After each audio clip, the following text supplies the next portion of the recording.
stars where the rivers flow, chasing the stars with a fearless stride. My funded futures take me worldwide. My funded futures light the way, breaking through night into brighter days. My funded TV shows the scene, living my life like a vivid dream. The clock keeps ticking, but I won't slow down. Building my empire in this buzzing town, casting my vision on the silver screen. My funded life, a vivid sheen. My funded futures light the way. Happy Tuesday, traders. Welcome to My Funded Futures and My Funded TV. I am Terry Trace 100, and we have our expert traders, Bull Barbie and Nick Does Futures. Hey, guys. Morning. Good morning. Good morning to chat. Good morning, Abhishek. Good morning, Denny, Keith, Baba Zoom. Good morning, everyone. How are you guys this morning? Good. I'm gonna Doing raise my good. seat so I don't look like I'm like 5'4". What's up, Nick? He's having some technical problems over there. I said I'm gonna raise my seat so I don't look like I'm 5'4" on the screen, because like I'm like my face is down here and I have like all this much space above me. Like sitting at the kiddie table. Yeah. He had to get in his big boy chair. So, did you guys take a look at the markets yet this morning? I got tagged out on a stop. I was like, dang it. Market went up, took out my stop, went up about 5-6 points, and then came right back down in my short. I was like, but I will not let it tilt me, right? Because no tilt August is my goal. Yeah, so you have to remember the market does not care what you're doing. So you're not like sticking it to the market.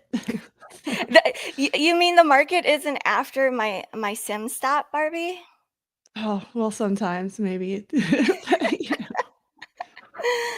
All right. Who'd like to go first? Barbie or Nick this morning? I'll go first. Yeah, you got your big boy chair on. Let's do it. Let's do it. So that scenario I was talking about yesterday, where we, if we can go, if we come up and like go above this candle on the daily, we ended up doing that. So that was the only way I was gonna like flip bullish. However, I would like to see us come lower at open just to start and then move higher. My draw for the week is going to be this previous week high up here, especially after yesterday's close. I don't care about this weekly gap anymore. I'm only looking at one side of the market. I'm only looking at bullish side. However, like I said, to start the morning, it looks the same on ES too. So ES and NQ look the same.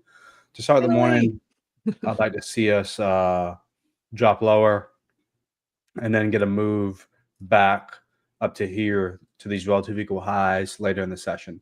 So, let me check news real quick. That's the only scenario I'm really watching. There are a couple of gaps on the, let's see here. I think it's so we got, turn this off. So we have an hourly gap on ES and NQ, and then we also have another one down here below us as well. If price wants to go all the way down there. So 10 a.m. news today as well, red folder. So I'll most likely be waiting for that to happen. And then, then I'll be looking for longs. That's really the only thing I'm really watching. I don't like short-term bearish to start the morning, just to market to come down, rebalance some of the inefficiencies that I made from yesterday. But other than that, just looking for longs. Nothing would make you bearish this morning? Maybe if you say year long. Snap. Shots That fired. was a good one. You got me there. That was a good one. You walked right in that one. I did. I handed that to you on the silver platter. Ooh, we're getting the party started. It's only 6 minutes in. JK. Yeah. I My was best just trades come commenting. usually when me and Barbie are on the same side of the market, to be fair. Yeah, you're all bold, no bear today though, so that's why I had to give you a little bit of shit for that one. But well, so I noticed I think you mentioned it, the 10 a.m. news. We have PMI. Let's see, where is that? This is our very exciting news calendar for the week. So it is one of those days that we have news. It was or this one's going to be after the bell at 10 o'clock. Of course, you still have to watch out because didn't we already have some of this morning with Trump talking? So I'm still very much on the lookout for really a lot of Trump news because that can be tariffs or it can be Fed stuff or it can be other geopolitical Russia. You never know. So that's kind of the big thing that I'm looking out for more than the news this week. The numbers we got in last week, there's been all that drama with the Bureau of Labor and Statistics and Trump too. So there's a lot going on with that. But overall, it has been pretty bullish. So I'll show you what I'm looking. I got a lot of levels on my chart, so I'm going to kind of walk y'all through this a little bit because it looks like a lot, but it's not. There's only a few key spots that I'm looking for. So yesterday the breakout point was this where were we? I just got lost on my chart. Okay, it was the 63.17. That was that spot where I was looking to break out and then target 63.35, potentially 63.50. They got all those, right? So the bulls were really in charge yesterday, got all of their targets done. I also had a target up here at 63.75 that I didn't give y'all yet, and they even went and got that one overnight. So a little bit of overachieving. So what I'm wondering is, given that we've just run all three of these targets really pretty quickly, I'm wondering if we kind of get some sort of retracement this morning. The thing is, the market's compressing, it's starting to kind of squeeze a little bit. Makes a lot of sense. We've got a lower news or lower data draw this week, so we just don't have that many data points to launch the market or tank the market, whatever it wants to do. So with that in mind, I'm kind of like, I'm not expecting these huge breakout moves. I'm trying to keep everything kind of in context. This was a pretty nice move yesterday. In April, it could have been hundreds of points. It still ended up nice. But what I'm wondering is if we kind of want to come back down here and at least recheck the 63.50 before continuing on to do more bullish activities. So, the targets that I have. So if we kind of make this move lower, and we don't have to, but if we get a kind of move lower to 63.50, or at least this pre-market low, it's at 58. That would help the market confirm this move from overnight if all of this can hold. So that's when I would be looking for more bull targets above. Of course, the first one would be these pre-market highs around the 75, 63.75. It's technically a little bit higher than that, but then above that, we have this zone. We have 6,400, but on either side of 6,400, it hasn't been a real clean area. So I would get cautious coming up to it. And then I'm not going to just use it as a breakout point because we've had a lot of, these wicks are coming up to around 6403, 6404. So I'm kind of watching that whole area. So the first target for me, if we break out over the 63.75, we'll probably slow down when we get up into these 90s here and into 6,400. And then if we can get another breakout from here, I'm looking around 6420, 6420 up here. That's kind of the next major level. And if you look at where I taught y'all last week about how I look at will be breakout or breakdown points in the market. If we have an area where the market's been consolidating a lot and then we make a big push away from it, either in a breakout or a breakdown, it's kind of that launch pad maneuver. Those launch pads I'm still watching. So that's what I'm kind of looking for up here with this area around 420. A lot of times we go up and recheck those. So that's going to be my next target up there. If the bulls fail or if they just don't show up today, they spent their load yesterday, whatever. I think we could still kind of get this move lower into the 63.50 area, but then we'd end up just kind of chopping. we've had all of these little highs and lows and previous weeks highs and lows. There's a lot of little levels in the 6360 area. So it's kind of prone to have a magnet on it and kind of cause some chop. So that's kind of, if the bulls fail, I think we're more likely to kind of hang around in this general area. I will be watching VIX. That helps these bullish trades a lot. So if you're watching here's the VIX right now. But yesterday, this is what we had. We had the gap down and then a trend down. I'll make this larger so y'all can see a little bit better. But so yesterday we had the gap down and the trend down. Right now we're kind of holding, it's kind of what's the word I'm looking for? Consolidating. So if the VIX keeps consolidating here, we're less likely to get that kind of first scenario bull push up. But if it ends up, continuing this trend lower, that's when I'm going to be more confident with that bullish move, because you can see there was a trend up, now there's a trend down, and this it should have reverse correlation with the indexes. So that's the other kind of watch that I have this morning. Thank you, Barbie. Super helpful. Did we look at crude oil yet? It looks like crude is down quite a bit. It's down 1.45%. I usually don't look at crude, but I came across this. I'm like, whoa. Yeah, we're down to some decent support on crude. It's hourly support. I actually just looked at it. I hadn't looked at it yet today. Crude's one of those, if ES and NASDAQ are being kind of boring, I'll go over look at crude. Lately, ES and NASDAQ have not been boring. No. But it's been playing the levels really well. These are levels that I think we drew out a week or two ago when we were looking at it, and this is why I love levels. They just always hit. They might be a little bit dim for y'all to see, but I'll zoom out again here so you can see this hourly support that we're at. Oops. Come on, zoom with me. See how clear this level is? Like the price interacts with it all day, all night, and that's where we are right now. So this is hourly support, at least for crude. So if crude could not get any bad news for a minute, this should hopefully give it some relief here. We'll see. Thanks, Barbie. Chat, what are you thinking for the day? Are you thinking long? Type in L. If you're thinking short, type in S, or no trade, type in N in chat.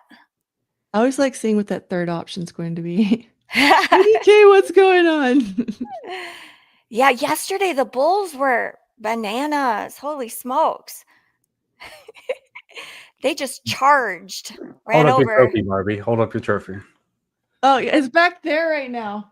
It's back Okay. there. It's on the. It's over there with the I need to tinfoil get it hat. out from behind my head, though. Yeah, Did you- wow. You got it back there with the tinfoil hat. Yeah.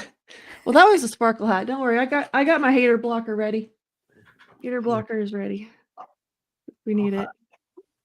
Nice. There's hats everywhere, Nick. Keep up. We gotta get Nick some hats too.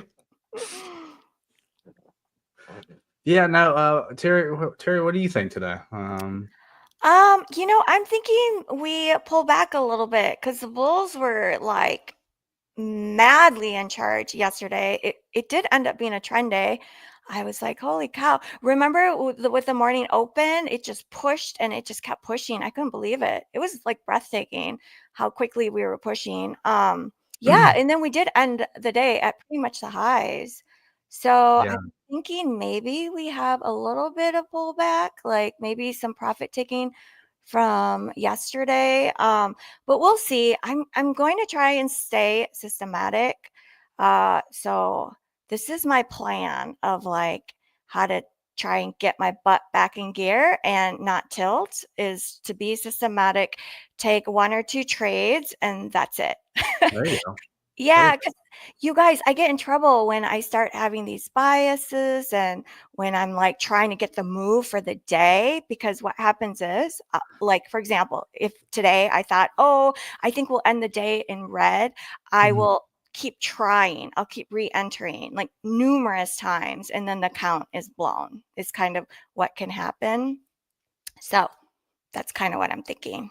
My plan Yeah, for the day. usually my best days come like when I open the open trading view, and then the first like minute, like I mark out my analysis, and like that's usually it, right? Like if it's like I have to like wait a little bit, or if it's not as clear to me, or if I see two things or conflicting things, probably not the best day to trade. But today is actually setting up, for a good day to me. I think we would go lower at 9:30.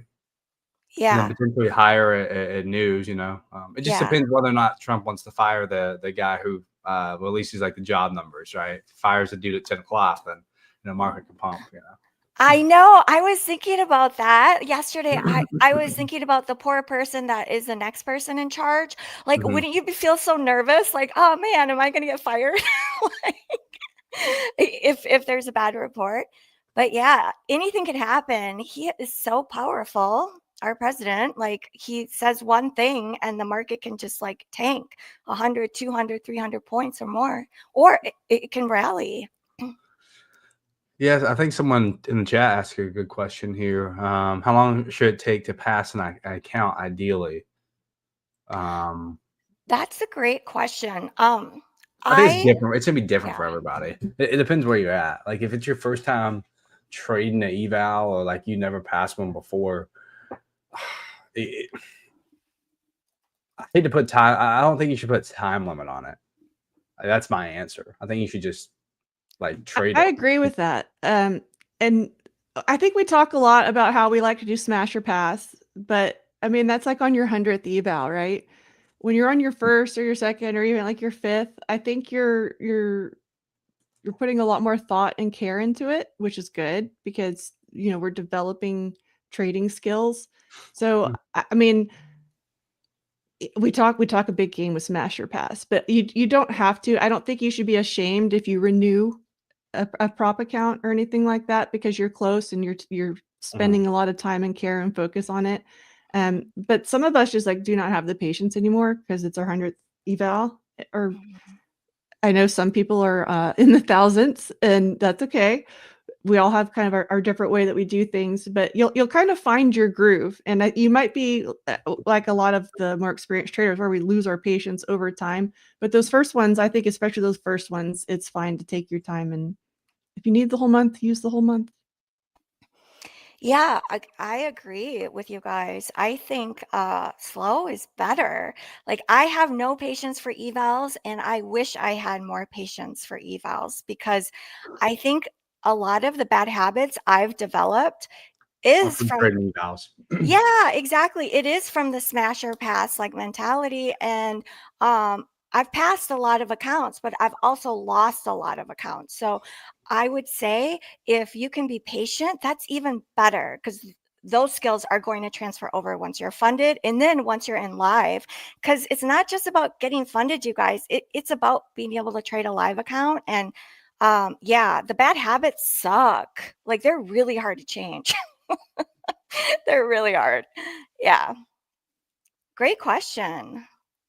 Yeah, I think unless you can like flip the switch once you get funded, like Yeah. go from like super degenerate on eval to like super conservative on unfunded, unless you can flip that switch, then like you should probably just spend time like actually trading the eval, or if you don't have a system in place, obviously. I mean, you shouldn't even be full port nothing if you don't have a system in place. Well, are you ready to have a live account?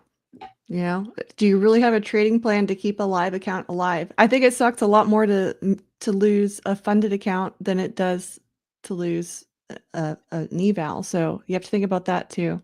Long game. Mm. Yes, we are in the long game. Like we want to be here for years, you guys. Like we want to be trading, making money. We definitely want to do this for a long time. Raphael Trade says, I mean, if you treat an eval like a sim funded, it'll be good. I like that.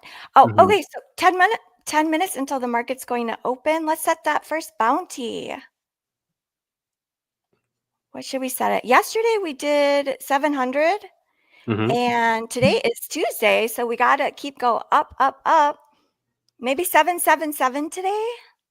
Or should we be more I said we even? do 800. 800? Barbie, you think 800? Ooh, Denny said 900. Well, we can make it easier. We'll go with next. We can go with 800. 800. All right, guys. Ooh, I'm seeing lots of 777.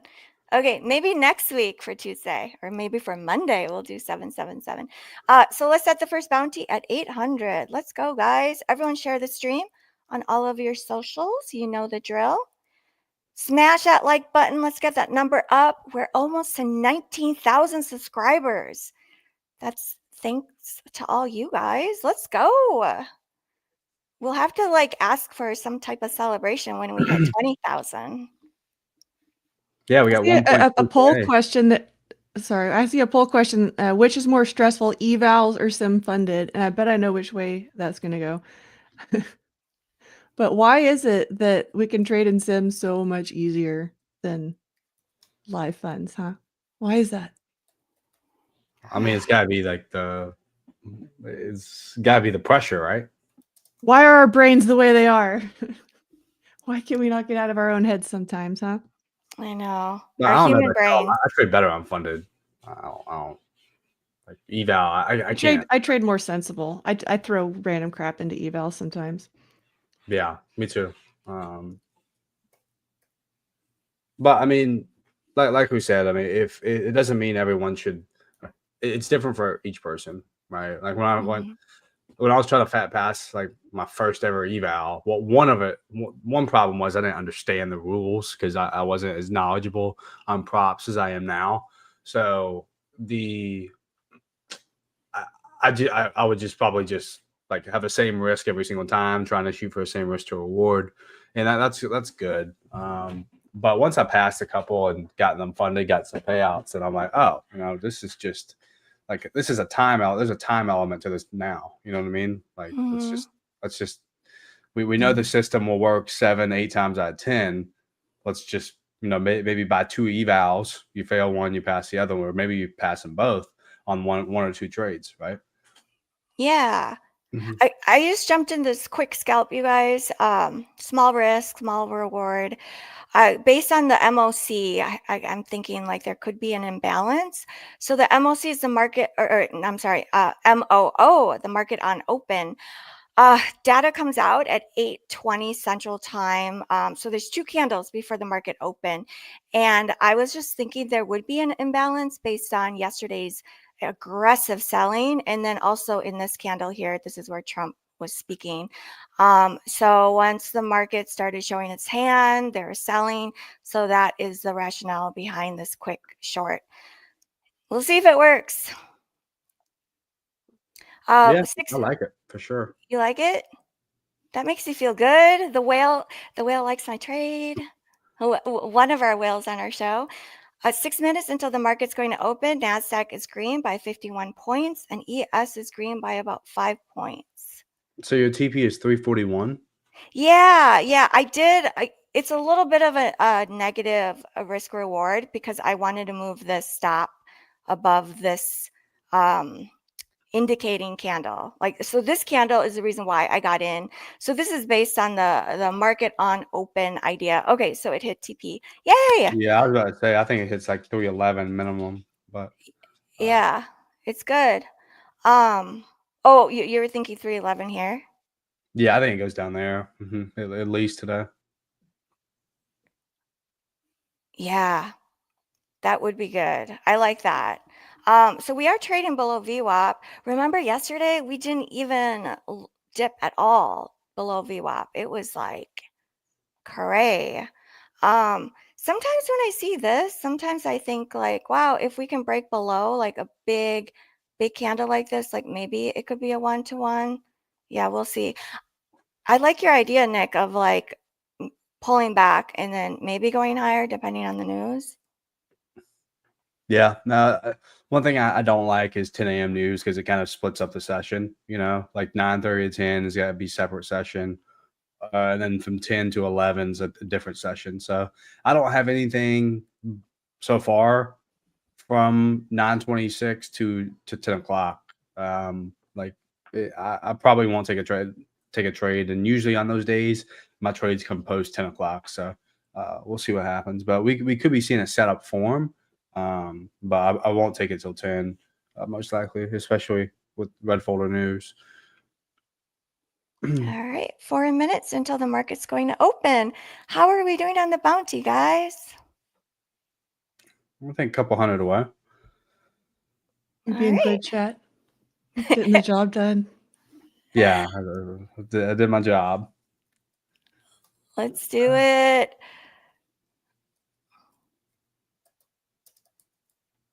Emma asks, who is shorting today?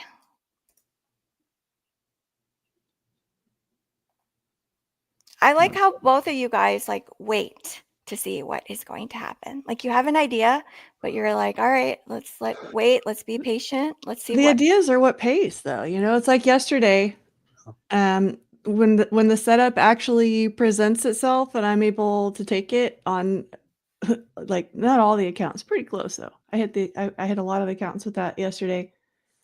That's what you wait for. I felt like that rush when you're that ding ding ding ding ding, you're supposed to be in a trade instantly, but that was coming from, you know, one of the Lambo trading groups. And you know, I realize that that's not what the big trade, what the whales, what the established big traders are actually doing in the market. And I want to trade real funds. I want to be one of those big guys. So I want to trade like them. And it's less about squealing and trying to get the very first candle and all that, and trying to find the most reliable setup. So Yeah. that's Barbie the wants to trade plan. like the banks. Yep. Yeah, maybe we'll change your name to Barbie Banks. You mean you don't want to trade like the degens? What? No, I was just saying like Barbie. Because I like money. We like money. Who likes money? Chat, do you like money? Type in why if you like money. Yes, I like money. Barbie Banks would be a good one. Right? Maybe like whenever she gets a trade, like, you know, that's the new thing. Barbie Banks. Yeah, like she I banked like on the trade. that. Yeah, Barbie Yeah, Banks. Barbie Banks. This sounds like a new name for a website. Barbie Banks. Let's go. Sunny says, if you can't beat them, join them. Yeah, join the banks. Let's see. Okay, less than 1 minute. Market is going to open. I'm seeing lots of yeses. People like money. I saw Trump was supposed to speak on some podcast.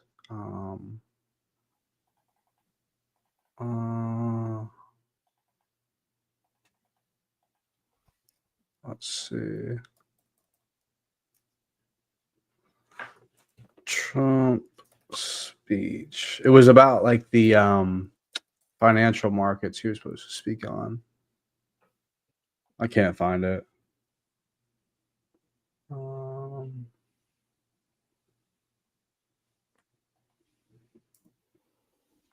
15 seconds, guys. 12 seconds. 11. Here we go. Good luck, everyone. Be good. Talk about to get on a roller 3, coaster. 2, 1, 0. Market's open. Let's go. Barbie, what you were saying about the ding, ding, ding sound, like it reminds me of like a horse, like going to watch horses race. And there's like the gates open and it's like, let's go, buy, sell.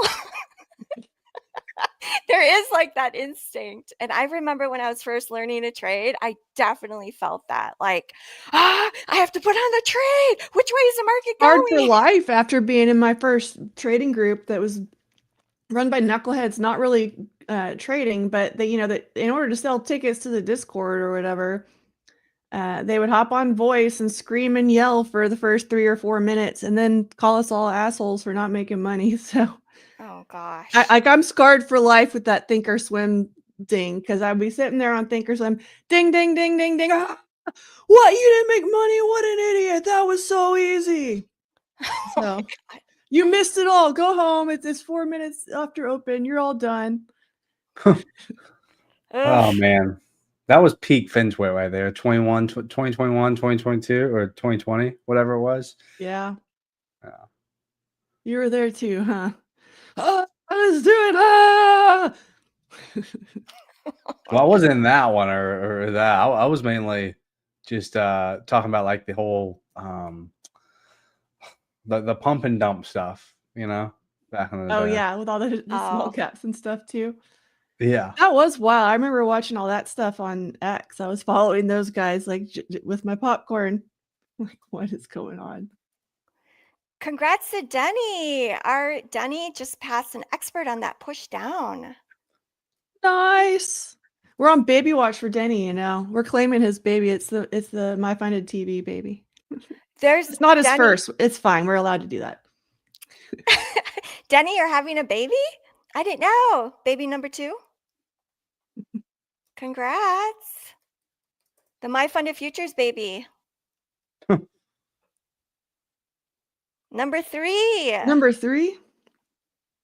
Denny's Yeah, if gonna be it busy. was the first, I wasn't gonna steal it, but it's not his first. We get to share. Denny says, I need a onesie that says MyFundedFutures TV fam. Absolutely.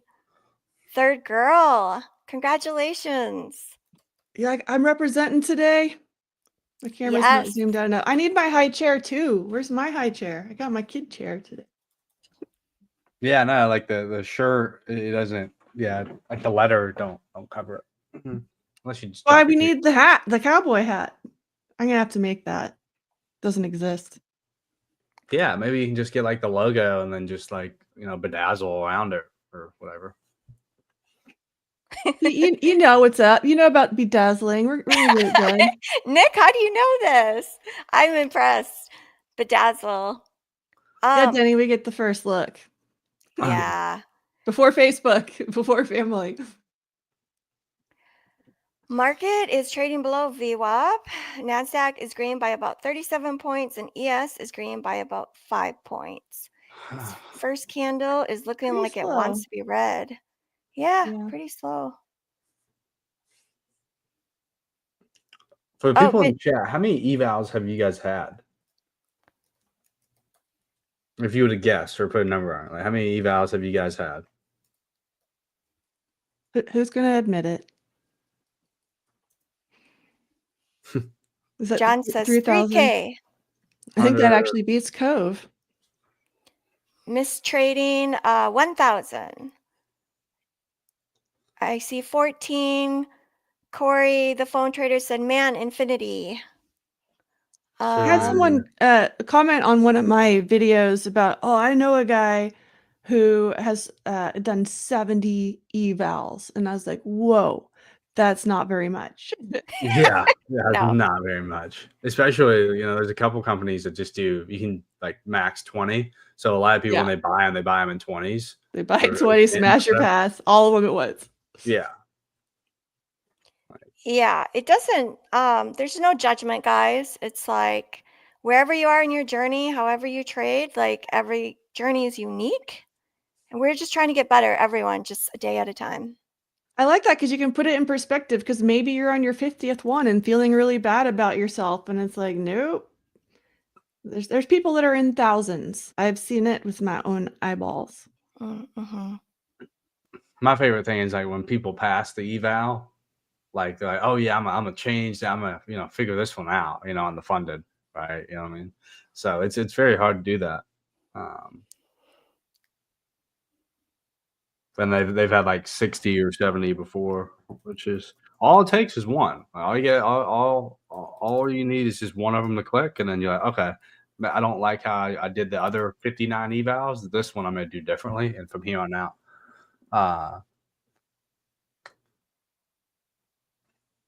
Let's see. Raphael Trade says, damn, gold is still running. LOL, my TP was 34.40. Dang it. That's made a fun little retracement. It might be more exciting than the indexes right now.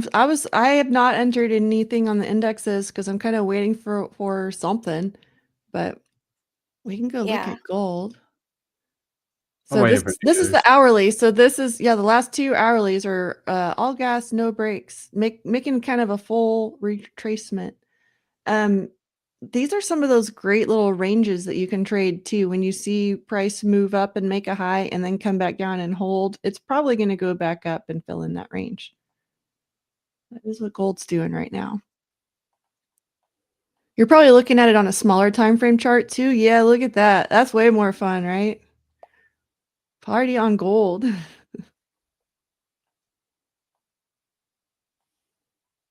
Wow, yeah, that's a 5-minute chart. Dang.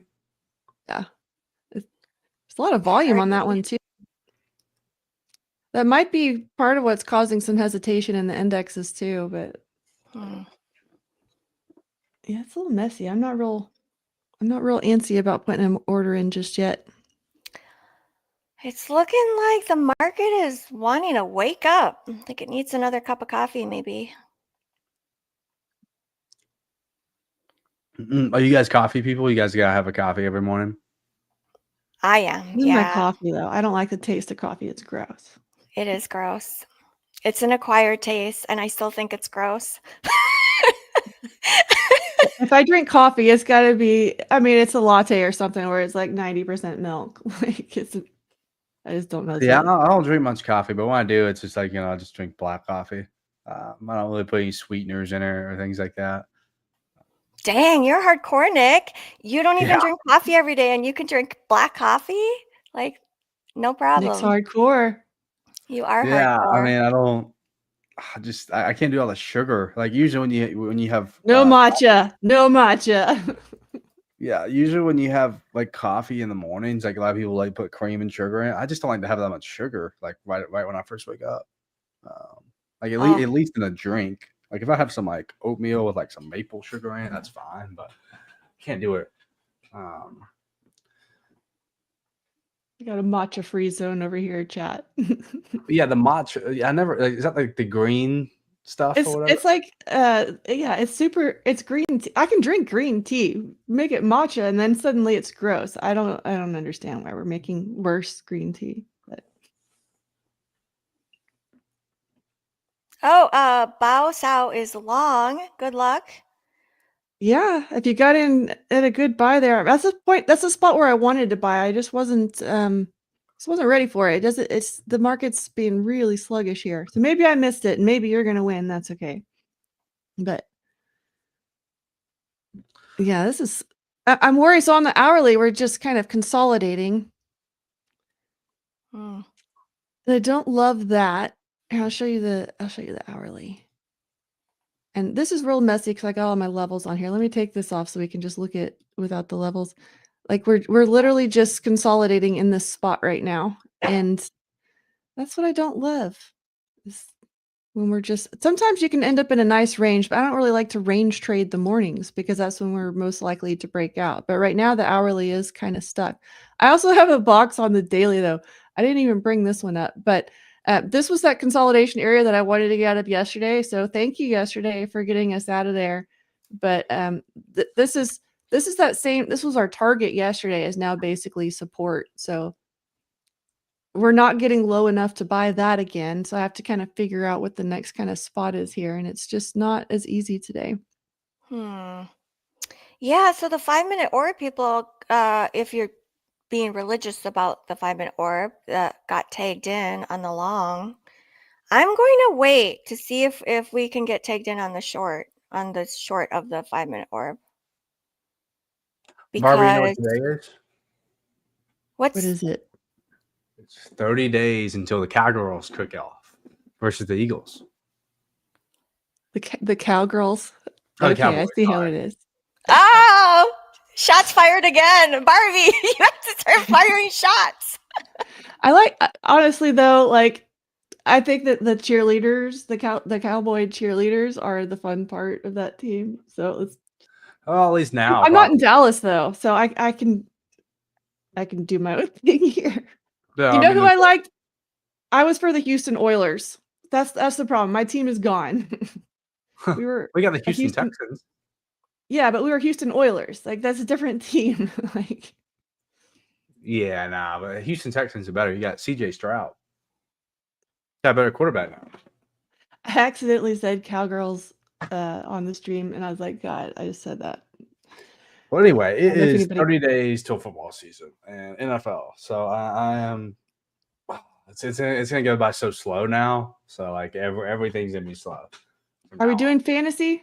See, I'm more of a college football, but I like love college. Yeah, college. I like college more than NFL, but I like the pros for fantasy. Yeah, I'll still pick some random names I don't know. Add to some names I do know. It'll work out, right?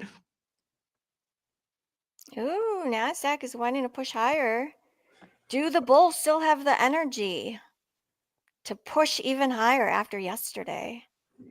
Yeah, the This Houston Oilers did have some really cool throwback uniforms. I will say, like the sky That was blues. my first NFL team, so Dang. Well, didn't they leave Houston in the they next year left. after that, and then we went to the There was Super Bowl? no team in Houston for a little bit. I don't remember how long, but That's crazy. So the first year they leave Houston, they go to the Super Bowl.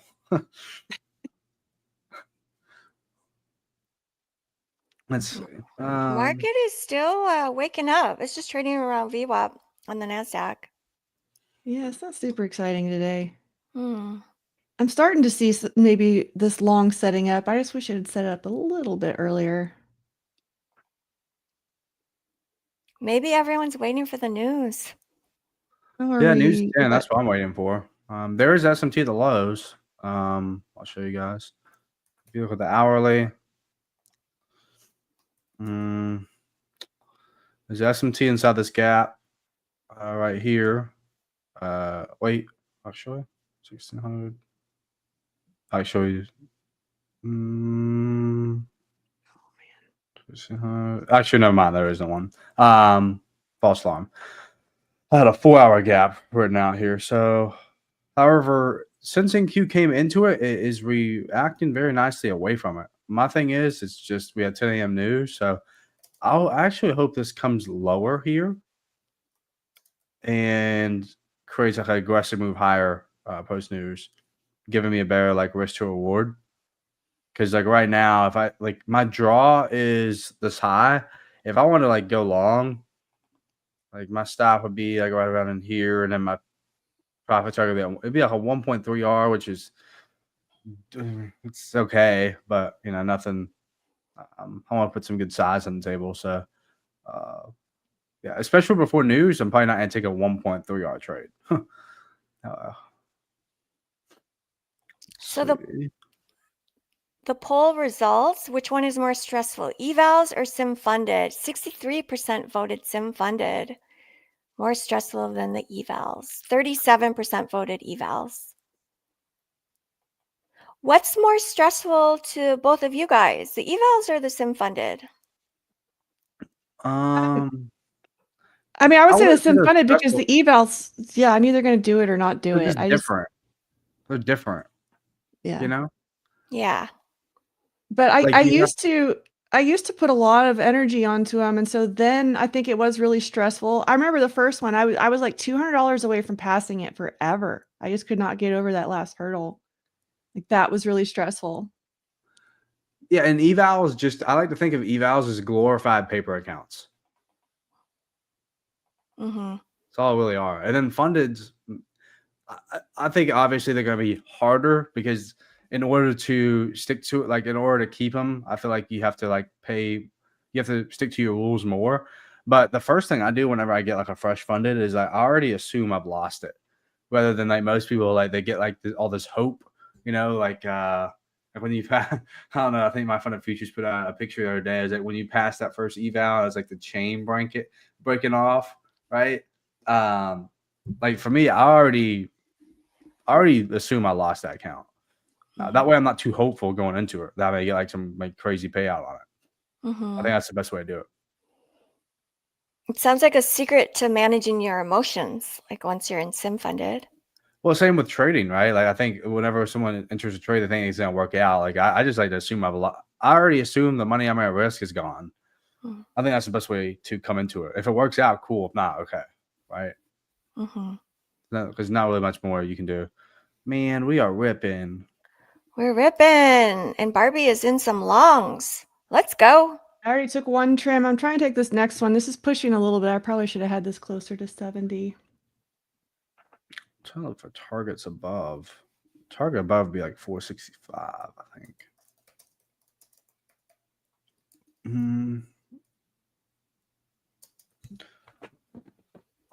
see. Yeah, I think majority of people want to say funded, sim funded for sure. It probably depends again though if it's your first one or your 100th or your 1000th. No judgment here, promise. Yes, absolutely no judgment. thi- Oh, go I ahead, think Nick. sometimes at one point you just get like numb to the like the pain. You know what I He's mean? I none think to you the just kinda, pain, yeah. yeah, you just kind of like, market just keeps hitting me over and over again. Like I'm used to it at this point. You know? There's that I can meme. take it.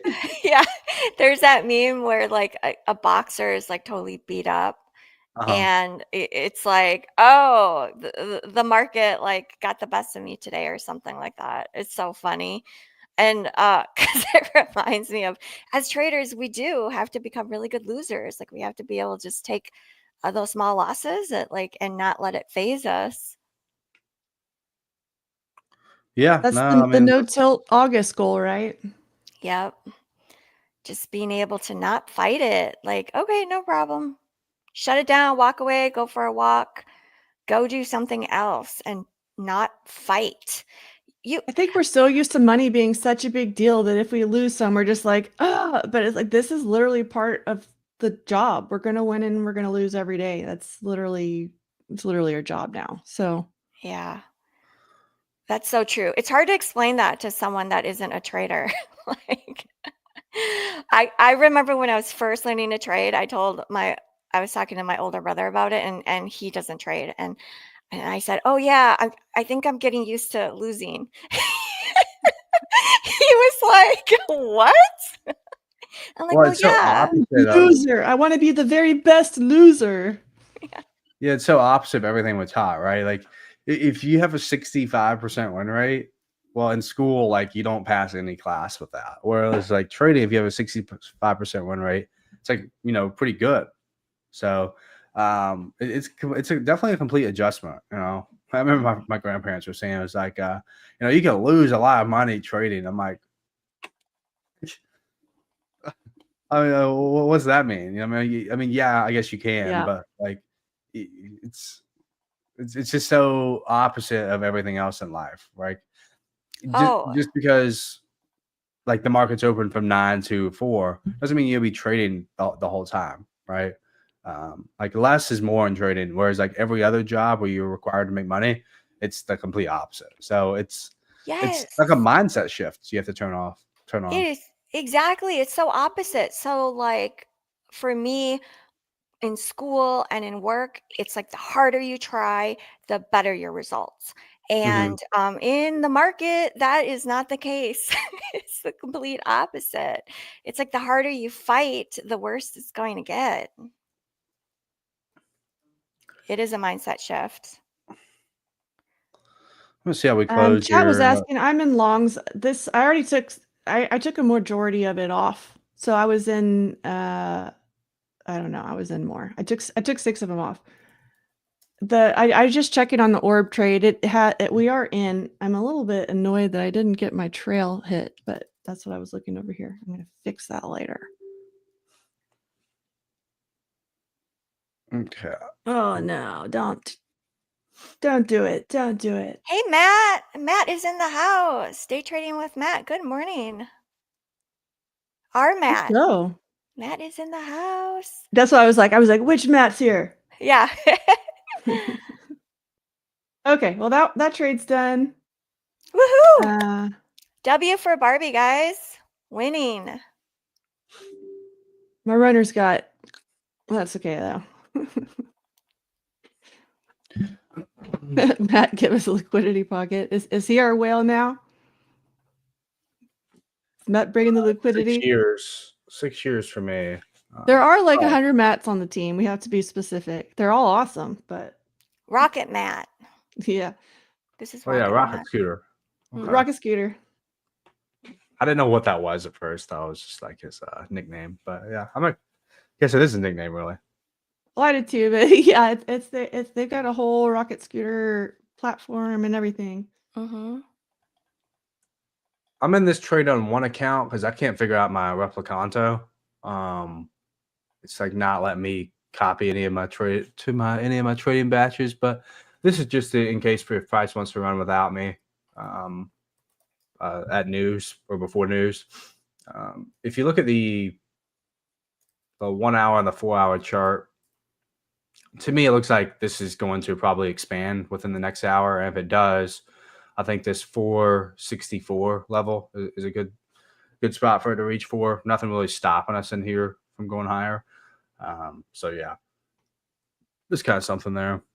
I don't know why. I gotta figure out open up Windows Task Manager or something and figure this out. Yeah, market is the bulls slowly push the market higher, and it still seems a little sluggish compared to yesterday.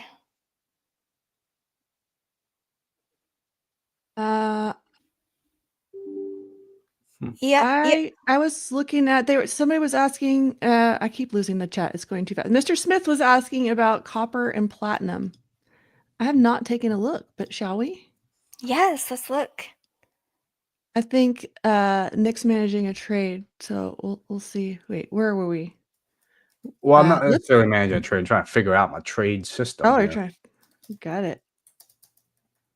So we can go to copper. Somebody was asking the other day what the ticker was, so that's why I'm like pulling this up for you. HG.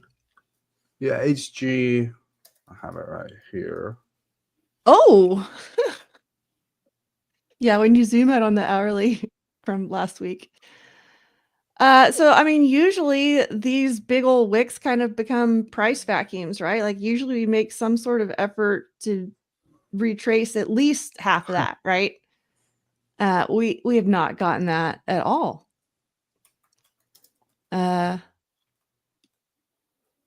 I mean, this is kind of a news driven move. Here we go. We can kind of look at a trend line here. So this was a news driven move. We can zoom out. I'm all the way on the daily, but I was just looking for some sort of trend, and we do have a trend that we're hitting down here.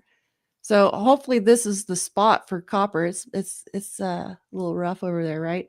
So I pulled this trend line. That's exactly where we're hanging around. I would look for this to hold. If this fails, it's going to get really ugly. But if this holds, it can start retracing. And the place that I usually look for that clue is, okay, look. We've got the big dramatic news candle, right?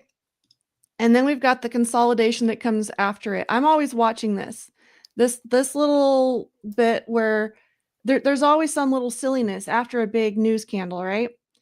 I watched this little immediate, I don't know what this is called. I mean, it almost looks like a little bear flag here, but it's a consolidation pattern. I could put a fancy name on it and be cute. I'm sure other people have. If we break out of the top of it and start retracing, that's one move that the market can do. The other thing it can do is break out the bottom side and hold. So what I'm going to do is like, this is kind of the zone that it has to break over, right? So I'll look at this and say, when copper gets back over here, this is where I'm interested in trying to capture some more of this move. We could put a fib on here. That's not my fib. But we could put a fib on here and kind of find what half of it is. And that would kind of be where I would start to really look to start booking some profits on that one, if it were my trade. Thanks, Okay. Barbie. Hey, heads up, you guys, use code YouTube for 10% off any accounts and also offer resets. Code YouTube to help support the channel and get 10% off. Oh, here we go. First inside bar. So I'm going to take this off. I was looking for a short off that, hoping we'd get a reversal. I'm going to take the first inside bar break here. I'm going to sell. So this is a breakout trade. And then I will put the stop above, if I get tagged in, right? Above this inside bar. And then the target is about a 1-to-1. There you go. Yeah, we'll see what happens. This is a trade I learned from Pine Tree Trader. He likes to trade these inside bars. We do have news in 4 minutes. Oh dear. Point that out. Yeah. Let's see. I do still have the orb trades going on. I do like screw with those through news. So let me see. I can put those up in just a second. I was on a different account. So this is the ES one, not looking super hot. This is so the NASDAQ one. If I was trading this manually, I probably would have trailed it right there. That's what I was looking at, but it's still in. Otherwise, it would have stopped out. So we'll see. We'll see if the computer's got a better idea than me on the orb trade. But I am cautious of the data now in about 3 minutes. Ooh, my stomach feels queasy. I should probably take this off. People are like, yeah, Terry, the news. Oh. Yeah, that was another reason why I don't like very rarely ever enter before like if I'm in something that's really good and it's like about to hit TP, like what are you gonna do? Take off? No, you're gonna wait, see the news just pumps it up higher than I hit TP, but what happens is news just tanks lower. So I don't know. I think it's just best to have definitely some consistent things to stick by. Either don't trade before news or just always trade, like always ignore the trade. news. Yeah. I mean, if you want to do a third scenario, maybe just enter news like before news, like super light, where like position you don't really care about. Maybe that's it. That's a good idea. But yeah. I always That's try to see if do I have time on this trade to get it booked or at least have my stop moved into profit before data. And that second one's the harder one to get when you can get your stop moved. Mhm. So that is kind of the tricky part though. That 10 a.m. data, man, every time. It can also make our trade ideas work. So Yeah, that's true too. Like, because sometimes that is the volatility that we need. Well, a lot of times too, like my good trades come like that, like post right around like the 9:45 to like 10:15 range, usually when I'm in. So you having news at 10 o'clock kind of screws it up. Makes the session a little bit later.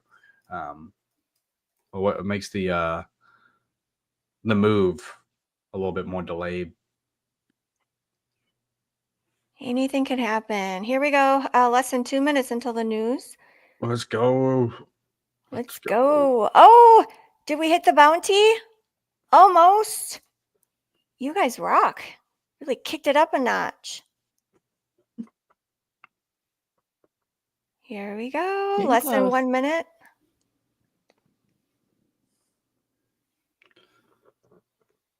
Let's go. Let's go. Nick, before you head out, what are you thinking for the day?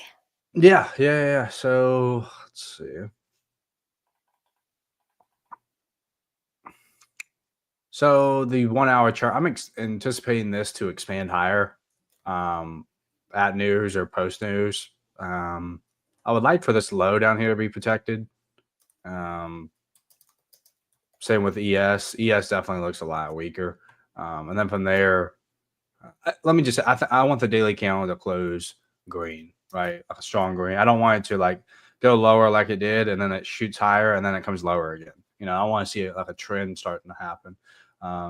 So I'd like to I'd like for my week, the goal to just long back to Thursday high. You know, I can make some money in there. So that's really the only thing I'm watching. Oh, okay. We got news here at 5, 4, 3, 2, 1. See what kind of news it is. Ooh. It was an oof. See what I mean? Ooh. See what I mean? Wow. My thing, I don't even know what's happening. Oh, okay. I got tagged in. Like, what is happening? Wow. Okay. My trade is in profit, but it's kind of bouncing around.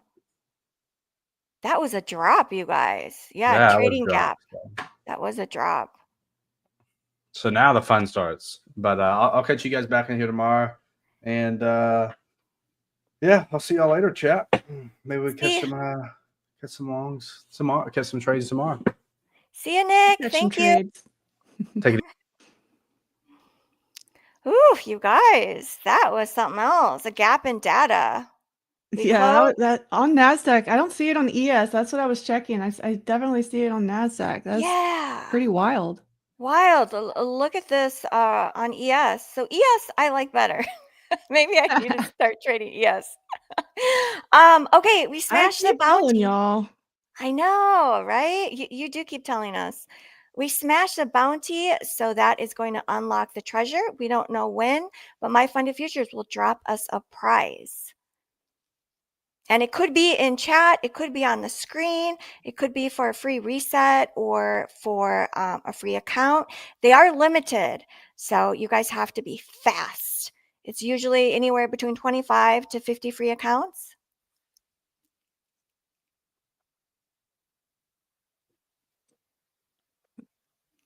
Oh, I'm back in the ES orb. No, I'm short the ES orb though. I was like, wait, what order just hit? Oh wait, what did I say? Oh, sorry. I ended up short in the ES orb. It wasn't what you said. It was what Ninja Trader said in my ear. I was like, what? Oh. What order? What order was filled? It was this one. Look at that. I like it. Does that mean my trade's working? I think so. Yes. All right, come on down, baby.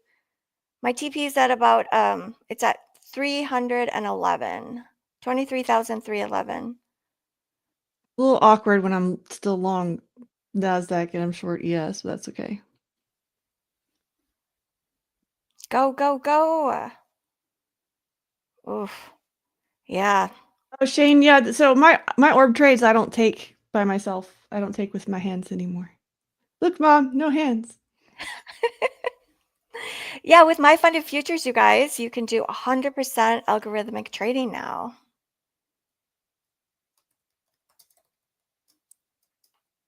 It was kind of a gray area because some of the software, I mean, technically a Ninja Trader bracket is an automation. So depending on how you read some of these rules, I mean, you can be not allowed to use brackets depending on your software. So instead of trying to police that, they're like, no, y'all can just trade.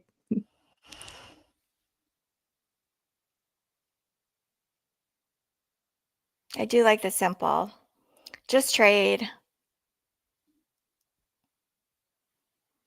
Chat, drop your questions for Barbie. I have a question for you. So when you experience like a win streak, is that something that can also kind of send you on tilt? I mean, like, So is there I think, risk for tilt even when you win a lot? I think that you're looking, and I looked at this as the same way when I was a newer trader, where I still felt like I was gambling a little bit. It still felt like I'm betting on green or red every single time I put an order in on the market. I just don't think that way anymore. I mean, I have red trades and green trades, but because I'm so patient, I don't have a lot of red trades. So it's not like I'll have a winning streak. It's not a winning streak. It's that I did my job well with being patient for entries and money management and all of that sort of thing. That's what pays in the long run. It's not winning the gamble. It's not winning when I put it all on green or red. And I think some people never get out of that mentality. They're always thinking this is educated gambling or whatever, something along that lines. But for me, it's just like if you show up and analyze the market and then manage your trades and your money when the market comes to those spots, there's not, it removes a lot of the mental energy of I'm a success or I'm a failure, and you're just coming to work and doing your job. I think that's why I don't get all of this like high stakes, like, because it's just not part of it for me.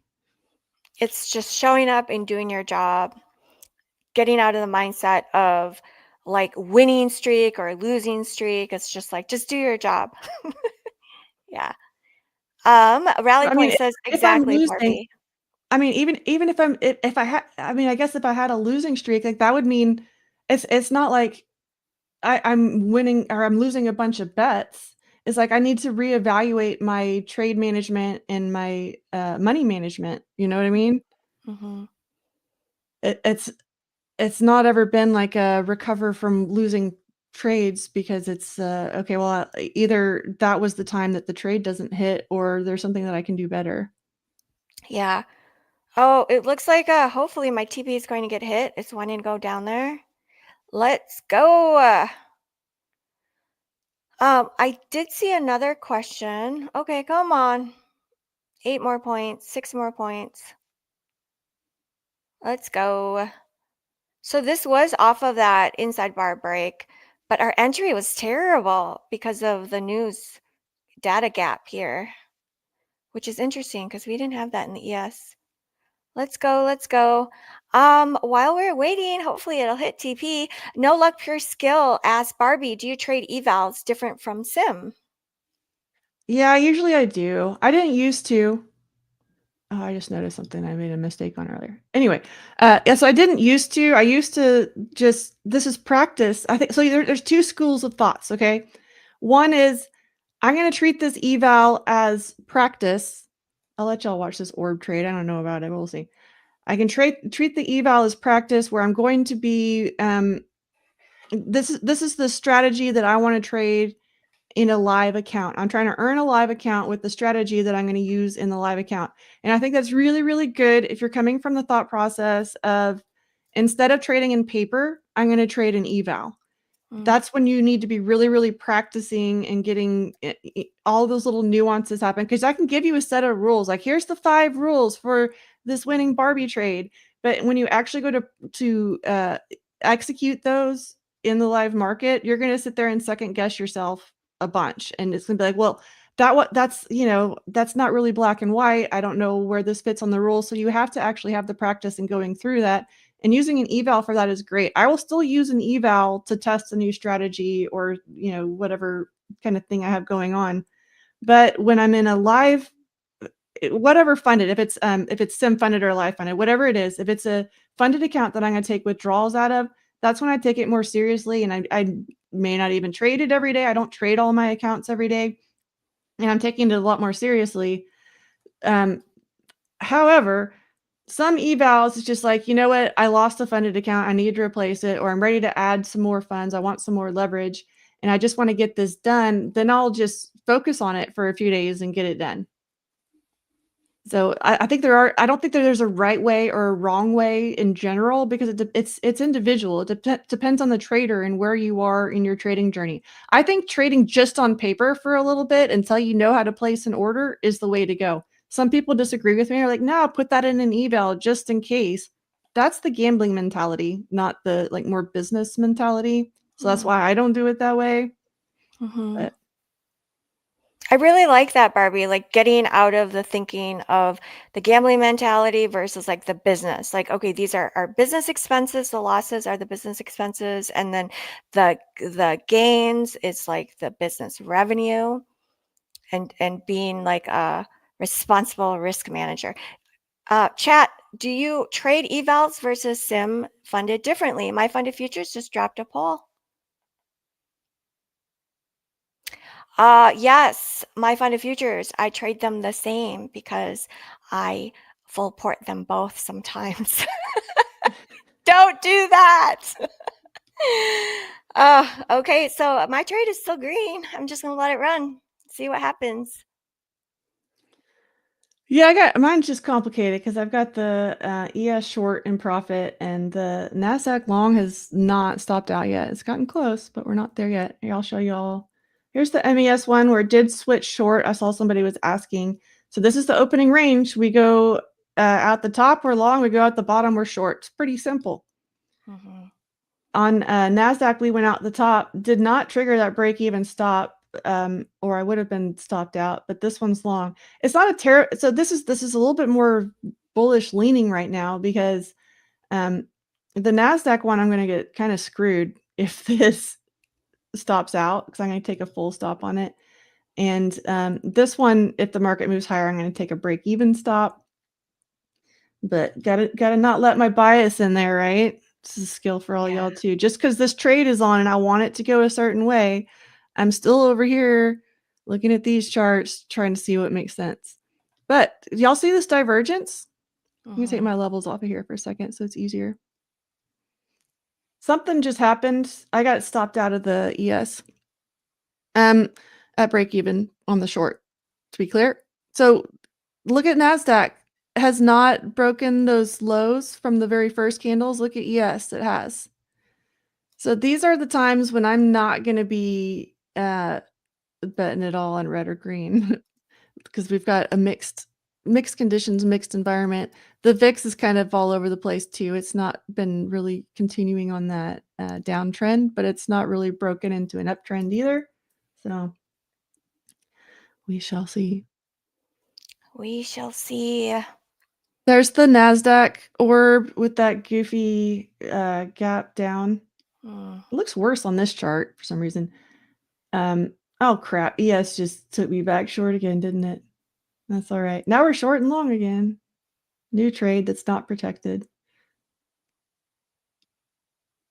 It's a messy. This is messy, honestly. This is messy. This is a messy market. Doesn't really know what to do. No, because we're still trading within that first 5-minute opening candle. Yeah, this is when I'm thinking about I want to trade with the big funds because it's easier. That's the path of least resistance is going where the big money is. Mm-hmm. The big money does not have a direction right now. Mm-mm. Sometimes we're just in the middle of where these sorts of orders are. And it feels like that's Okay, happening it's right wanting now. to come back down. Come on, market. About Yeah. 5 points or so from TP. Let's Now the ES go. one has trailed again. NASDAQ's one's looking like it might stop out here. Let's go. Let's go. About $260. It wants to go. Come on. Do Yeah. something.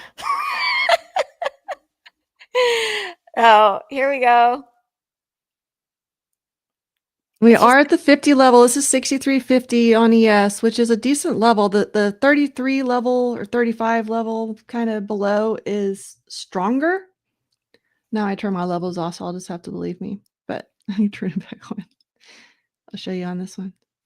So we're at the 50 level, and then this one down here, I even labeled it weekly support. I labeled that last week, I think. This is a good level, the 63.35. So well, if you're a knife catcher, this is one spot that's a better spot. So I'm still watching. This is on watch. Oh man, this market. Yeah, Denny said it's teasing us. Teasing us so hard right now. Boy, oh boy. Jay said, dang, I got a few points long and then it tanked. Yeah, this is a tricky spot to trade right now. Woo! The tape is still showing like there's still buyers on the tape too, so this could end up being kind of weird and choppy. Oh, yeah, choppy, man. It's like tired maybe after yesterday. Let's go. I am done, you guys. I am exhausted after all that. Done for the day. No more. No more. I can't take it. No, I do want to try the automation, Barbie. You're definitely inspiring me. Like, I want to be able to be like hands off, just let it do its magic and not have to like enter the trades, exit the trade. Yeah. You say that, but then once your software actually starts trading for you, it's a whole different level of uncomfortable. I know it's like the grass is always greener, right? But y'all, the grass is greenest where you water it. So Yeah. you're so good. You hear that, Terry, or is that my crazy brain? I hear it, Barbie. What is that? We got a new ballad. There it is. 53 resets. Use code 450. This is our giveaway ballad, you guys. The giveaway ballad.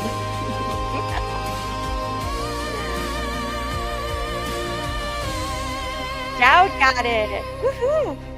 Let's go. Let us know if you got it. That song reminded me of being on the Titanic. Were you on the Titanic? I was. Somehow I survived it. I don't know how. Jay got it. Congratulations. Hardest song in prop industry. Not gonna lie. New Jean says, Yash Patel got it. Awesome.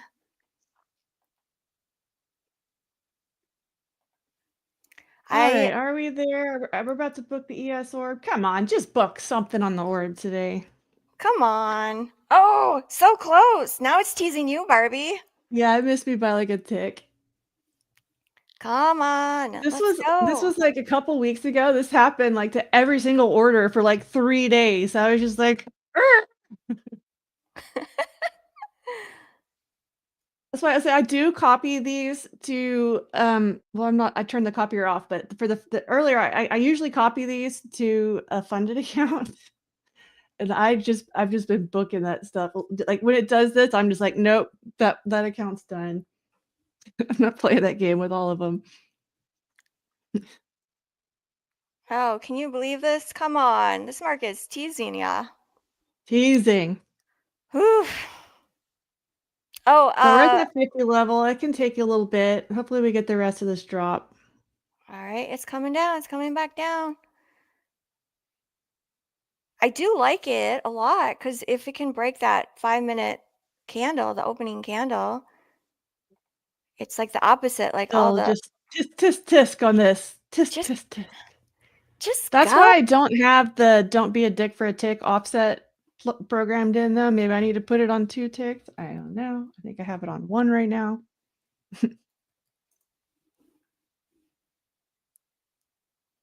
Oh, A2B Hadia says, Barbie, can you explain your algo? What do you automate it on? How did you build it?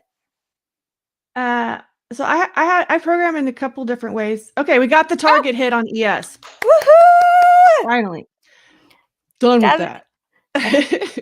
Go Barbie! W in chat for Barbie, guys. Yes, I programmed 2 different well, I guess a few different ways, but this particular one is in NinjaTrader. So since I'm already trading in NinjaTrader, I just have this running there too. So there's a few different ways that you can do these. So NinjaTrader actually has a strategy builder. So if you don't know code and you have something like a strategy that's based on EMAs or distance or anything like that, you can use their strategy wizard and tell it if we get a 921 EMA cross, then enter 3 long and close in 4 points or something like that. You can actually program with the strategy builder without writing any code. I'm very particular. I like things exactly the way they're in my brain, so that doesn't work for me. I had to learn to code. But in NinjaScript is based on C#. So if you learn some C# and go look at the documents for NinjaTrader, you can end up taking that strategy and look at the from the strategy wizard. You can unlock the code and go look at the code and then modify it to do some more advanced things. This one I ended up building from scratch, but it's I started just using that wizard and having it give me the framework of code, and then I can go in there and do these little nuances. That was the problem. So I had a bunch of people say, but Barbie, there's already an orb auto trader. And I'm like, yes, but it doesn't trade my rules. So what good is it to me? So that was the whole thing, is getting all these little rules. So if you have something that you want to trade exactly the way you trade it live, that's one way you can do it. I knew some programming before trading. I've learned a lot more programming since learning to trade, just because it's frustrating to me. If I come here every single day, it's like, this is the same brain dead setup. Why am I doing this live? So I programmed it. That's just how it makes sense to me. Thanks, Barbie. And I That's do really share some of helpful. these not for free because I don't have to. And then I have people to deal with. So I do have these on my website at bullbarbie.com. This one's not yet. I'm trying to get it up there. I think this version's done, but like, it takes time to test these every day, and I want to be sure before I put it up there for everybody. Yeah, everyone go check out bullbarbie.com. Lots of resources Barbie's put up there for everyone. Okay, so I love Chuck Rose asks, No Tilt Tuesday successful, Terry? Yes, so far, so good. So after the show, my plan is to shut down the charts and just go do all the other things I have to do in life. And that should keep me out of trouble. And to just like stay away, right? And not trade. Like sometimes if there's some time in the afternoon, especially power hour, that can be really tempting for me to trade. And I think today the plan is to plan the trade the plan. And my plan is I already traded this morning, so let's just be done for the day and call it a Part Tuesday. part of what I will do is after I'm done trading, that's when I kind of go into that developer mindset and start playing with those sorts of things. I cannot use my brain for trading and programming at the same time. I've tried. It doesn't work. It won't happen. It's impossible. I know even women, we're supposed to be great multitaskers, right? I can't do it. So one of the things that keeps me out of those power hour trades is a lot of times I'm tweaking this stuff. So that's why I always try to find something else to work on and something else to engage with during those times that I'm not as good at trading. I'm still at the computer. I'm still at the chart. So if an A+ setup were to appear, I could take it. But what happens is in the afternoon, I don't know if this is true for you. I don't get the A+ setup so much in the afternoon. So I don't either. Yeah, I really like that idea because then you still have the chart up. So if something changes, you're there. So you can immediately get into the trade, but it's like in the background. I've had some amazing trades that way when I was watching like Real Housewives and it was on my computer. And then all of a sudden the market just like tanked on some type of tariff tweet news. Like this was in that beginning of that major sell-off. I was like, holy smokes, thank goodness I was watching Real Housewives and just like sitting here. somebody was saying that their data it has a big difference between the two brokers, and you should probably check your data connection because I mean the ES is at like 63.44 right now. If you're at a different price, the market's not at that price anymore, and you're not going to be able to trade it if you're this is going on in chat. If you're on a delayed quote, sometimes you have to disconnect and reconnect and just make sure you're on live data on both charts. DS said I should have taken. Yeah. DS said I should have taken the short. Grr. Or you can wait for the long. That's your option. Like you don't have to FOMO every single time you miss something. There's always going to be another setup. You can wait for the next setup. That's a good point too. You might have to roll your contracts, but NinjaTrader and TradingView usually roll for you unless you are calling up the old one. That short is looking pretty. We're getting down to that spot though. That on ES I was looking at 35. So go, go, go. Amir says never chase.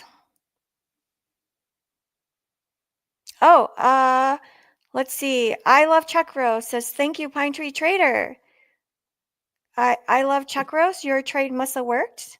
Yes, mine did. The inside bar. He has been on our show quite a few times, and so hats off to Pine Tree Trader. Oh, okay, 6 minutes left. You guys drop your questions, last minute questions for Barbie. yeah, Boba has to be in every trade that happens every time. The idea of that is so exhausting. And I know we've all been there. We've all been there and we've looked at the chart and we're like, well, I could have, I mean, why didn't I short here? Why didn't I buy here? And then I could have taken it off there and then I could have rebought here and I could have, because we're looking for those reliable setups. So that's the name of the game, is trying to find that entry or the set of entries. You have to have an entry with a planned exit, both on the good side and the bad side. Otherwise, we're just waiting for the market to come to us. And it's okay for the market to dance around and do these things in the meantime. And it's okay for the market to come up here and pay Terry while I'm waiting for my trade. And it's okay for it to come up here and pay Nick while I'm waiting for my trade. That's why sometimes you just have to really focus on your own trades sometimes. And I know it's harder, but Raphael wants to know if automated trading removes stress, and I touched on this earlier with Terry. It does not. Okay, automated trading does not. You're gonna be like, why would it enter there? This bot's stupid. Why would it do that? That's so stupid. That stupid bot, it just lost the trade. There's this idea that if you have a trading bot, it's gonna know what to do even when you don't. And that's not how trading bots work. They're automation. So all that it is it's doing what I told it to do. So the issue that I've been having right now is so I've told it when we break outside of this opening range, it's going to enter. Okay, well, what happens if we move the stop to break even, it takes the stop out and then moves right back. Do we re-enter on that? Like there's all these little things that you didn't think of. And this is programming in general. This is not just programming trades. This is what programmers are doing. They're going through and finding all of these what ifs and all of these different things that could potentially happen or possibly happen, and making sure that their code can adapt for all of those different scenarios. And we don't always know what all of those scenarios are. So that's what software development is when we're going through and fine tuning all this stuff. And that's why I can't take somebody else's bot and make it my own unless I have the source code and I can mess with it. But I mean, that is what we're doing. So because of that, the bot's going to make some weird choices sometimes because you didn't tell it not to do that, or you didn't tell it to do that specifically. So in that way, like it's just a whole different stress, because now I'm like, God, I have to go fix that now. I have to go find time to tell it that I don't want it to re-enter. If it hits the stop loss, I don't want it to re-enter immediately. How can I explain that to the computer? In computer language, like, because we make so many assumptions. Yeah. That's what I'm saying. So like, and the other day we shorted right into a level that I wanted to buy. This might have been yesterday too. This happens a lot. The opening range will be shorting right into major support, like weekly support or some massive support. And it's like, ugh. And then what do? Do you trust yourself or you trust the bot? So that kind of gets hard and complicated. So it's just a different stress. So different strokes for different folks, right? Some people are great algo traders because they can take that, their patience tested by the bot all the time.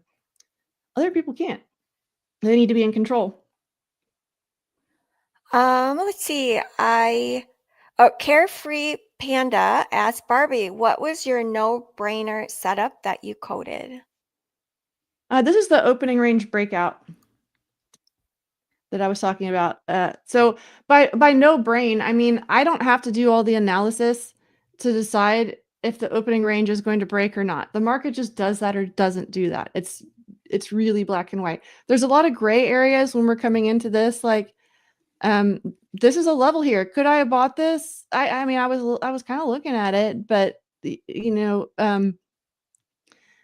when we get down into here into stronger support, I'm more likely to buy this. Like, I'm thinking about this, right? On the orb trade, you don't think about it. It either breaks or it doesn't break. So that's what these little yellow spots are on my chart. It's showing me where the opening range broke. So that's why it's thoughtless and brainless and just automatic. So because it's so automatic, it's just prime for trading, programming into an algo. So like, a lot of the criticism I've got is because I didn't consider this, didn't consider that. And I'm going to tell you guys, my goal with this from step one has been to program it. So I'm looking at it from that perspective. I'm looking at it like, if I'm going to explain this to a computer in NinjaScript, which is this version of C# that we're using for NinjaTrader, how do I do that? And so I'm looking at it from a little bit different perspective than somebody who's never programmed any automations before. Thank you, Barbie. Last minute thought before we end the day together. This was really fun. Yeah, I learned a lot about the automated trading and things. Mhm. But I'm just waiting to see. So right now I'm waiting on ES for my 63.65. No, I said that wrong. 63.35. So 63.33 to 35 is kind of my next spot where I'm kind of looking for some support if we can get down there. So I'm looking for that. And I didn't have a real obvious trade today, and that's okay. I had really great trading yesterday, and that's the way I kind of always look at this, is where I'm spreading out the love for my accounts throughout the week, and that's okay. We don't have to hit it really hard every day. Yes, and you had winning trades today. So it's still a good day. It's still a good day. All right. Thanks, Barbie. We will see you in the morning tomorrow, bright and early. Have a good one. Will do. Bye. Let's welcome Ash to the show. Ash, come on down. Hey, good morning. Good morning. How are you doing? I'm doing good. How about yourself? Good. Oh my God. When I just said that, I thought of Joey from Friends, like how he was, how you doing? I actually love Friends. Me too. Oh I my feel God. like that's kind of a throwback at this point. Yeah, exactly. It's really fun to like binge watch those shows. Yeah, we had a great morning. Barbie and I booked some profits and we talked about some algo trading and yeah, it was a great morning. Market was just kind of trying to figure it out and we definitely got teased quite a bit. Yeah, quite the move there. It was a volatile move down there and then a volatile move back up, and we're heading back lower again. So it was a interesting one, and I'm actually excited to go over the information because there was a beautiful model here that played out there at the open. Ooh, speaking of teasing, everyone stay around. Ash has some great things to share. Before I go, just a reminder, make sure you use code YouTube to help support the channel. Right now, you get 10% off any of the accounts. All right, I will see you guys tomorrow. Bye, chat. Bye, Ash. Have a nice day. Thank you. You too. Bye, guys.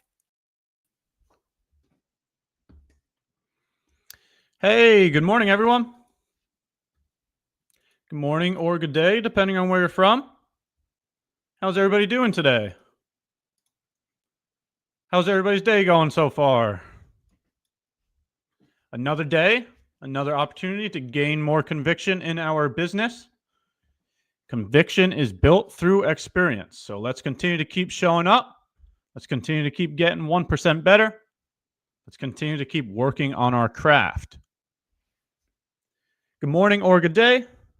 Very excited to get back on here with you all. We're going to go over New York Open here in a minute. Just want to take a moment to welcome everybody into my segment. I see a lot of familiar faces there in chat. Thank you for all the people that participate. It is amazing getting to go over this information at such a consistent basis with everyone. This is exactly how you build the muscle memory. So, good morning, good morning, good morning. Good morning, Raphael Trades. Thanks for asking how I'm doing. That was very kind of you. I'm doing well. There was a beautiful short position that happened this morning. We're going to review that here in a minute. I hope your day is going well. Good morning, Thunderbird. Good morning, Felipe. Good morning, Emma. Good morning, Marcelo. Good morning, MyFundedFutures. Good morning, Q Mendez. Good morning, Dylan. Good morning, Khan. Good morning, D Morrison. Good morning, Rocky Mountain Trader. Tao Trades, what's up? NJJN, good morning. Alwyn, good morning. Denny, good morning. Hello, hello, hello. Very excited to get back on here with you all. Lots of familiar faces over there in chat. Love to see that we continue to keep working on our business. Good morning, June 30 Trades. Good morning, Professor Plyo. Plyo, you were the one that commented on that Twitter post. Is that correct? I would love to get some individuals up here. There was a Twitter post that I made asking for any guests that would like to come up on stream. If you go over to my Twitter profile, if you send a payout certificate to that post, I'm going to go through those individuals and see who would like to come up on stream. We'll have a session where we talk about your trading. We'll have a session going over your payout and your experience with MyFundedFutures. I would love to highlight some of the success of the community. I would love to bring people onto the stream and get to share your experience and talk about, the model that you trade as well. So if anybody's interested in that, like I said, go over to the Twitter post, comment with either an individual you would like to see on stream, or if you want to be that individual, comment your payout certificate from MyFundedFutures. It would be great to get more perspective from other individuals. Gaining more perspective leads to a better understanding in price action. So definitely, if you feel up for it, let's have a conversation. Let's see if we can set that up. Good morning, good morning, good morning. Once again, love to see all the familiar faces in here. I'm going to go into the trade that happened this morning. If you want to see the executions, that is also over on my Twitter page. So that will explain to you what occurred here this morning. But quick little review. Let's talk about it. What a move NQ had this morning. Quite a volatile morning. Let's take a look. It's the same process day in and day out. Okay. On the daily chart, we're looking at swing highs, swing lows, and FVGs. Okay. So it was very clear, right? I know it's small, but it is either present or it's not present. Okay. There is, in fact, a gap here, right? I just outlined it. I know it's very small, but it's defined, right? It's either present or it's not. It either fits the definition or it doesn't. Okay. There is, in fact, a bearish gap here. Okay. So when price is located at a bearish FVG on the daily chart, that would be a time to have a bearish bias. Okay. So there's your first understanding of what occurred this morning. At New York Open, we were currently dealing with a bearish FVG. Therefore, looking for shorts, in my opinion, makes sense. Okay? Now that we understand a bias, let's just know that bias is simply an idea that gets you in and out of a position. If you have a bias, that does not mean price needs to adhere to it. Price doesn't care about how you feel. Price doesn't care about how you think. This is why we need a process, a way of defining our actions so that we clearly understand how to execute. For me, that is going to the daily chart, looking to see if price is at a swing high, a swing low, or an FVG. Depending on where price is, that's the type of position I look for, right? So price was at a bearish FVG. Therefore, I looked for shorts. But now chat. Throw a comment in chat if you know this answer. What is the confirmation we need after obtaining a bias to understand it's time to execute, to actually engage with that idea? See, no luck, pure skill. He or she has been here for too long. I didn't even get to finish the comment. Very good job. Absolutely correct. You can see who's been participating here. That was a quick one. So, bearish bias because of the bearish FVG. After understanding what type of position we're going to look for, a bias, then we look for a crack in correlation to confirm that we should engage with that idea. Okay? So, here's your bearish FVG on the daily chart. We'll actually leave that on there so you can see it on the lower time frame. Then moving to the hourly chart, right? This is the bearish FVG over here. Once price got to this location, we would then look for a crack in correlation, right? SMT. Very good job to everybody that said SMT. Let's take a look. SMT, you have to use these same 2 points in time between NQ and ES. So looking at the 3 a.m. hourly candle, taking that to the 8 a.m. hourly candle. Notice how the 8 a.m. hourly candle takes out the 3 a.m. swing high. Okay, let's go over to ES. Notice how the 3 a.m. candle high was not swept on ES. There you go.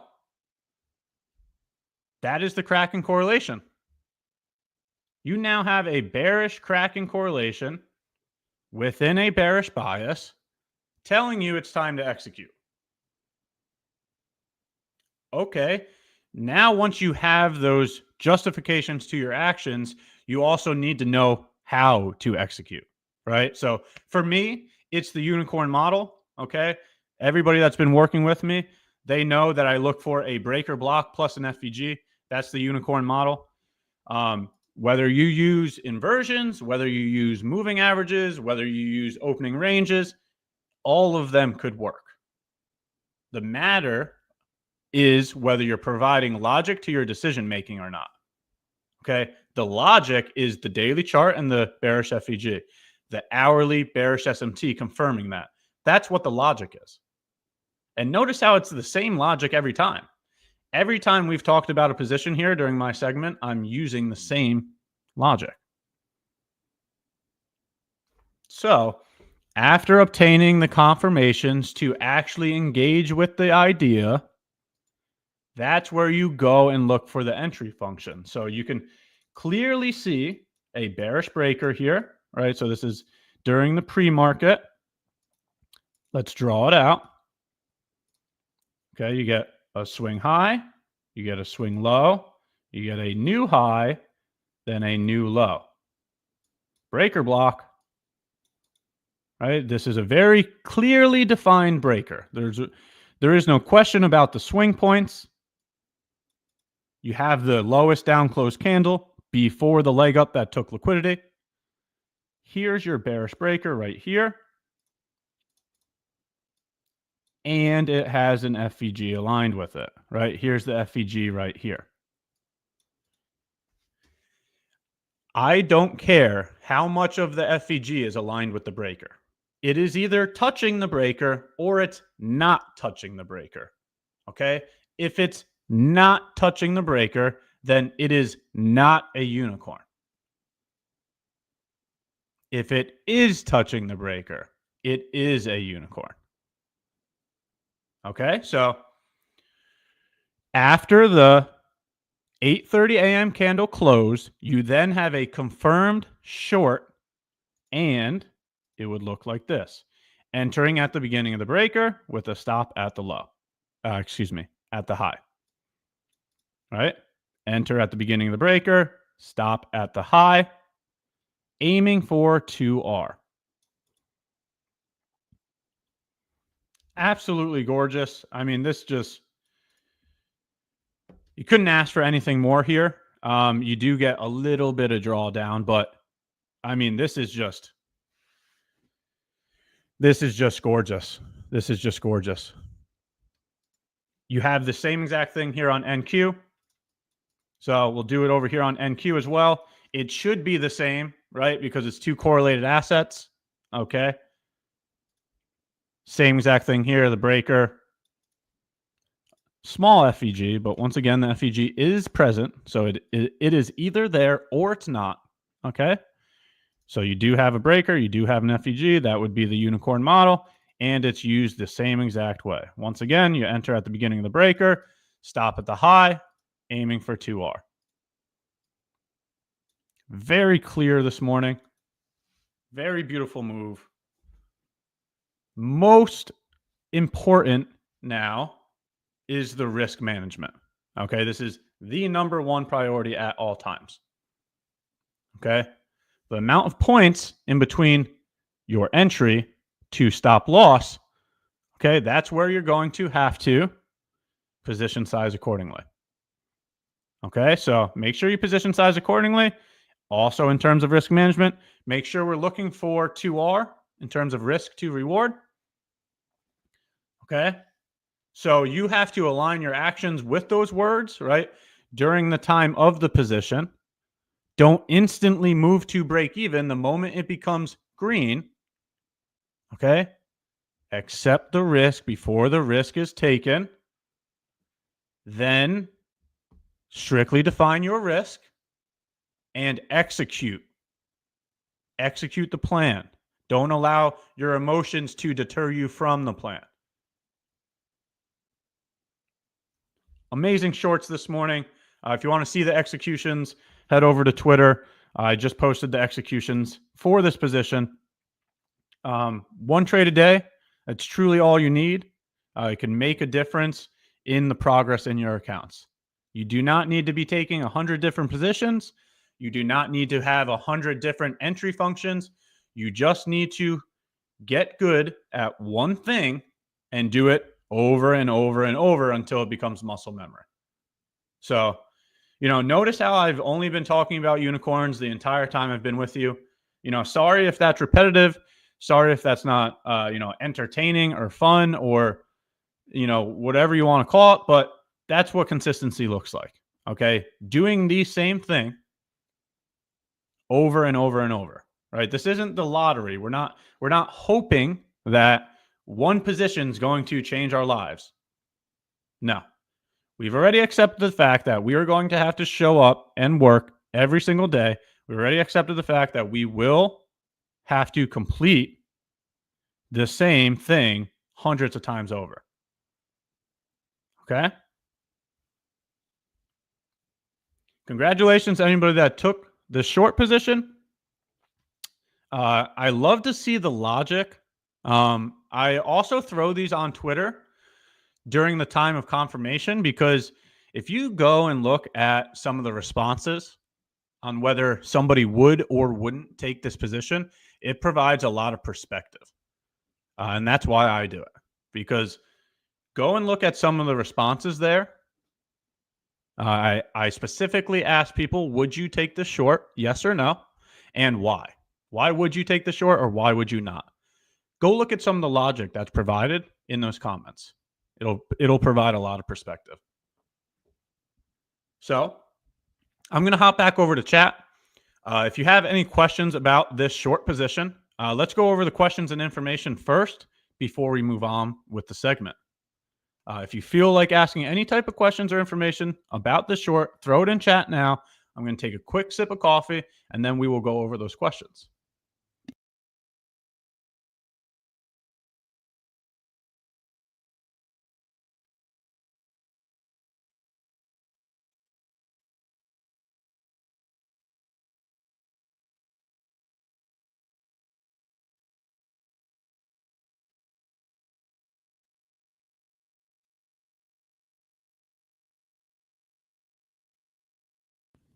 All right. Thank you for your patience.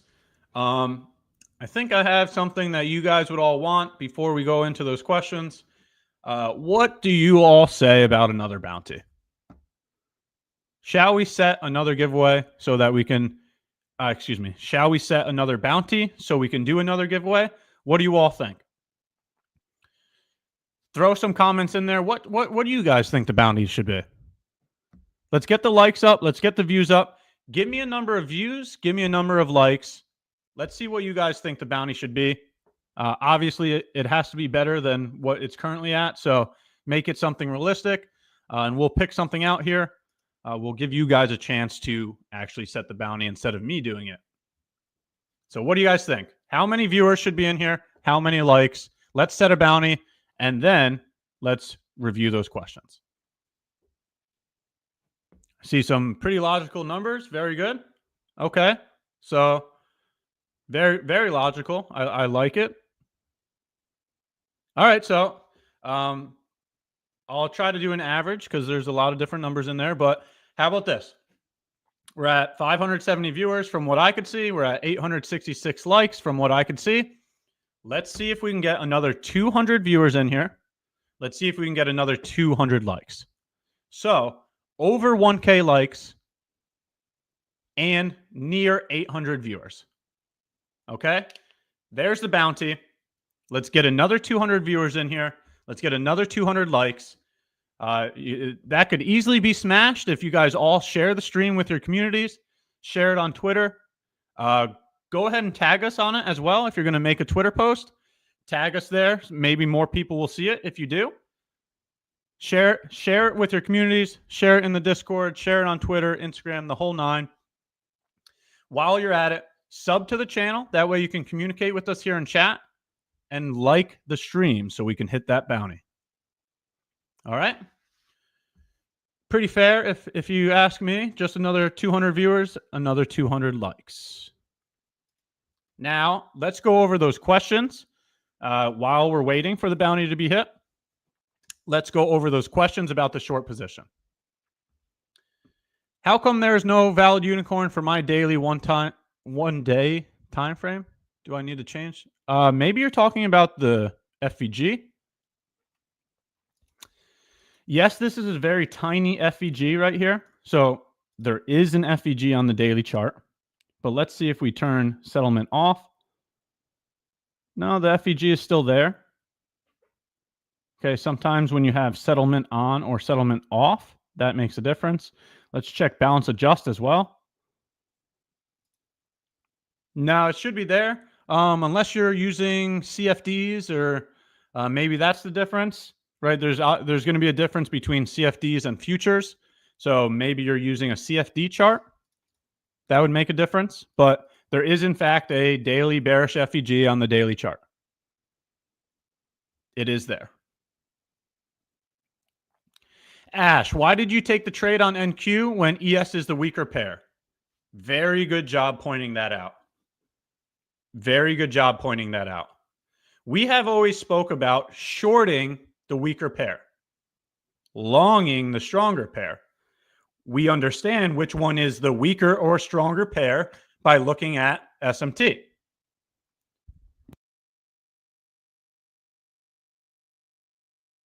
Very good job pointing out the mistake, right? I'm human. I'm a trader just like everybody else. So there's going to be times where I miss the information too, right? There's going to be times where I make mistakes. There's going to be times where I lack in discipline or lack in execution. The whole nine. I'm a trader just like you guys, and you'll realize at some point in time, I'm just another human being. So I agree with you. Very good job. You are correct. We should have, in fact, shorted ES.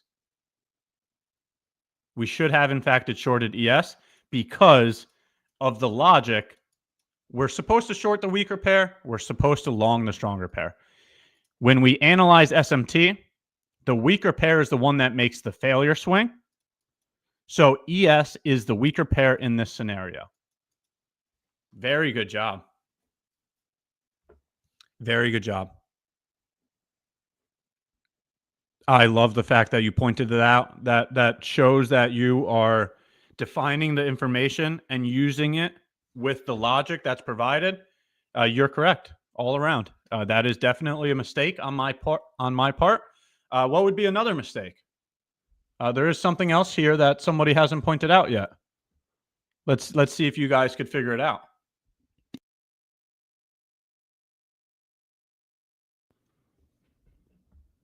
What's the other mistake? What's something else that I should document about this position? Very good job. Very good job. Good job, chat. I mean, can't even get anything past you guys at this point. Very good job.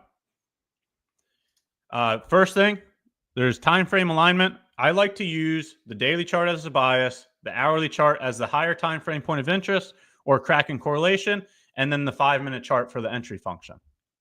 But did you notice how the entry function was on the 15-minute chart? Right? We're looking at the 15-minute chart here.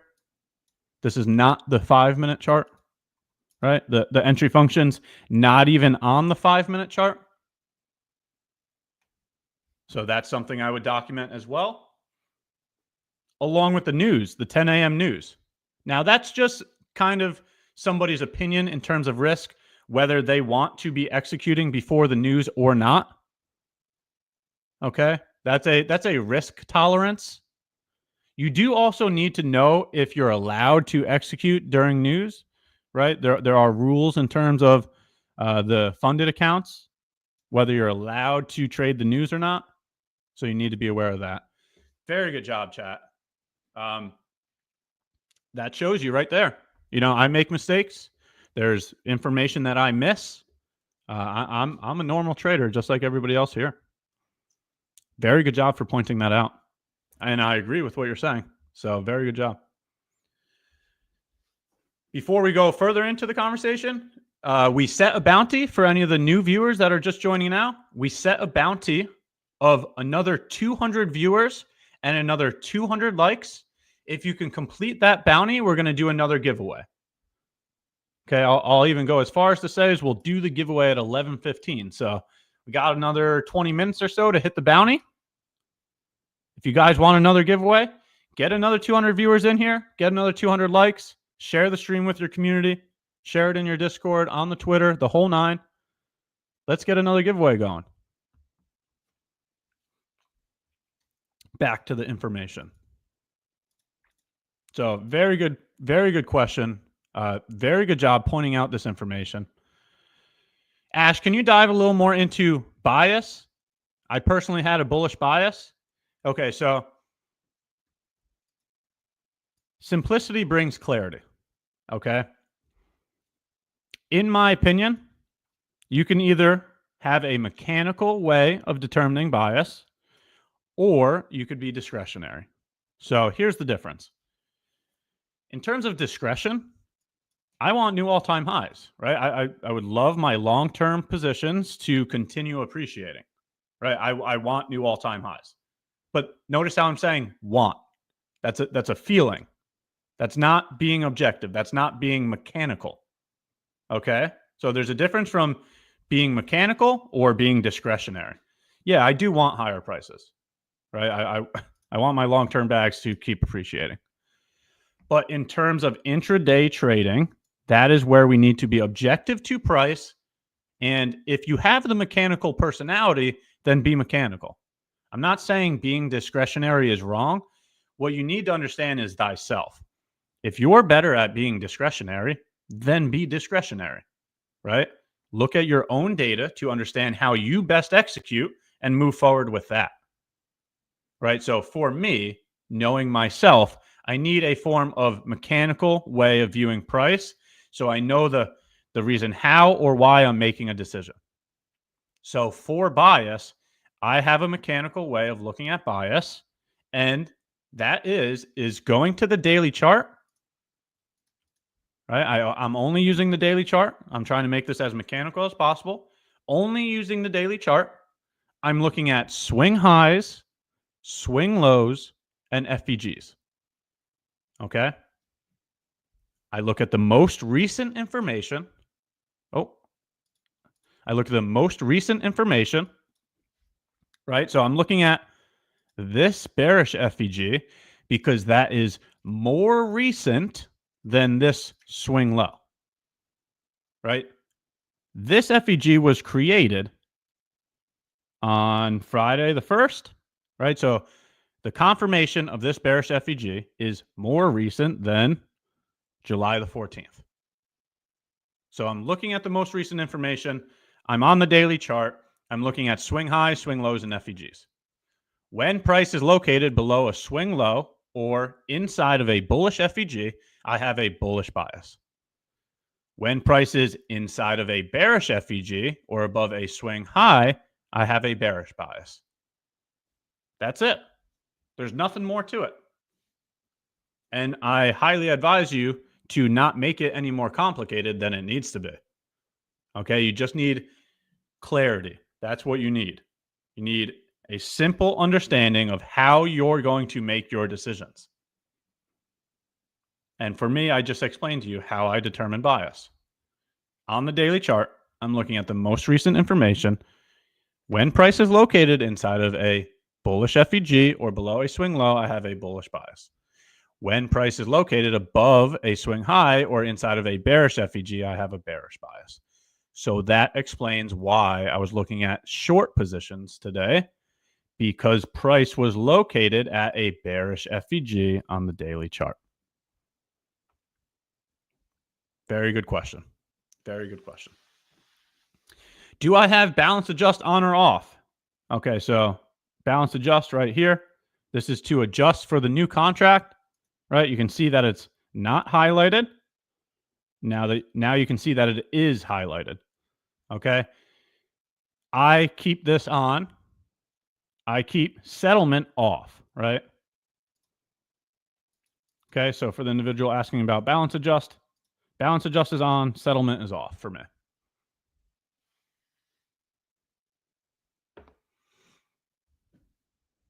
Hey, Ash Ketchum. Only OGs would know that my name was Ash Ketchum at one point in time. I was actually trying to catch them all. I wonder who was around long enough to know that. That's where the whole Ash trades comes from. it was actually Ask Ketchum at one point. My name is actually Matt. So my real name is Matt. But we already have a Matt on stream, so he does a phenomenal job. He could take the name Matt. I'll be Ash. If chat is bad, you can just give me the prizes.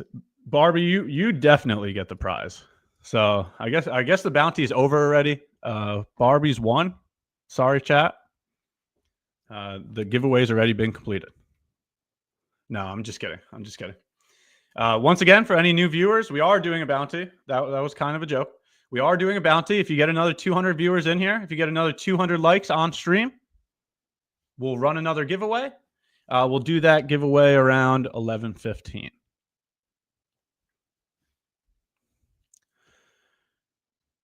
Alrighty, let's take a look. We're doing questions and answers as well.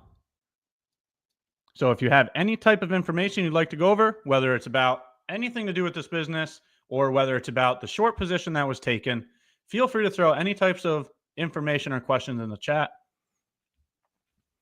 And let's take a look.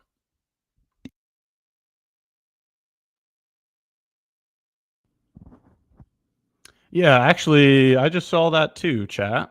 I don't know how that's possible that the number of likes went down 200, not up 200. So I guess somebody doesn't want the bounty to happen. What's happening? Very, very interesting.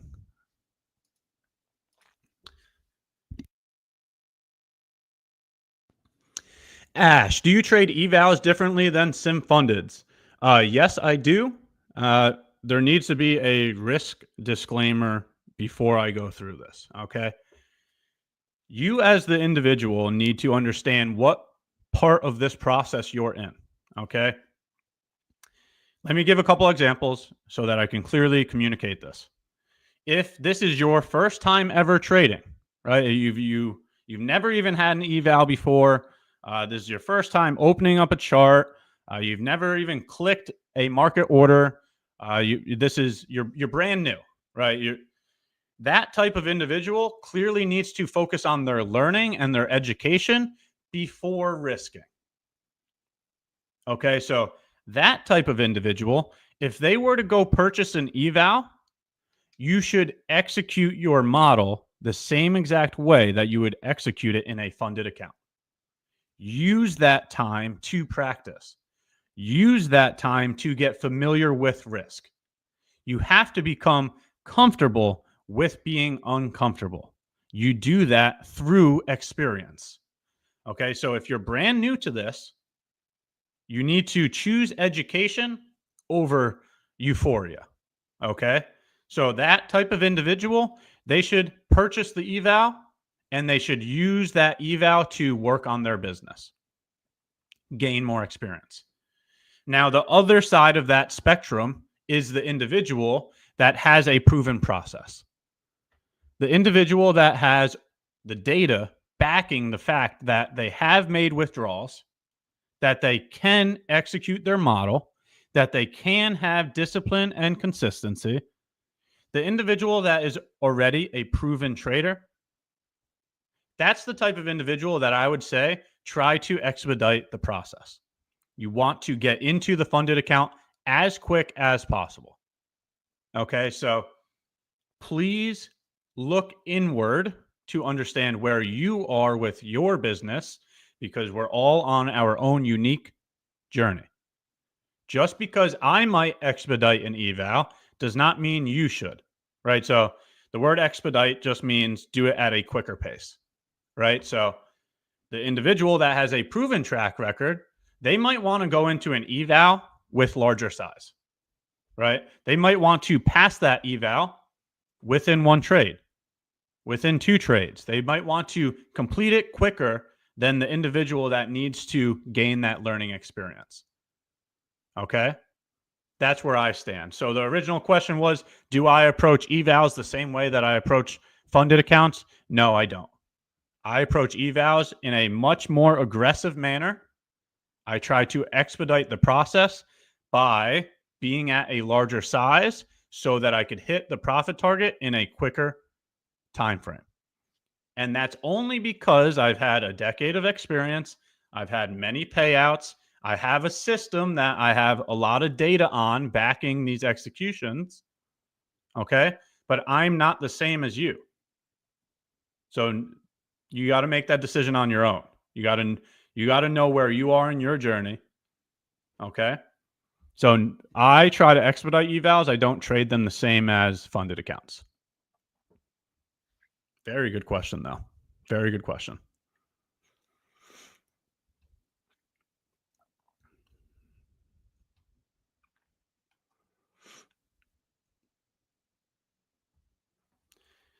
Yes, that's the truth. That's why I trade my evals like I would a funded account. Starting bad habits in an eval will just continue on a funded. Very good response, Cody.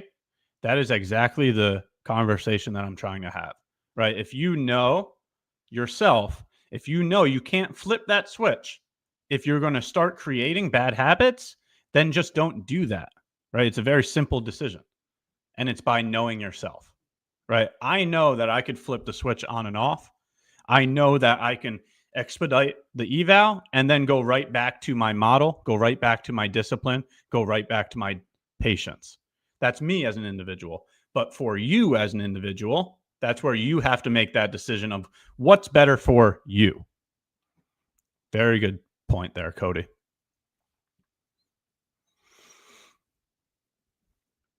Ash, do you trade London session? No, I'm from the US. I'm on the East Coast of the US. So that is usually when I'm sleeping. I normally sleep from like 10 p.m. to 6 a.m.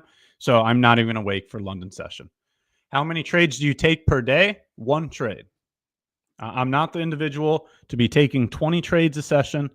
I accept the risk before the risk is taken, or I don't trade. Once I've taken the trade, that's when I allow the probabilities to play out. I don't move my stop. Okay, I either take the win or take the loss.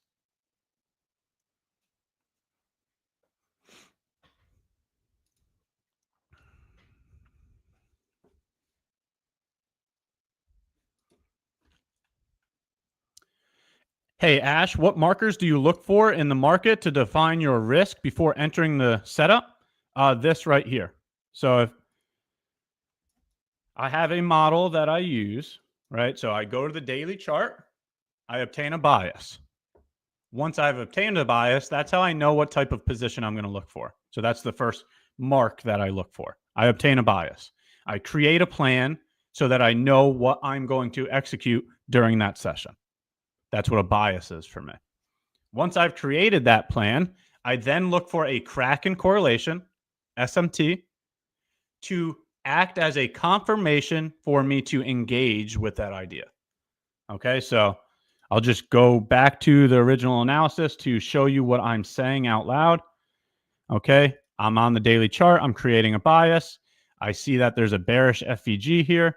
For this reason, I would have a bearish bias today. Price is at a bearish FVG.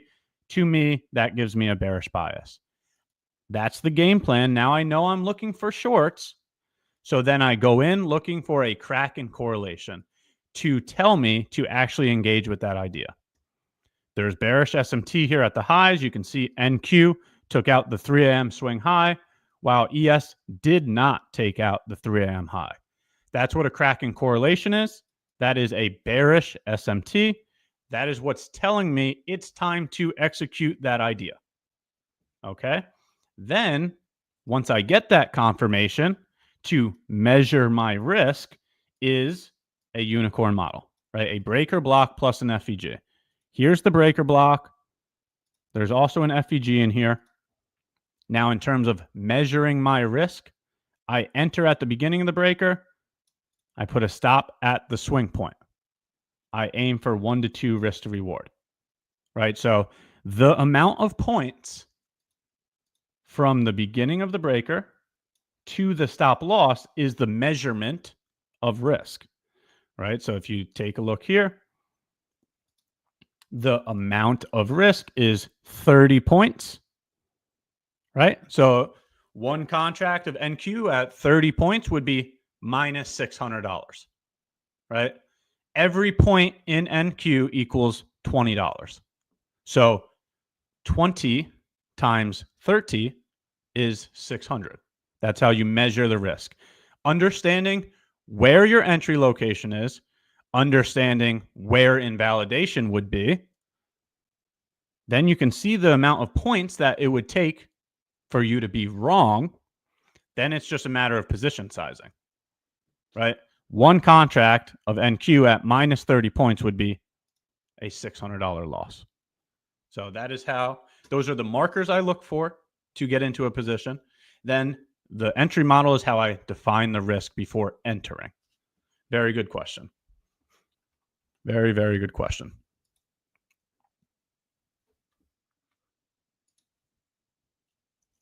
So we're going over questions and answers right now. I have no clue what's going on with the bounty. This is quite literally the first time I've ever seen this, but the amount of likes is going down and not up. So I don't know if that's, I don't know what's going on there. Maybe we should, maybe we'll just go ahead and set the giveaway at 11:15 there, because it looks like, I don't know, maybe YouTube's doing something. I don't know. So how about this? 11:15. We'll go ahead and do a giveaway. Sorry for changing the bounty, but I haven't seen that before. So we'll just go ahead and do the giveaway at 11:15. How about that? We'll just make it nice and easy for everybody. So stick around for another 3 minutes or so. We'll get a giveaway going. We'll figure out what's going on with the likes and the viewers at another point in time.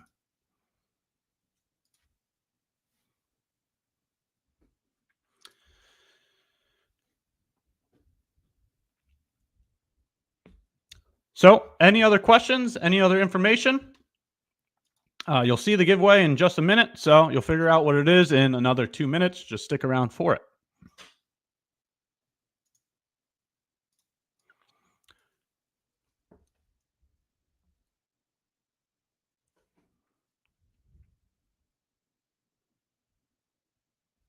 How do you redeem?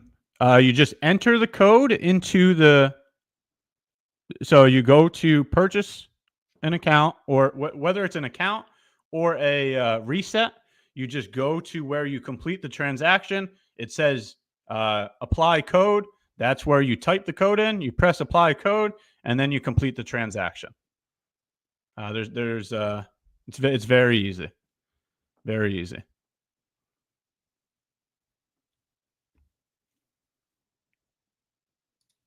Yeah, I am refreshing the page, and that's why I'm not understanding why the likes are going down. Something's going on.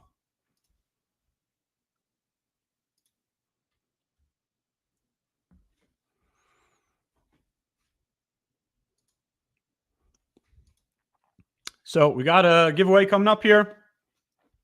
Another 20 seconds. We'll have the code, so get ready. We are doing another scheduled one. That's 2 scheduled giveaways in a row. So I don't want to hear that I never schedule them. This is 2 scheduled giveaways in a row. So, tomorrow's probably going to have to be a surprise at this point. So let's see what we have here. All right. We got 20 free 50K scale accounts. Wow. Free accounts today. Using code SEN_IT20. 20 free 50K scale accounts using code SEN_IT20. Who's going to get one? W. Oh my God, I got it. Let's go. Yes. W, I got it. Let's go. Thank you. Thank you as well. Throw a W in chat if you're able to get one of the giveaways. Congratulations to the winners. Free accounts. That is just, man, that is just incredible. Congratulations to the winners. Throw a W in chat if you are able to get one of the giveaway accounts. Thank you to MyFundedFutures. I mean, I just don't even I don't even know what to say at this point. The amount of value that's provided in this community is incredible. Truthfully, I wish I had something like this when I first started trading. It really, really provides a lot of value. Free accounts. I mean, the amount of people that have DM'd me with payout certificates from free accounts. Do you understand the return on investment there? It's incredible. It's absolutely incredible that they give away free accounts. Thank you to MyFundedFutures. Even better, we talk about trades on here. We talk about mental and emotional intelligence. We go over this entire trading business through all of the hosts we have here, through all of the special guests we have here. So we're hitting the value aspect on all corners of this business. Thank you to MyFundedFutures for doing this, providing the value, creating the community. It is a very special thing. I really do wish I had this when I first started trading. Yeah, you guys are going to have to understand there's over 600 people in here, and there's only 20 accounts. So, yeah, they're going to go really quick. There's only 20 accounts for 600 people. So, it's going to be fast. That's why I was telling you all to get ready. Okay? But for the individuals that did get an account, congratulations. Make the most of it. Make the most of it.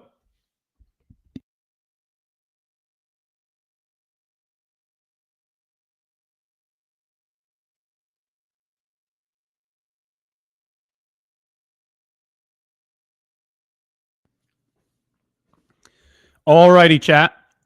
Got another 13 minutes with you all before Tom comes up. Let's see what you guys are thinking.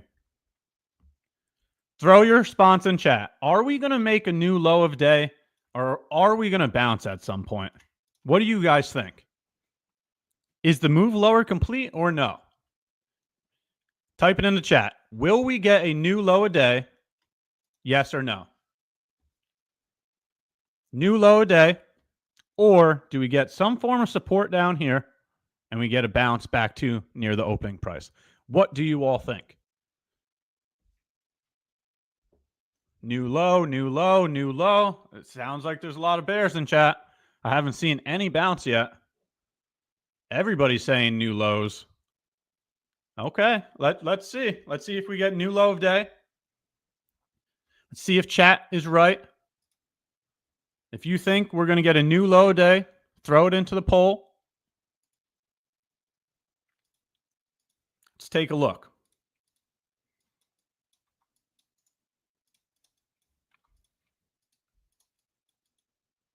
Let's take a look. Let's see if there's any type of cracks in correlation. It's not looking like it yet. So in my opinion, I think we may see another new low of day as well. Seeing that there's no crack in correlation, both NQ and ES are moving the same at the same time. So it looks like we're trending at the moment. If there was a crack in correlation, that would be something that would give me an idea that we might, change direction, but we don't have that yet, right? Whether you're taking a look at this low over here, or whether you're taking a look at the current low, both NQ and ES have the same exact information. So since there is no divergence yet, I don't think that the bearish move is complete yet. So notice once again how I'm just using the same concepts over and over and over again. It's just swing lows, swing highs, FVGs, and cracks in correlation. That's all it is. Simplicity brings clarity, and I highly suggest everyone here to define their process for that reason. Okay? If you know exactly how you're going to execute before you go into execute, you're not going to have any decisions to make, right? That's when it truly becomes muscle memory. You need to define your business and then execute it with strictly defined risk management. Okay? So, and that's what helps me make decisions. That's the logic I provide to my decisions. That's how I know how to act. Okay. There's no SMT here, so I don't think that we're looking to reverse yet, because SMT is one of those confirmations that I use.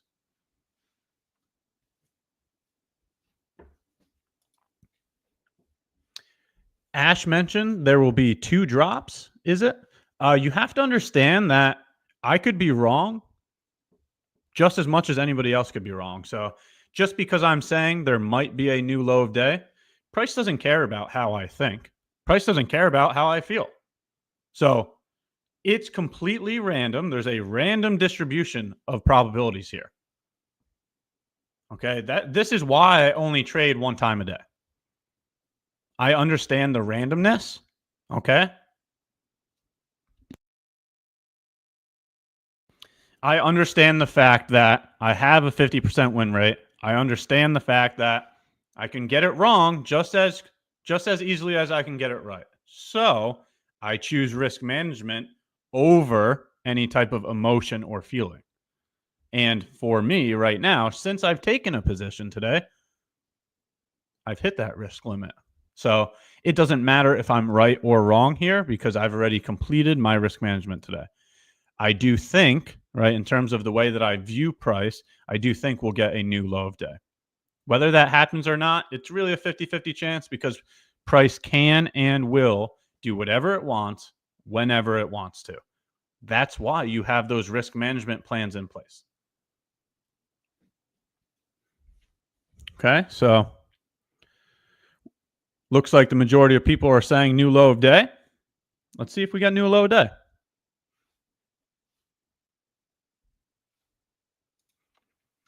Me too, Ash. Used to take 4 to 5 trades a day, still ended up red. Now I take trades following my risk, only putting 1 trade a day. So here's the thing. I personally don't think you should be giving up other aspects of your life to take more trades, right? If you're staring at the screen 24 hours a day, you're missing out on health. You're missing out on family. That's why I only take 1 trade a day. When I say less is more, when I say quality over quantity, I mean that. I mean that in risk management. I mean that in life. Okay? Honestly, like, do you want to spend your entire life staring at a screen? Like, seriously, like, do you want to just smash this button hundreds of times a day for the rest of the time? Like, in my opinion, I would like to go out, have life experiences, work on my health, go to the gym, spend time with my family and my friends. When I have a better headspace, when I'm healthy mentally and physically, in return, I actually execute better. So that's the overall conversation here, is I don't miss out on other aspects of life to be smashing this button. So yeah, everybody wants to make more money, but that's where you have to have patience. That's where you have to realize that there will always be another opportunity. That's where your mental and emotional intelligence has to be stronger than your feelings, right? If you're so impulsive because you have such a need to make more money, I don't think that's going to make your process go quicker. You're still going to have a 50% win rate.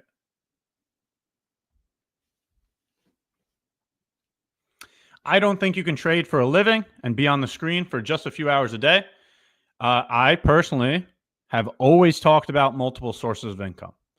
I will always reference multiple sources of income. I personally do not think making day trading your only source of income, right? It quite literally takes money to make money, right? So let's just imagine this is your first time day trading. What money are you going to use to even day trade? You have to go and work to get that money to fund your business. You quite literally have to have multiple sources of income to conduct this business. So go get a job. Go start a business. Go start a side hustle. Okay. There's many different ways to have multiple sources of income. And in return, that will help your risk management. Okay. You won't feel the need to force a trade. You won't feel the need to have some sort of return or some specific result. Okay. You'll allow the results to become a byproduct because your family, the bills, the mortgage, the food in the fridge, it's still always taken care of. So you won't have any kind of emotional inducement to force you to do bad habits. Go drive Uber. Go waitress or wait at a restaurant. Go work a full-time job, then go get a side hustle. The full-time job covers all of your bills and your savings. Okay? Then the side hustle is the money that you use to start your business. Notice how your family and your health and your safety is not put at risk because your main source of income covers that. Then you just simply go work more. Like, just if you're talking about putting more time in, put more time in working. Work more. Work more, create a secondary source of income. That can be the funds that start this day trading business. It will take money to make money, plain and simple. So you have to have multiple sources of income. Very good question. Very, very good conversation as well. There's no euphoria here. This is the raw reality of my journey. That's why I come on here and share it with you all. I'm just not the euphoric individual. I have responsibilities. I have a family. I have a house to take care of. I'm just not that individual. I personally don't live my life that way. That's why I say these things. I'm talking from experience, right? The whole new cars and new watches, and we're living a free life because we get to trade everywhere. In my opinion, I think that's just all marketing. I think that's just content used for marketing. I think the reality of the situation is a lot of people in life need to work for the things that they want. That's what my reality is, and I have no issue saying that. So I'll work. I enjoy the work.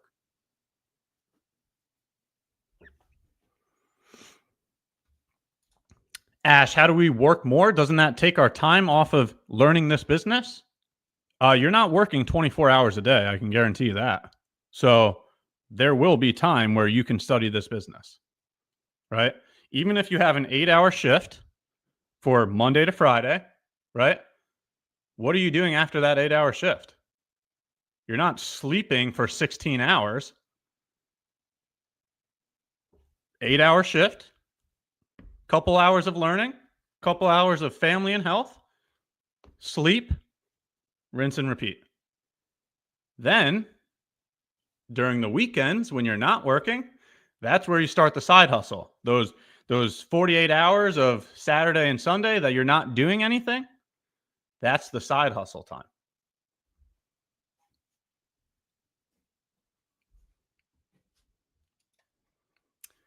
Wow, chat. The conversation's going so well that I didn't even realize my time is coming to an end here. Amazing conversation. If you couldn't tell, I highly enjoy going over this information. This is my life. I mean, you see me showing up here every single day. You see me going over this information every single day. That's because I'm going to keep working every single chance I can get. So for all of those like-minded professionals that want to continue to keep showing up, sharing their journey so that we can all gain more perspective, gain more knowledge, and keep getting 1% better, let's keep showing up to this live stream. Come trade with me, 10:30 to 11:30. Even the morning host, the afternoon host, let's keep working. Let's keep getting better every single day. Okay, so thank you. What a phenomenal conversation. I didn't even realize what time it was. Maybe next time we can do some more technical analysis instead of mental and emotional intelligence. Let's see. We are starting to move towards that new low day, so maybe chat is right on that prediction. But phenomenal conversation. Once again, thank you for your time. I will be right back here tomorrow at the same exact time. But stick around for Tom's segment. Stick around for Matt's segment. Some incredibly valuable hosts there. I'm certain they're going to have a lot of great information for us today.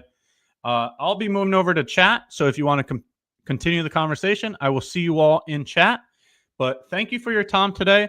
And let's welcome Tom up on the stage. Have a nice day, everyone. Hello. Welcome, everybody. Oh, my God. Thank you, Ash. This was just awesome. Again, I always enjoy listening to your segment. I usually, especially nowadays when the market is not really moving too much, I immediately hop into MyFunded TV and listening to Ash. Lots of great value. Thank you so much. Don't worry, it's still not Ghost Tom, so we're going to be spending lots of good time together, all right? Even if I'm ghosted, my voice is going to stay here. Thank you again, Ash. W's for Ash. This was great. And hello, chat. Special hello to the hosts and the mods of MyFunded TV. As usual. Oh, it's good to be back. All right. Just to be clear, I bought a new webcam. I don't know how it's going to work today. I updated everything on the computer. All right. I actually sent the prayer. Everything is fine, perfectly, flawlessly working. New webcam. Actually, I have 2 webcams now just to make sure. Actually, 3 just to make sure. But let's see how it goes. Anyway, we have some good topics, market analysis, and I can't wait to dive in to all these stuff here. How's everybody doing? Hope you guys made some profit, of course, right? Old webcam, new. The settings are still needs to be updated. So this new webcam, as you can see, it gives a little bit of a wider view. I don't know. It's kind of I have to get used to it. This is just the default settings, so I will have to do something about it. Anyway, on the box it was saying full HD. That's all I know. Not full DGen, full HD. Okay, so I'm gonna be constantly watching the feed of what's happening. How's everybody?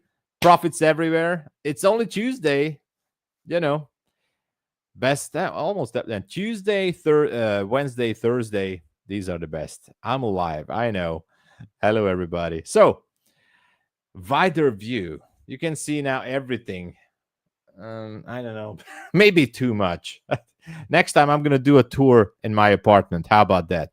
Actually, I was thinking, and this is basically with context. I'm just curious. Should I do a stream when I will go on vacation from the beach? I just got a very cool laptop. It's super awesome. It would be great to have a stream from the beach. Maybe next time we'll do it. Anyway, let's go. Let's go to the topics. Let's go to the market. IRL stream. Yeah, let's go to the market. Let's see how this goes. And let's just review what happened. Okay. Sounds good, right? Oh, yeah, the bounty. I'm not sure yet if there is a bounty. I was just, I haven't really checked it. You know what I say? Just stick around. Okay. Old webcam is still here. Don't worry. Don't worry about it. It's still going to be fine. I still need to adjust. So this is just default settings, but just stick around. All right. Quick recap of what happened in London. Come on, we need the energy. All right, everybody drink the coffee and the lemonade. Maybe you can put in some Spicer Chaser, but that's it. Let's look at what happened in London. 2 a.m., obviously, we're streaming. And by the way, I always forget to put out my YouTube handle. If you guys would like to join us, there's my YouTube. So, London, 2 a.m., we went down to a 4-hour fair value gap. Well, first of all, we popped Asia high. There was an Asia high, then went down. No zones, no levels that we could go with. Nothing. Like, the only zone that we were seeing was down here, which is a 15. Oops, sorry. Let me just put this back. There was a 15-minute demand zone down there, or bullish order block. New lows. Oh my god, look at that. It's just going. I have no target here, by the way. I checked all the time frames. So if you guys want to chase it, good for you. There's only one zone down here, which is the 15-minute. So let me just go to the 15-minute time frame. Yeah, it's right here. So that's the only valid target that I can see here, which is at just below 23K, 997. So I'm actually curious how this one's going to go. These two bearish candles from Monday, just at the start of the London kill zone. All right. Maybe, but how far is that? Actually, not that far. Oh my. NQ can do it. Anyways, so not much happened. We made a new high here during the New York kill zone. And this just created us a nice opportunity to go and scalp it after the market opens. So let me just show you this. This here is a 5-minute supply zone. If you go down to the 1 minute, you go back here to 8:07. Created a beautiful 1 minute / 5-minute zone. I did kind of like it. And so when it inverted this drop here, especially after sweeping the Asia low, I entered to a long position. So a small scalp happened here. By the way, accidentally I pushed it with 2 minis instead of 2 micros, but I closed it with a small profit. But still, that's the only thing we had. Otherwise, we were just following as price were going down. Now, as far as I checked the data feed on the micro and the mini, hey, Cartoon Futures, what's up? So as far as I checked the data feed, I'm not sure what you guys are seeing, but on my end, I see this gap on the micro, on Rhythmic, on DX feed, also I think on Project X. Anyway, I do see this on some data feeds all over the place, but only on the micro. I wonder if price will ever try to go back there and reprice that level. But so far, on bigger time frames like the 15-minute, we just went down, technically repriced the bigger portion of this 15-minute bullish fair value gap here. So now comes the question, how far can we still go down, you know? So what's really the target here? I'm not going to jump into a short that's 100%. Even if it starts to waterfall, no thank you. So in terms of levels and targets, the only thing I would still like to see is that 1/15-minute supply zone. I guess it's kind of a long shot. I don't think we're going to make it. 200 for more than 200 points, 220, 30. It's H1. Hello. So it's kind of far away. But on gold, and this is also interesting, gold actually made a perfect, I would say almost picture perfect scenario from the London session, went down, swept previous day low, and then went up to Asia high and then previous day high. Now, there's not much else to do. Even if I look at the 1-hour chart, like nothing here, nothing that gold could go to. Small fair value gap at 452, but that's it. Okay. So let's just go back. Oh, yeah. Quick look on ES. ES also. Oh, yeah. Oh, my gosh. Okay. Never mind. Look at the 1-hour on ES. This is why it's going to ride shotgun again. Why I haven't updated this. Anyway. Look at this demand zone down there. Opening up this 1-hour candle is 306. So this is a 1-hour bullish order block / demand zone. All right, we'll see if it gets there. This is valid. Again, why this is valid? Picked up liquidity here and shifted market structure here. Boom. So I think as long as ES is going to go, look at the 15-minute and all the lower. Oh, okay. I'm going to check it. So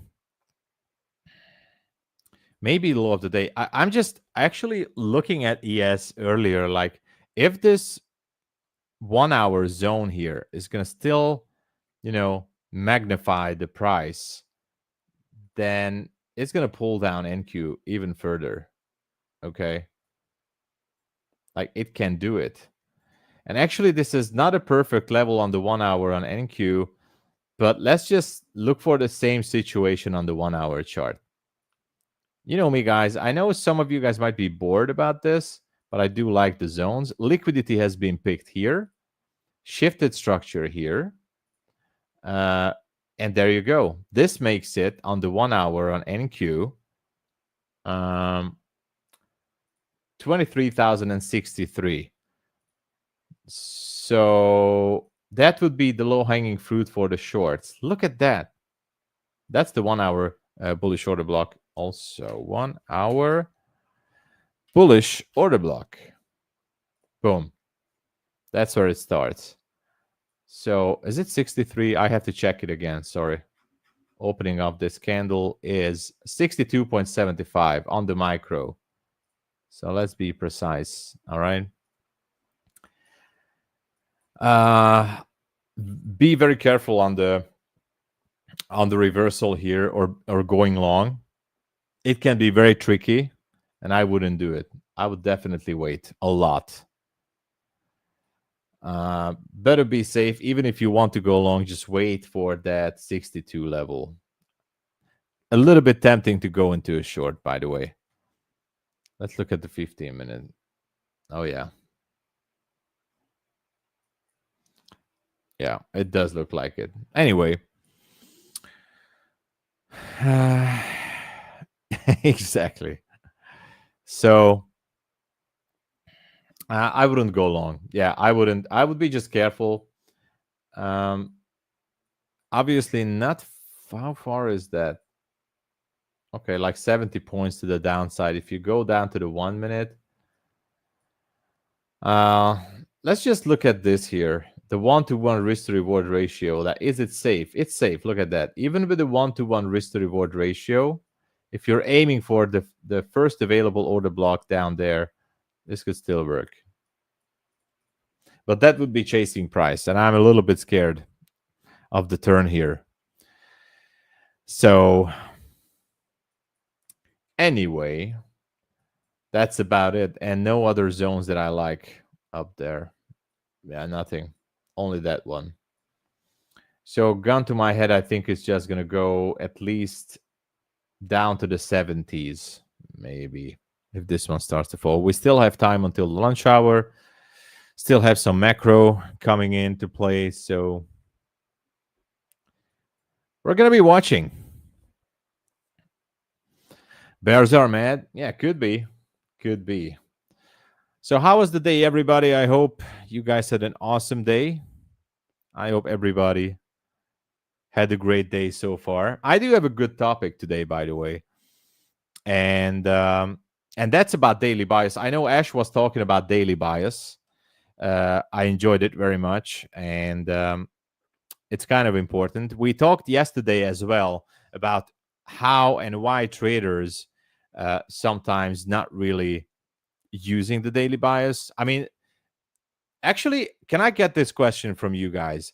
Are you strictly using a daily bias, or are you not specifically using a daily bias? Can you guys answer to this question? I'm really curious. Are you using a daily bias, or I'm not saying you don't, but are you just going with the flow or the price action? You know what I mean? I would be curious. No, JC is saying no bias. Felipe, not really. Victor saying yes. Stick around. Yes. Okay. Thank you. Do you use? Oh, that's awesome. Thank you for the poll here. Do you use the daily bias system? Okay. Let's see how that ends. I'm just curious. 60 time frame. Yeah. Hey, Abel. Quick question. How are you paying the tax in your country? Well, I do pay it as a self-employed, self-employed, like not entrepreneur, but self-employed. contractor, and that's it. That's how I pay the tax. Sometimes it's easier. Sometimes, it depends on the income, what you can deduct as expense. Also important, because yesterday we were talking about the business side of this. Yeah, I was reading Brand New Day everywhere. I'm actually curious about it. But yeah, so paying the tax in my country, especially the income from profit from trading, that is definitely better with self-employed. How do you avoid taxes? Well, there's many ways to avoid taxes, but I'm not here to help you out with that. Obviously, no financial advice here. But Pablo Escobar, he was definitely, he was digging a lot of holes in Colombia, and lots of bags were filled with dollar bills. So that's also a situation, I guess, that you can do, but maybe not for long term. No, the BMW is on my private name, so that's not a tax write-off, because that's a different thing. I didn't buy it for my self-employed tax number, so it's not a tax write-off. But if you actually running a self-employed business, it's absolutely a smart move to have, especially in trading. Like, I asked for an accountant, and I also was asking for an official statement from the tax office that if I use the income from profit from trading, for example, to lease a car, that's also, I can use it for tax deductible. Only obviously I need to say that I use it for not just marketing, but for business purposes as well. Like, anyway, that's a different road down there. But anyway, it can happen. Everything can be done properly. We're going to stream from the BMW. Yeah, absolutely. So in this case, let's just go back to the daily bias thing. I'm actually quite curious how we're doing with the votes. 55% saying using daily bias, 45% saying no daily bias. That's cool. the late Pablo Escobar trying to avoid. So what's the purpose of NQ? The purpose of NQ is to take your money. That's the purpose, basically. Nothing else. To take everybody's money. So let's go back to the daily bias. I think it's important. All right. I would say, especially for day traders, right? Because if you're swing trading, daily bias, yeah, it's cool and everything, but obviously looking for the weekly outlook, the weekly forecast, high time frame levels. But the daily bias is our go-to or no go-to thing. Now, I'm going to separate this to two groups, because don't worry, guys, I'm always checking the camera feed just to see if everything's all right. Hey, Kevin, what's up? So, first of all, obviously we know what the daily bias is, right? That's the direction or the expectation for the day, what you're expecting, right? Bullish, bearish. You can also expect neutral, okay? Often based on the pre-market structure, news or economic events. Obviously, we all know that. Market internals, higher time frames as well, charts. Your bias is basically your hypothesis, but it's not a guarantee. Okay, it's a hypothesis or anticipation, but it's not a guarantee. It's a guideline next to your analysis for the day, but it's obviously not as simple as it sounds like. Okay, so for those of you who are trading with daily bias, there's pros and cons into both sides, but let's just go over this because it's important. Okay, like, obviously the pros for having a daily bias is to have a clear focus and direction, avoid random trades. We all know that. Helps identify setups in alignment with the trend. That's it. That's how simple it is. And also, it can reduce the hesitation and overtrading. By the way, yeah, daily bias helps you a lot to reduce overtrading and the hesitation. But the risk is it can lead to confirmation bias, right? Seeing what you want and not what is actually there. That's why it's a little bit tricky one. You're seeing what you want, but not what's actually there. If you're, we used to say like we are married to the idea. Whatever happens, even now that the market is just going down, I don't care. It is going to be a bullish day. So that is absolutely not something that we go with. That's one of the risks. The problem isn't having a bias. So it's marrying to the bias. That's the real issue. So a trader has a bearish bias based on overnight lows, for example, or highs, resistance or rejection. They wait for a lower high intraday setup and short for the structure. That's basically having a bias for the day. But the other thing is when you're not trading with a bias, and don't worry, we're going to go to a conclusion of how you can do it, like in both ways. Bounty hit, awesome. I haven't even checked that. Hey, look, I'm not Tom Balboa, but we're going to talk about that too. So it can lead to a lot of things. Like the pros are usually that, like with no bias, you can actually trade what's in front of you, or like pure price action, adaptable to changing market conditions. By the way, that's why I like it. It's adaptable. I think that's basically the other stuff, and less likely to be stubborn in one direction by not having a daily bias. Now, what are the risks about this? It can lead to indecision or overtrading, or both, overtrading both directions. And it can also lead to bad habits by not having the daily bias. Without context, you might get chopped up in range-bound markets, usually, or harder to filter out bad setups. Everything can look tradable without, the higher time frame lens, right? And that's an issue. But no bias doesn't mean no plan. It just means flexible execution. That's what I want to say.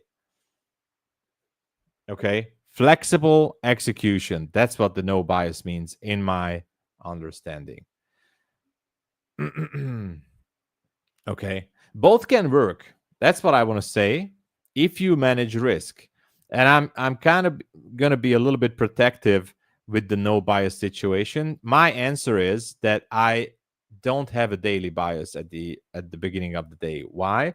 Because usually I start to trade in the London session, and I definitely don't have any idea. Even if I look at the daily chart, I know, and I agree, because Ash was talking about higher time frames too, and other hosts as well. Like, it's great to have a higher time frame view, which I also check as well.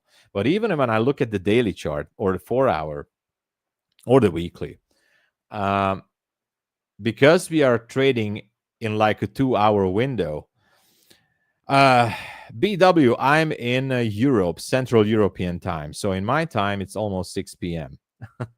So when I start to trade in the morning, I definitely don't have a clear bias. Okay. I think it's going to shape throughout the day. By the New York session starts, that's when you can maybe have some sort of idea. And even ICT agrees with that. Like, for those of you who are starting in the New York session, you're going to have a much easier prediction, maybe, if we can say that, prediction for the rest of the day.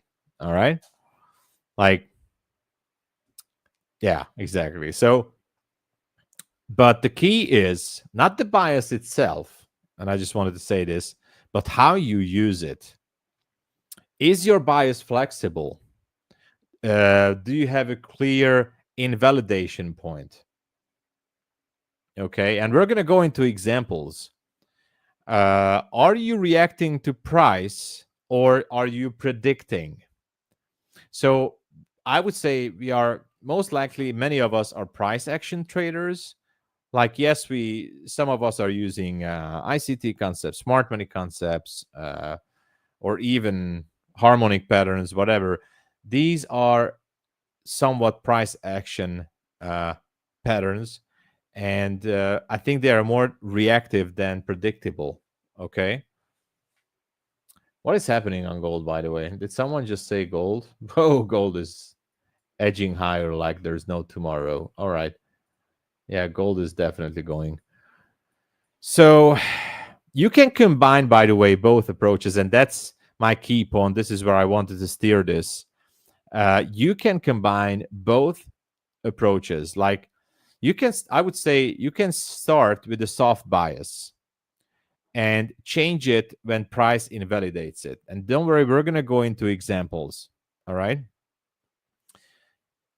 You have a bias, but only take trades that match up your system.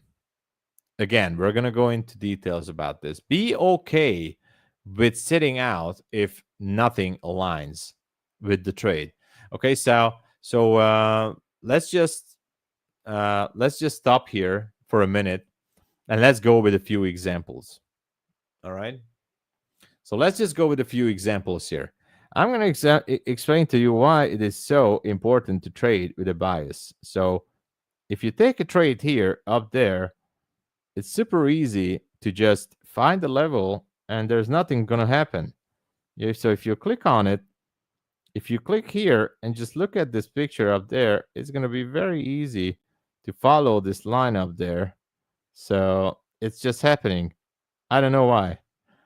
Oh, don't worry.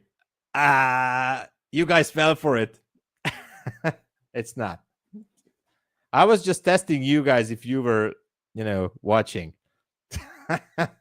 I know. Right? I know you guys are always up for the drama. Drama. We want to see drama. Tom Freeze 50. That's a good code, actually. Is it working? No, not. So, anyway, I just need to do it, man. I needed to. That was goofy. We got them. Yes, we got them perfectly. It's a little bit dark here anyways. Don't worry. Next time, I'm going to adjust some brightness settings on the webcam. It's brand new. I just bought it like an hour ago. So let's just give you an example. So bias that can be changed, or are you married with the idea? Here, what we can do, this is ghost town. Yeah. What we can do, it's not going to be funny, but it's actually going to freeze. So my idea for this New York session was definitely to look for long positions, other than maybe scalping a little bit here and there at the open. That's a different thing. Other than that, my idea was to break the 5/1 minute supply zone up there and even go to that 1 minute fair value gap. Okay. So because of that, as market is just going down even more, actually, yeah, I know we have saw the 252, but that's why it's important to have the game plan already before you start trading. My game plan, and I don't really call it bias, by the way, I call it game plan. So yeah, just a small tidbit information here. I call it game plan. So what's the game plan? My game plan is this. I have my levels up here. I have another level, of course, down there, but I don't think I'm going to engage because I'm not going to go into details, but this is not such a strong zone. But anyway, it got taken out. This one is a much nicer one. So I try to categorize the zones, both on the bullish side and on the bearish side as well. So I try to categorize it. I try to look for where the day has gone so far, were we just going sideways, whatever. So yeah, it's easier to do it in the New York session. But if the market is not going in my way, as I just said earlier, it's much easier to sit this out. And I got this many times, by the way, like even in my streams, like, of course, in my streams, absolutely, like, hey man, you're just talking but not taking a trade. I said, yeah, of course, that's the goal, to not take a trade. I mean, to take a trade, but not always, So, thank you. So I'm just going to say that if the market is not going for my game plan, it makes it so easy actually, I feel relieved or relief. I feel a relief, pressure is coming off from my shoulder that, okay, I don't have to do anything. The market is not going my way. I'm just going to wait for the entry. And that's what you should too. So, yeah, I see the final results are in 56% using daily bias. That's all right. 43% don't. So, and my answer here, my personal bias is flexible. If I see a textbook zone on the downside, I mean both sides, then my bias or game plan can be shifting. So I'm not trying to predict like higher time frame levels. Like I know ICT likes to do that, like to predict a weekly and the monthly levels somewhere. I don't know where.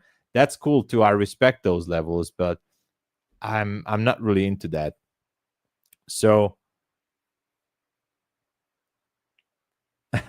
so yeah. So now I forgot what I want to say. If I have zones in both directions, it's easier to go with. Because if the market just goes into one of those directions, that's actually giving me a high chance that most likely I'm going to get into a trade. All I need to do is just line the ICT 2022 entry in the direction of my zone, and that's it. That's my game plan. Right now, today, I was checking the distance on these 1 hour zones, and I don't even know, down there it's a 15-minute level. Yeah, it's a 15 minutes. So let me just put this here. So 15-minute bullish order block. Oh, what am I doing?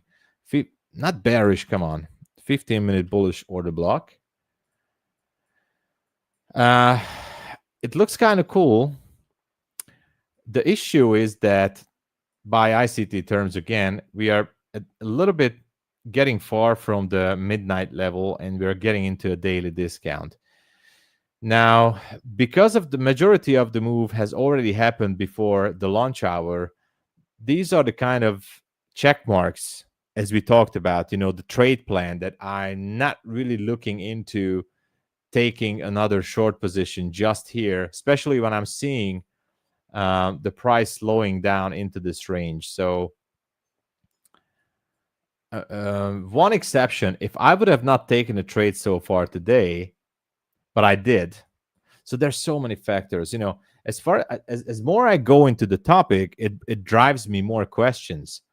For example, if I have absolutely did not take any trade today, let's just assume that no trades for me today because I just sit down to trade. Maybe because I can take the risk, maybe I could go into a short position, even though I still feel like see that this is a consolidation area. Maybe I can still enter with at least a 1-to-1 risk to reward ratio. Actually, it would give it 2. Look at that.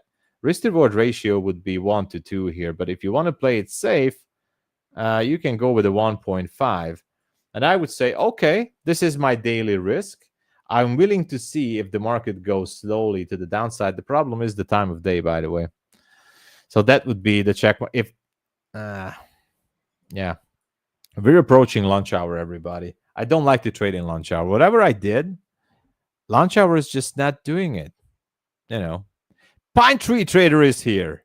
Huge W for Pine Tree Trader, everybody. Celebrity Pine Tree Trader. Hey. So, I'm thinking about purchasing an Eval to live. Is that a straight to funded? I'm confused. It's not a straight to funded, but you're going to be rewarded along the way. Obviously, you need to complete some tasks until you get to the live stage. But it's not a straight to funded. But you're going to be rewarded at those levels, Pro account is definitely, now that I just dived into the details of the pro account, and by the way, so much freedom. So basically, the closest feeling that you can get to like trading a personal account, basically, because you can do whatever you want except trading the news, right? Or you can trade the news. I don't think. I just got confused. You can trade the news on the pro account. I guess you can't. You can't trade the news, right? Anyway, otherwise, all the freedom that you can get. No news. Thank you. Can't. All right. Doesn't really matter because I never trade the news, so I don't care about the news actually. And neither does the market. By the way, the numbers were bad today, and I think that was. I was actually surprised. Like after that wick here, why didn't it just go up there and squeeze everybody? But man, look at this. Are we going to have a shift? It seems like we could be having a shift. Market structure shift happening on the 5-minute chart. Let's just get these lines off because these are just distracting now. Nobody cares about this and this. So let's make it clean. Market structure shift on the 5-minute could be good, I guess. So, as I was saying, having or not having a bias, I like the idea that I think it's flexible. What accounts am I trading, right? I'm trading a core account and I have pro account as well. I have pro accounts and core accounts. And obviously, it's never a secret. I'm trading multiple prop firms, so I have other funded accounts too. But I'm starting to like the pro account more and more. It's kind of cool. So, yeah. So flexible bias. If you do your pre-market analysis, have the game plan, mark up the chart, and it's going to make it easier. You don't even have to think it as a bias because, you know, it's going to put you into that, how I was saying that it's confirmation bias, basically. So you're starting to see setups which are not even there because you're just forcing yourself. But we always have to go back down into the basic. Was there a code? Was there a sneaky code? I wasn't even checking. I didn't see that. There was a sneaky code. All right. I haven't checked it. Sometimes sneaky codes, sometimes music, sometimes who knows. You missed it? I haven't checked it. I'm just seeing the W's there. Congratulations for the winners.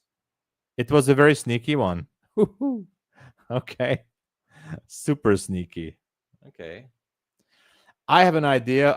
It's gonna be a secret. I'm gonna forward my idea to the host for next time. I have an idea for a sneaky code that I can do on my stream. Don't worry. It's gonna be awesome. You guys are gonna be loving it. I already have it. I can't tell. I'm gonna only tell on my stream if you join tomorrow. No. So let's go back to the bias because I really need to finish this topic. So having a flexible bias actually I think is the best idea. That's what I personally think. All right. I stream at 2 a.m. Eastern Standard and 9:30 Eastern Standard, both London and New York session. I'm not gonna tell my idea. Don't worry. I'm not gonna. Or maybe. Wink. I'm not gonna tell. Wink. So so flexible bias is the key, in my opinion, or flexible game plan. What's the game plan that when the market goes bearish? What's the game plan when it goes bullish? So both can work. I said that. Now, risk management wise, you know, it's also important. If you have a bias, reduce size when trading against that structure.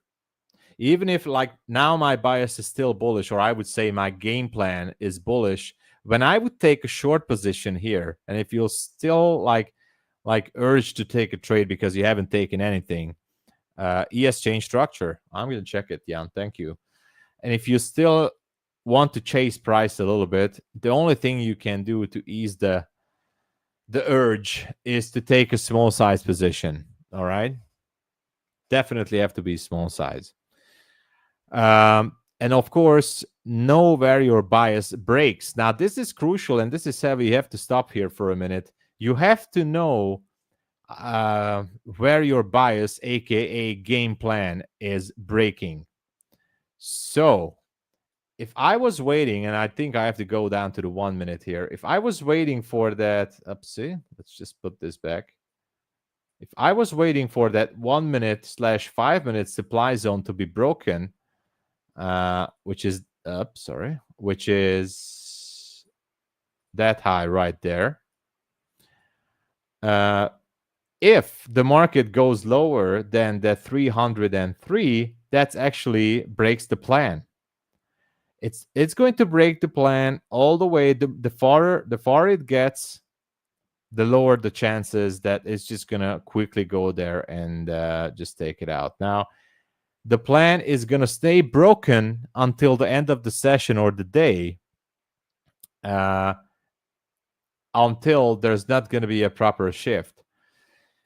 Now, what did I say? Actually, I said it earlier in my stream that if we went down so much, we just talked about this in my stream today, it's too low to go short and too low to go long.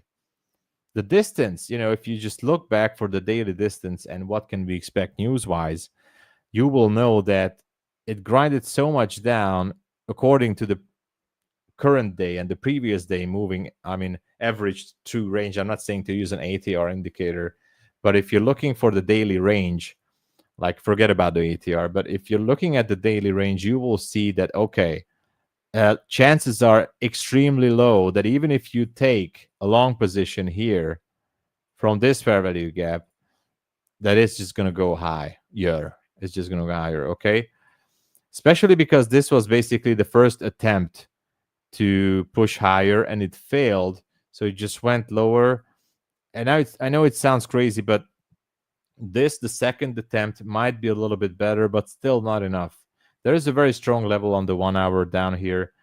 Movement is getting slower, and that's why you need to understand the time of day. As we approaching the lunch hour, most likely the chances are going to be very low. Let me just put some lights here. Oh, now it's better. So the chances are going to be very, very low that this is just going to spike up there, especially during the lunch hour. When it does, it has to be some news driver. Now, what can we expect in the PM session? What is easier for the market right now without any news driver? I guess it's easier to just go lower to the 60s. But anyway, just an idea. Just my humble idea. And again, flexible bias, okay? If you don't have a bias, by the way, or a game plan, you still need to define like clear trade triggers, basically your edge, your setup, and how to avoid overtrading. You just have to go back to the basics. Obviously not to the basics, but remind yourself that, okay, I don't have a game plan. The levels are not clear. I don't see a zone. I don't see a proper fair value gap. It can happen. We have those days, especially when the market is ranging. Then you still need to look back, not just for your entry setup, but you still need to remember. We talked about the emotional edge, right? Edging, edging all around. Emotional discipline and the emotional edge, or when not to trade. You identify a ranging day. It's going to be easier and easier, especially when the time passes like 10 a.m. or 10:30. You will see that what can you expect until you approach the lunch hour, okay? Edging is good, right? Bull Barbie likes edging.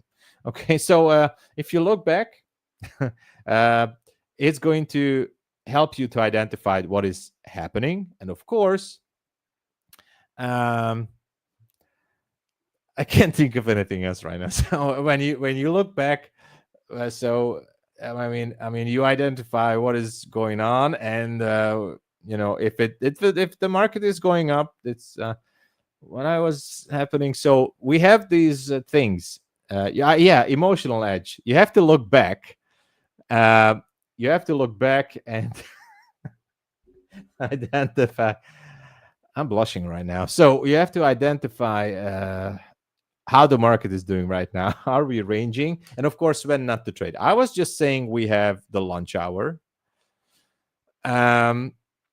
which is a no-go, obviously, right? Yeah, Barbie broke me. Barbie just broke me. Absolutely. So, yeah. What was I talking? Yeah. So emotional when not to trade, actually. So, let's just move on. Don't worry. Also, watch out for emotional chasing. Like if you just want to revenge trade, emotions taking over. The market, trends with you. I mean, anyway, I have to gather my thoughts here.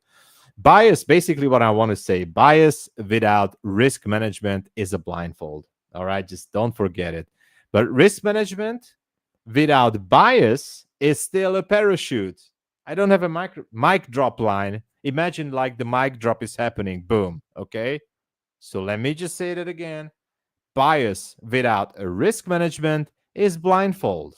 Okay. But risk management without bias is still a parachute.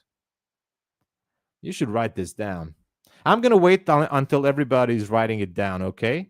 I'm going to wait. I'm going to freeze until then. All right. No, I can't freeze. I already made that gig.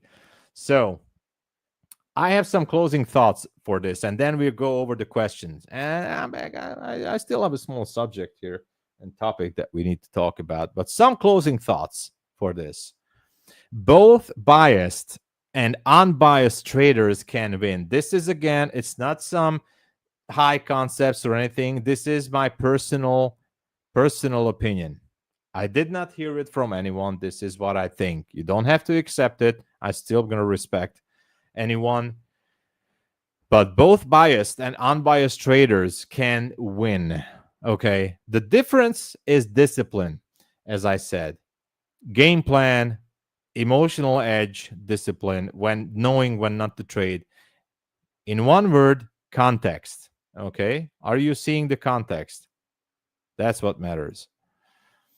So just don't forget. Don't forget, price action is to prove your bias right. That's why I like price action. You don't have to be a price action trader, by the way. Trading with indicators is still good. I said it last time. If you would have asked me 2 years ago, 3 years ago, I would have gone against it because I was an ICT cult member. I'm not anymore. But I would have said, indicators, that's not good. But no, I think indicators can be helpful in a way. I know it's also showing information from the past. But if you can make money, if an indicator that's going to help you, just as Ash said in his segment, if a mechanical system is helping you to determine your bias or current bias, I would say, throughout the session, fine, go with that. Cool. Anyway. And by the way, at MyFundedFutures, you survive and thrive by protecting the account first, okay? That's the job. The job is not to make $100,000 on your first day, although on the pro account, there are some possibilities to do. Wi-Fi is doing bad again. Come on, man. Don't freak me out. So on the pro account, you can basically do whatever you want. It's awesome. And yes, mathematically it's possible. But at MyFundedFutures, the goal, of course, is to survive and thrive by protecting the account first, not by being right. And trading is not about being right. I also like to flex on Twitter sometimes. Yeah, I do. I know. So we are human. I also like to flex with some profits. Maybe I should put out more losses. I actually need to do a video about how many accounts I've blown and how much money I've spent over the past months on evaluations and resets, right? But anyway, that's cool. But protect the account at all costs. Okay. So that was the thing about having a bias or not having a bias. Both can work. Let your bias be flexible. That is my advice. Okay, cool. Now, if you have questions about this, I'd be happy to answer. It would be my privilege and honor to answer some questions because we still have like 8 or 9 minutes until Matt comes around. So we can use it to recap this topic, which is, I think, super important. So so let me know. Okay. One more giveaway. That's not my department, That's there was a sneaky code. All I know, Nikolai. There was that was a sneaky code. And by the way, today's price action here, especially in the EM session, in my stream, we were talking about catching the falling knife. Like, can we catch the falling knife here? The problem is, and I see this error at a lot of traders, especially the new traders, are saying this, and especially those of you are maybe using like a stochastic indicator, trading divergence. Trading divergence, it was, I don't know, RSI divergence, or there's so many divergence indicators that you can use. Is that if the market is trending, that's not going to help you to find the bounce. It's very dangerous. Otherwise, it's cool. You can use it. But the problem is, if there's no confirmation that the price has stopped falling, you're just guessing, right? I was kind of reading not just my chat, but I was watching streams all over YouTube, not just today, but in the past couple of weeks. And when the trending move is happening, everybody's like, okay, I mean, for example, the market is selling off. Let's just jump into a buy. Let's buy here. It should be popping higher. Too soon. The least you should be waiting for is some sort of a market structure forming like this or this. This is market structure. Yes, it's only on the 1 minute, I know, but this could be like the 5 minute or 15 minute, whatever. But wait for some sort of a market structure first. Trying to guess when it's going to bounce is never easy, even when you're at a critical level. All right. Exactly. Tony, I like that. Knife heart. Yeah, Jan, I agree. I like catching the falling knife with your heart. Don't catch it with your heart. Please share a trading management plan to survive a MyFundedFutures evaluation account. I can give you a very short example. I think Tom could even make it. I can make it to tomorrow. If you guys want to stay here for the, I don't know, until 4 p.m., I can stay with you here. I'm all over the place right now. So evaluation accounts. I know it sounds a little bit weird. On evaluation accounts, you have to separate. We have to go down to 2 groups: those who are brand new in trading and those who have experience or some experience. You already been funded, maybe you already got payouts. So you got to separate those 2 things. If you are very new, I would say that go for bigger risk, but you can't. I'm sorry to say this, and Shy, I would love to say a proper risk management. If you're new in prop trading, you definitely have to go with small size. There's no other way around it. This is the road that you have to go through. Like, it's inevitable to trade small size. If you have experience, I would say that on evaluation accounts, the only way to pass through faster is to go with bigger risk, especially with the no drawdown. Now that MyFundedFutures having no daily loss limit. With the no daily loss limit, you can use more wiggle room to trade. You can pass an evaluation account faster. After some time, and this is going to be a learning curve, you're obviously going to see, and that's why we talked about the business plan yesterday, you're going to see how much money you have spent on evaluation accounts, how much you've blown, and how much you were actually able to pass. Okay, that's going to go into your expenditures as well, like how much you spent on those, how much not. If you know that you can pass, for example, 50%, let's just assume that you're buying 4 evaluation accounts. Okay, it doesn't matter if it's a core account or a pro account, scale account, whatever. You buy 4 evaluation accounts. If you have a statistic that you can pass 50% of your evaluation accounts, that's a very, very, very good number. Obviously, you can go with higher risk. Don't go for home runs, I would say. But with the end of day trailing, you can actually go. Hey, Verbone. Oh, I see. Is this the Rocket Scooter fam already? Good to see you guys. So, Matt incoming. Oh my gosh, have to be prepared. Where's my sunglasses? Where's the shades? I'm already prepared because Matt is a good-looking trader. He has a big fan, so I have to keep up with it. So that's what I'm gonna do. So what I'm gonna say, if you know that you can pass the accounts like 40-50% of the time, then obviously go with bigger risk. That's it. It requires two different two different risk management style. Absolutely. Never forget that you have to treat the funded account completely differently. Thank you, Rally.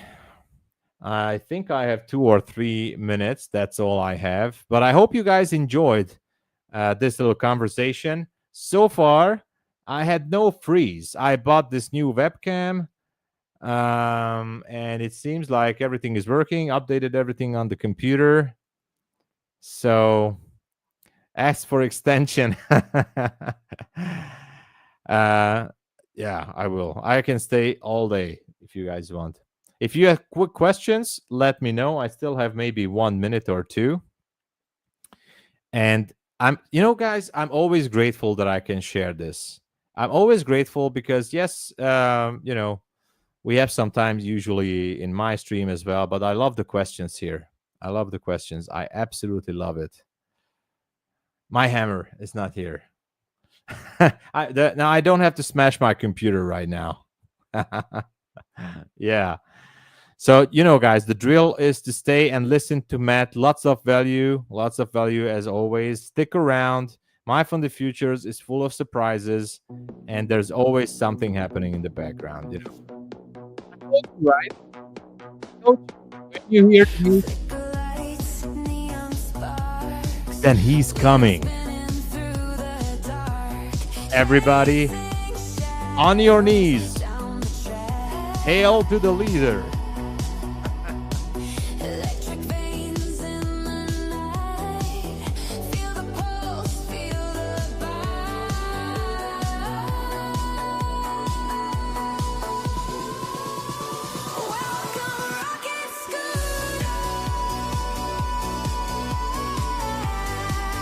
I got these eyes. Their hearts. Yes. Comment, I love you guys and MyFundedFutures. We love this community. We love this community. That's why Hearts we're in here. chat, guys. These look like she got these from like Disney World or something. I don't know. I need to get those too. Oh, that song is so great. I can't see anything to it. Oh no, it says neither. no. I know where she got these. These look like, I think it's like from a bridal shower or something. So Cool. You need to. it says Bride Tribe on it. So apparently that's from a wedding. I don't know. What's up, Matt? What's happening? Good, man. Good. All Pretty right. good. Hanging in here. Hanging in. Hopefully in the green. Hopefully. Yeah, a little green today. I was pretty nastily red yesterday, but hopefully today is a little bit better. How about yourself? Yeah. Also, a few $100 in the green. I don't want to give back anything to the market. I was scared to jump into a short. I don't want to chase it, so I just said I'm gonna sit out this one. But yeah, it's cool. That's all right. Yeah. What That's do you always expect? Is it good. gonna go higher or just sideways? I know. I'm like in the same boat. We've kind of flip-flop a little bit. Like 2 days ago, I was very much all my indicators 100% were bearish. Everything was bearish. And then yesterday morning we wake up and everything was bullish again, and it was just like that flip-flop, that VIX up, VIX down, like that's I don't know. That's new. That's different. So yep.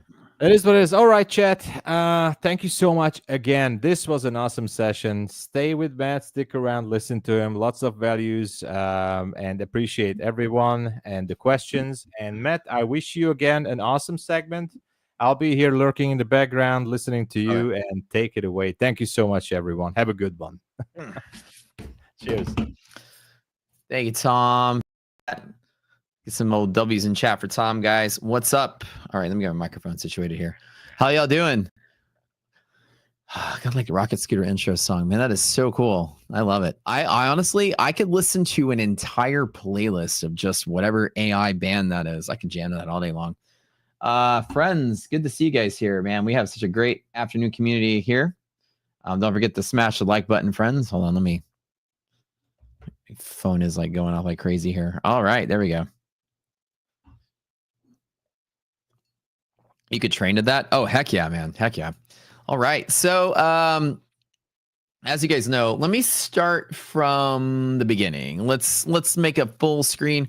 I'll show my P&L later. I'm up maybe like 5 or 6 something K. I was down pretty nastily yesterday. Yesterday was close to like, I think maybe a total of like 20K. I think I was down yesterday, but more than half of that was because I screwed up at the open because I told you guys I thought I was in a position that I closed out and I actually added to it. And then I came to and realized it was like all over the place. So making some of that back today. We're going to start over with showing you guys what happened in the market, right? Everything was just nice and tidy, big, nice, solid, clean, bull run. Then all of a sudden we had these 2 days of selling. What was very important about these 2 days of selling is that we crushed through key, strong liquidity-based pivots that needed to not break, right? Hold on. Let me put on my glasses here. Yo, somebody says, yo, Maddie, what's up, man? What's up? All right. How much am I up on my options? Today, 53% so far. Now, let me tell you what I was dealing with. All right. What happened through here is that on this particular day, on Thursday, we crushed through liquidity pocket, we crushed through hedge pressure, we crushed through monthly hedge pressure. And then at the end of the day, remember we watched, what was it, Apple and Amazon, right? That was where we were, and we didn't get the big break that we needed, and we closed below what it was, 565 or whatever it was at QQQ, and I said, this is it. This is the bear market starts here. And bear markets, you take a day at a time. You never say the market's crashing for a long period of time. As I taught you guys in chat, what is the percentage of days in a bear market that are green? I've taught you guys this, but let's see if you guys remember this. As somebody made this awesome graphic of me earlier, I'm going to put this on the screen because we're going to have a wizard moment today. Let me put this over here so y'all can see a little bit. Matt the market wizard in his green leprechaun bathrobe. 50%, right? Yeah, so in a bear market, half of the days are red, half the days are green. Doesn't mean I just wake up and start shorting. But this was a key level to break. And when we lost this is a really big deal. And then I said, Friday it's going to be pretty nasty. And Friday we opened up and the market just completely collapsed out, which was good to see that. Now, what I told you guys on this channel was I'm going to wait for the very first green dead cat bounce day. And again, if you guys are unfamiliar with the term, it's a Wall Street term. Again, it's kind of morbid, but that's what they say. Right. Whenever something falls from a very high distance, like a dead cat, it doesn't really bounce much. Like it more like splats, but it hits the ground and does this. Right. So think of something falling from like 5 stories and then like that. It's just like a tiny little pop. That's why they call it that. The market's crashing. Then you get a tiny little pop on the way down. Right. That's basically where that term comes from. And so when I said the next, right, dead cat bounce day that we have, is that right at the end of the day, right before the market closes, I would buy put options. And I did. And that's the smart thing to do. And so I can continue to long the market in case it's bullish. I got put options underneath me in case it falls. And so I loaded up and locked and loaded 10K worth of puts here. Then right at the open today, I got in 5K more. I'm going to commit to about 30K more right about in here as the final step where I actually buy at a discount and just lock in some insurance to kind of float me in case the market does fall under my feet while I'm still trying to long. I do this at every bear transitional phase, and I can end up doing fairly well on that trade. Now, again, if this is just the start of another bull wave up, then, I spend 15K on insurance. But if this goes in the money at my strike date, I 10X the puts, and that gives me plenty of fat to work with. Now, like over here, where my strike is on my expiration, of course, I told you guys it's kind of a secret. I don't like teaching traders, or it's like telling traders the trades that I'm in, because I don't want them copying me, and I don't want y'all crowding my trade. No offense. I love y'all, but I don't love y'all that much. I want to make sure I make my money onto the side. And if everybody jumps in the trade, I have this fear. Number one is I can't give investment advice. Number two is I have this fear if people do jump in on the same thing I'm doing, I'll get squeezed out, right? So I kind of secretly do my options trades, but I'll give you guys a hint. This time, my insurance is very short-lived because it's a volatility play. I'm aiming for about here at about there, somewhere inside of about, actually closer to like here. Sorry, I misdrew it. Oh God, come on. My thing is not drawing right. I'm aiming about here-ish. So that's what I'm looking for. And again, if the market does turn into like an August thing of last year and the market crashes out and does whatever in expiration, then I'm totally covered. If the market supports here and becomes bullish and goes higher, I'm going to make more than I spent on the insurance on the way back up. So my goal is to still long, as 50% of the day should be green, red, red, green, red. That seems like on par with what I expect. And then I waited for the very last moment of this particular day to buy the puts just to get on the trade. Now, whether I'm right or wrong, it doesn't matter. But what matters is fill in the blank. Doesn't matter if I'm right or wrong. It matters if I'm wrong from the what? Let me know. Let me know in chat. What's the saying? Doesn't matter if you're right or wrong. It matters if you're right or wrong from the right spot. I bought my puts at literally 4:14 p.m. Eastern with 1 minute left to spare on the options market closing. And then I waited. And then the market opened right up here and I added 5,000 more to the pot. And now I'm up like 50% already on the puts. Whether I'm right or wrong, it doesn't matter because I'm going to be wrong from the right spot if I'm wrong. I do that same trick every time. I told you guys I'm going to do that trick. I waited till the last minute of the end of the day, didn't I? Did I tell you guys I was going to do this? I said, we're going to wait, and I'm waiting for the day. And I told y'all this yesterday. I'm going to wait for the day to go higher and higher. And I'm going to wait for it to pop and close and pop and close and pop and close. The equities market closes. I'm going to wait till 1 minute for the options market closes and boom, load up right at the top of that green candle. A green candle that looks like this on the daily after some red. This is every single time is where I buy my puts at the last moment of that day. Why at the end of the day? Because I don't eat theta loss for the entire day burning out of the money. I could have lost 10% due to theta, not buying it at the very last moment of the day. If I think the market's going to come down, had I, again, grabbed my insurance right here, not only would I lose on delta, but I'd lose on a lot of theta just sitting on it all day. I let someone else hold the depreciation for me. And that's like, when you buy a pre-owned car that's a year old, why buy new? Let someone else take the 25% hit. So whoever I bought those options from, thank you for absorbing the theta. I get them right at the end of the day. And now they're up. Now, whether I'm right or whether I'm wrong, it doesn't matter because I am right or wrong from the right spot. And so if the market dies from here, I'm going to 10x my money, which is great. If the market doesn't, I spent $15,000 of insurance and made $50K on the way back up. Hedging is very important to me in a long strategy when the market is hinting at reversal. It doesn't mean it's reversing. It doesn't mean it's going to crash. But when it hints at it, I'm always doing the right thing at the right place. So now I get to make a decision.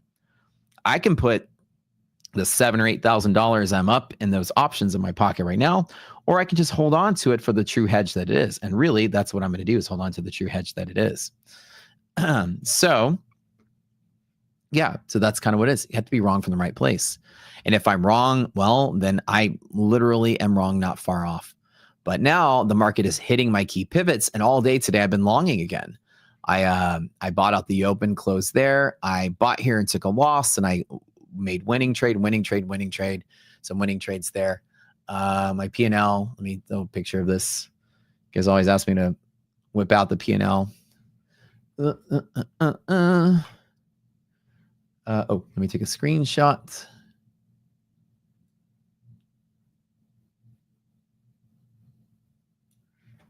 These are my accounts. I don't, in this particular kind of crashy crash market, I'm not doing anything with my live account. This just is my normal, my 7 and my 5 right here and right here.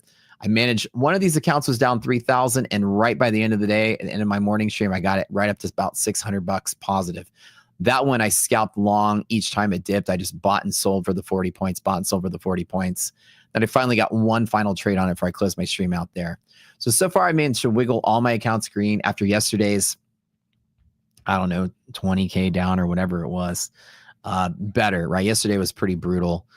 And again, it sucks when I just make a mistake, right? And I hate sometimes where I make a mistake. And in the morning, it's really hard as a trader in general, right? For some of you guys, it's really hard to trade. It's also really hard to trade with the camera in front of your face and 10,000 people screaming at you. And you got a developer that you're talking with trying to get something released. You got your customer service manager you're talking to about something you're doing with your giveaways and all that stuff. And you're just like, pew, pew, pew, pew, pew, pew. And then I get distracted and sometimes click the wrong button or do something stupid. But at least I'm better now. Green now. It's a little bit better, yeah. But yeah, that's basically it. So what did we see on monthly maps that spooked us, right? We know monthly maps is the forecasting tool that I use to look into the future 3 months. Monthly maps paints a landscape of the options market over the course of 3 months. And why is this important to you guys as futures traders? You might say, options, I don't trade those. Who cares, right? Right. And you should have that opinion because options don't really matter to you, but the data in options should matter to you because options are a gold mine of information. That's where Rocket Scooter was birthed out of the options market. Now, where I just drew this line, the bottom of this gray, let me give you guys a quickie lesson. I'm going to pop out a handout. Time to whip it out and show it to you guys. It's a really, really awesome trick. This is how you can forecast 3 months out and see if the market's sold off and sold off hard enough. With knowing that it's sold off hard enough, can tell you, was that actually a bearish move or just dipping in a bull market? This is what I use this for. And remember, after you guys have never seen me call bear market, have you? Never, not since I've been on this channel. And then finally on this candle, did I get it right? Right? I nailed it. Now, I've kind of been bragging a little bit about it, but on this candle on Thursday, I was like, that's it. This is probably it. I tweeted that night, rip bull market. I put the date on this, right? That's the end. And now the market's doing the crazy stuff. Not any one of these days did I say it was it. It was this date. And this is how I was able to do it. This particular tool is very nice. It paints a landscape of the options, but in a risk sense. So this is market maker positioning. We're one of the first people around, and maybe the first in retail, because I've never seen anybody else actually showcase a model that can accurately position dealer data. Let me make this full screen for a minute because I'm not in a trade. And the way that you read this is very simple. This little checklist that I'm going to give you teaches you how the market's distributed. If you look to the right of this chart, it goes all the way out to October the 20th, right? And with that, you can see that there's a little bit of a kind of like a checklist here on how to read this. Let me put this more like here and put this more like here. All right, so there's essentially 4 different pieces of this checklist. And the question is price in this dark gray, we call this a bull zone, or light gray is a bear zone. This has to do with where market maker positions are and where liquidity is. Liquidity is the space between a bull and a bear zone, which makes sense, right? The distance between bulls and bears is where your liquidity is. How far apart they are, the market's less liquid. We look at how the dark gray boxes are changing the bottom, if they're sloping down or sloping up. The light gray, the same thing. And then we look at the space between them to indicate volatility. Let's start with volatility. It's the easiest one to understand. When you have a big space between the major zones, it's very volatile. And as you see, volatility is pretty prevalent towards, 2 or 3 months out, September. As of right now, there's not really much volatility because there's no space. And then looking right here, space is starting to get pretty big. So the market is possibly going to have candles of the size of this distance. And as you see, in the proximity of like 2 weeks out, it kind of tells you what your biggest day is going to be like. Here's your, and it's a kind of neat little trick. here's your biggest space in a 2-week period. Well, that's about the same size as your biggest red candle. You see how that's pretty much the same size. Pretty neat trick. The market's spanning a range to look for volatility, and your traditional distance between your buyers and sellers maximum is there. So when you're selling, you're going to have candles about that size, give or take, or rallies up same size. So I tell myself, okay, there's some volatility building up here. Number two, we look at how the zones are playing out, whether they're sloping up or sloping down. And also we look at which zone we're currently in. And we've been trading in a bull zone for the longest time. And then we sold off and ended up in a bear zone on QQQ whenever it happened. Basically what it would be like is pretending that the market is trading like right up here. And then today, as an example, pretend that it sells off today into this light gray. And then tomorrow it opens up right here.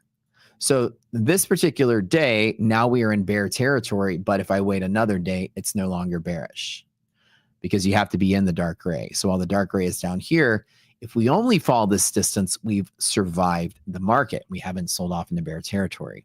Now, while we did initially, the options are waking up today and displaying something different. While we are selling currently right here on NASDAQ and in what's called bear territory for the next 2 days, on day 3, it's still liquid. Remember, liquidity is the spot in the middle. And liquidity gets even better because you have support even lower inside of here, which basically means we're not in a bear market unless we sell off like below here and further. We need to pick up an aggressive sell for the market to be bearish. And if not, it's going to kind of hold out here and sort of build its way back up. So when I see this, I look at how far it's fallen, where it opens up. And currently right now we are in bear market. Okay.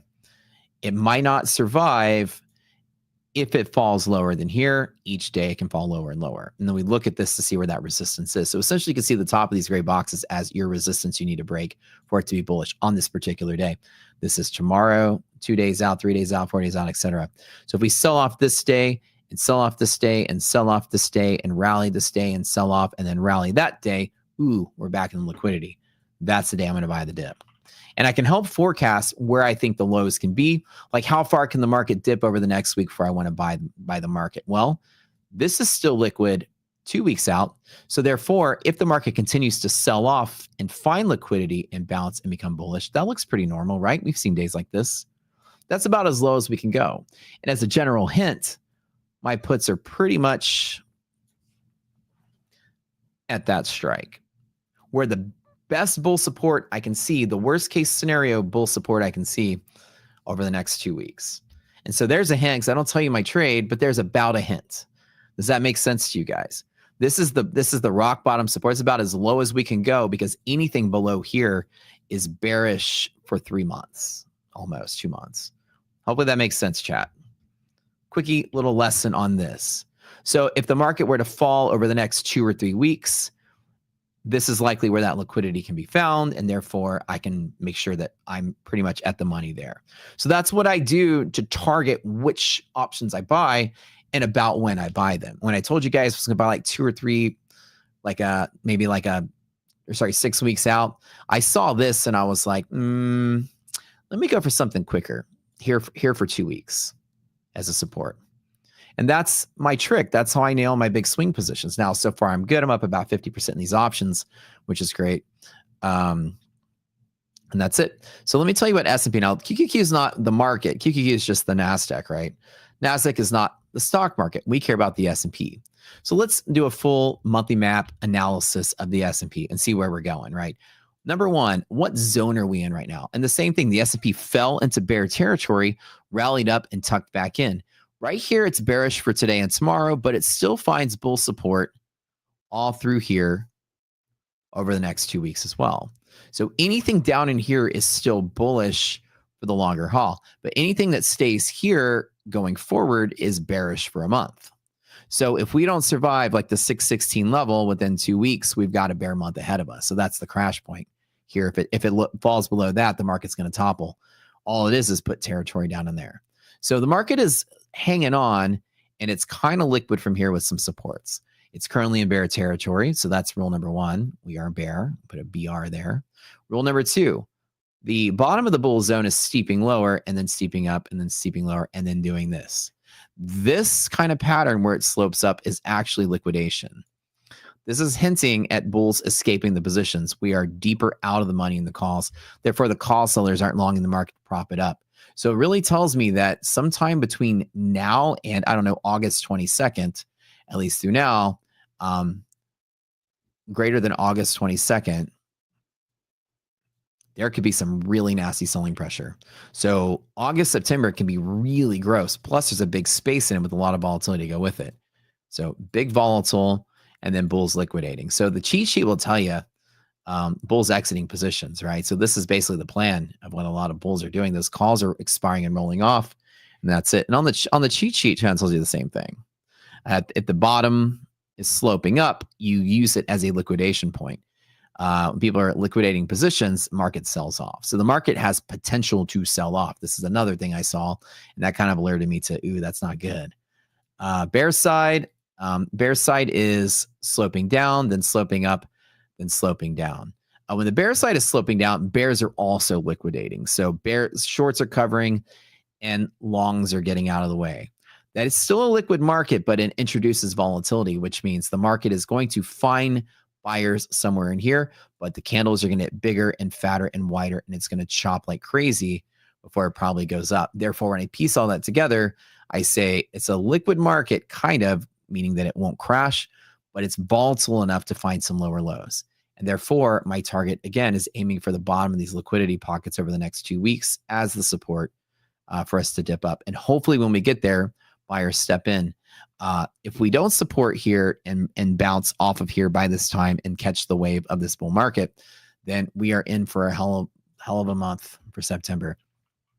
So this market is preemptively setting up where it can possibly be a very, very, very horrible September. What does a monthly map normally look like, right, in a bull market? It's really cool and clean. Like, I'll just draw it. Like this dark gray in a bull market. Oh, it's nice and clean. You just see these dark gray candles like slope down and slope down and slope down. And then the light gray candles, they'll slope down and slope down and slope down. And you're like, we're comfortably in a bull market forever. Cool. And it looks like that, but now it doesn't look like that. Now it's fraction, right? It's like chopped up into pieces, and getting these waves of possible volatility in September after August expiration, not looking so good, right? Yeah, so like, I know it's a long-winded answer there, but when we sold off on that Thursday, that's when I was saying, well, rip bull market, because it's very possible that September can have some nasty volatility. Remember, August of last year was really gross too. Huge, massive selling pressure hit the market right around, I think August 3rd was like the big sell-off day. You remember, that was like a Friday. This day right here. You guys remember those days? Yep, it was a Friday.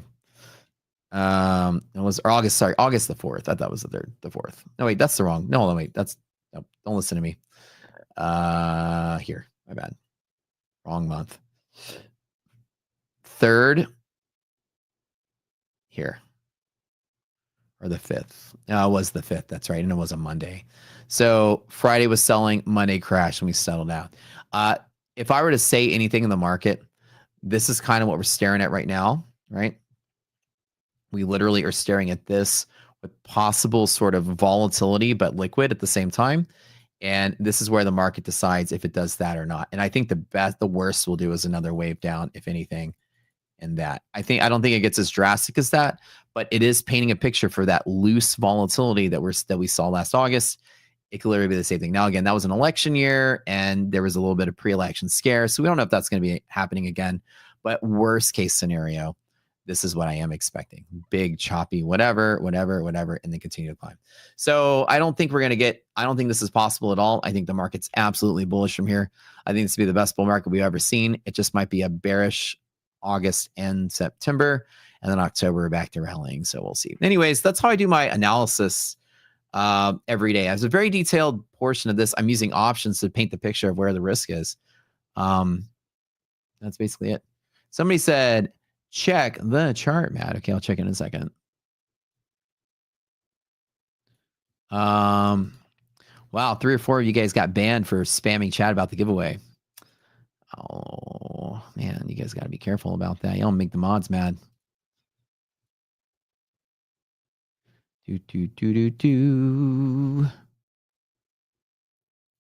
Cool. Thanks, Matt. All right. So hopefully that gives you guys any insights as to how I read the market.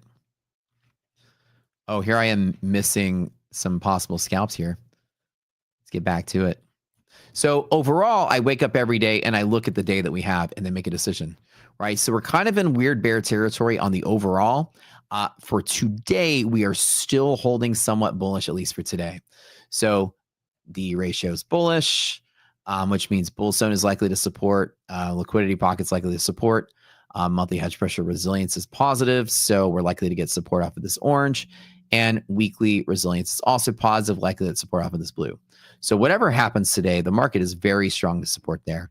And I was kind of thinking that we might actually fall no further than that today. So S&P is looking solid. NASDAQ's looking solid. Same kind of setup on NASDAQ. It's for NASDAQ crushed through the liquidity pocket. Fell all the way down to MHP, and now NASDAQ is bouncing off a hedge pressure down here at the bottom. And I'll show you guys where we bounced earlier today is actually monthly hedge pressure on QQQ, which is this orange line, and I forgot to draw it, but it's about right there. And we are holding that really nice little spot. And that's it.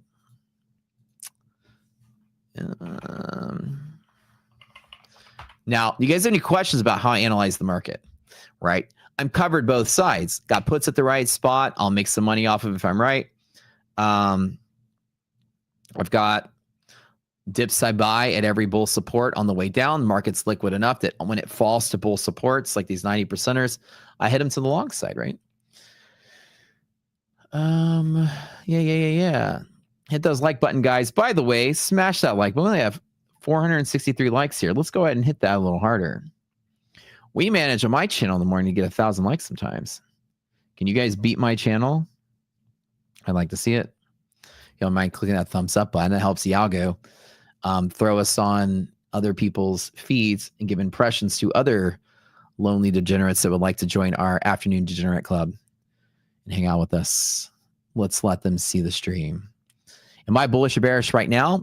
Bullish off of this orange line and green line down here. I've scalped this all day today. And right when it came on the show, I actually wasn't paying attention while it was falling. And I was in the middle of talking and didn't cover the screen here. But this scalp has been paying my bills today. This has been great. Just 40 points all day long. I get those 40 points off of this band every time. Am I bullish or bearish right now? I'm bearish right now. This is very rare that you hear me saying I'm bearish the market.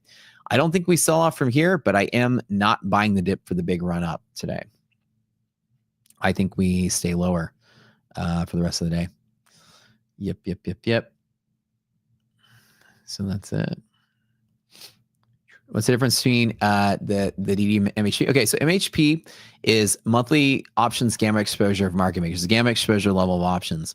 DD is a futures thing that's calculated based off of margin requirements and futures. It's a whole different ballgame. One of them is an equities options pivot. One of them is a futures pivot. And they both line up and they're both hella strong because they're both at the same spot. You can see that predictive high volume pivot right there. Right there. We draw these things overnight, by the way. So these pivots, these green ones come out last night. So we know this level all night. And then this orange one comes out this morning at 9:30. We knew this one all morning. And when they line up, man, it is a powerhouse. It's really strong to break. And the market's been selling really hard. You see how it's not losing this pivot that easily. And I made back most of my losses, actually all of my losses, longing off of that pivot, just scalping it. So yeah. You're $70 away from passing the eval. Please push the market. Okay, Karan, do you want it up or down? Because I'll draw you a whoosh fan if you want it. These whoosh fans are very powerful. Don't let me draw it the wrong way. If you want it up, it's going to go up. So if I draw this on my screen, the market listens to my magic paintbrush. Watch this. If I do this and I write the word whoosh, it might push it a little higher. This is our tradition on my screen. I drew this one time in the market rally, not to draw it every time. So do you want it up or down? Everybody wants the buy-in. And we even have a whoosh fan theme song. It's the craziest song we ever have probably made. The AI music is real. That's up or down. You guys want it up. Okay. Up. $70. That's it. Okay, wait. How many contracts are you long? let's just count again. Good luck on your trade. I'm not long or anything. That's not investment advice. A cartoon fan on a screen is not investment advice. So I'm not liable for this. How long are you? You need $70? Let's calculate how many ticks you need. Full port for 2 ticks. There you go, right? You were in 1 micro for $70. 1 micro what? NASDAQ or S&P?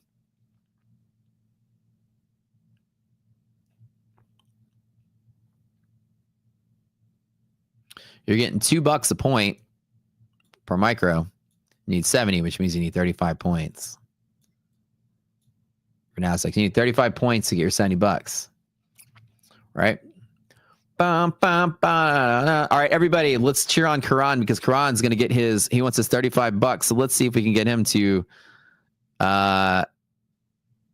15. We need to get you right to bear zone top. So you pass when you get to there. That's it. Okay. Well, good luck, buddy. The whoosh fan will do as much as it can.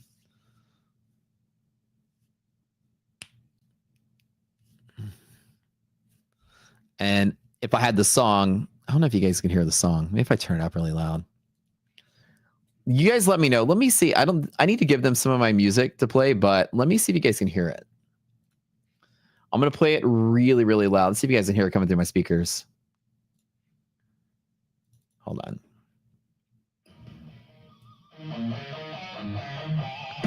Can you guys hear it? Yes or no? Is there feedback?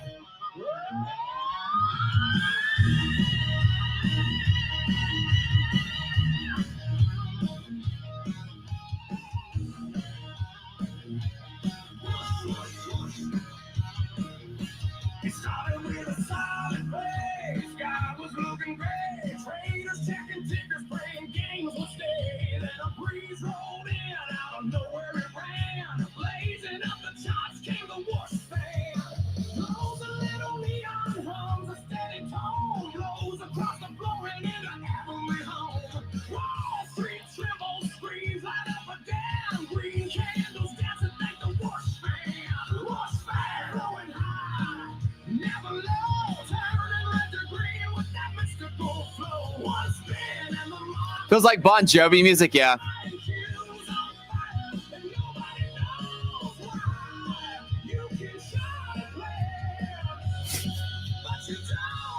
Was it?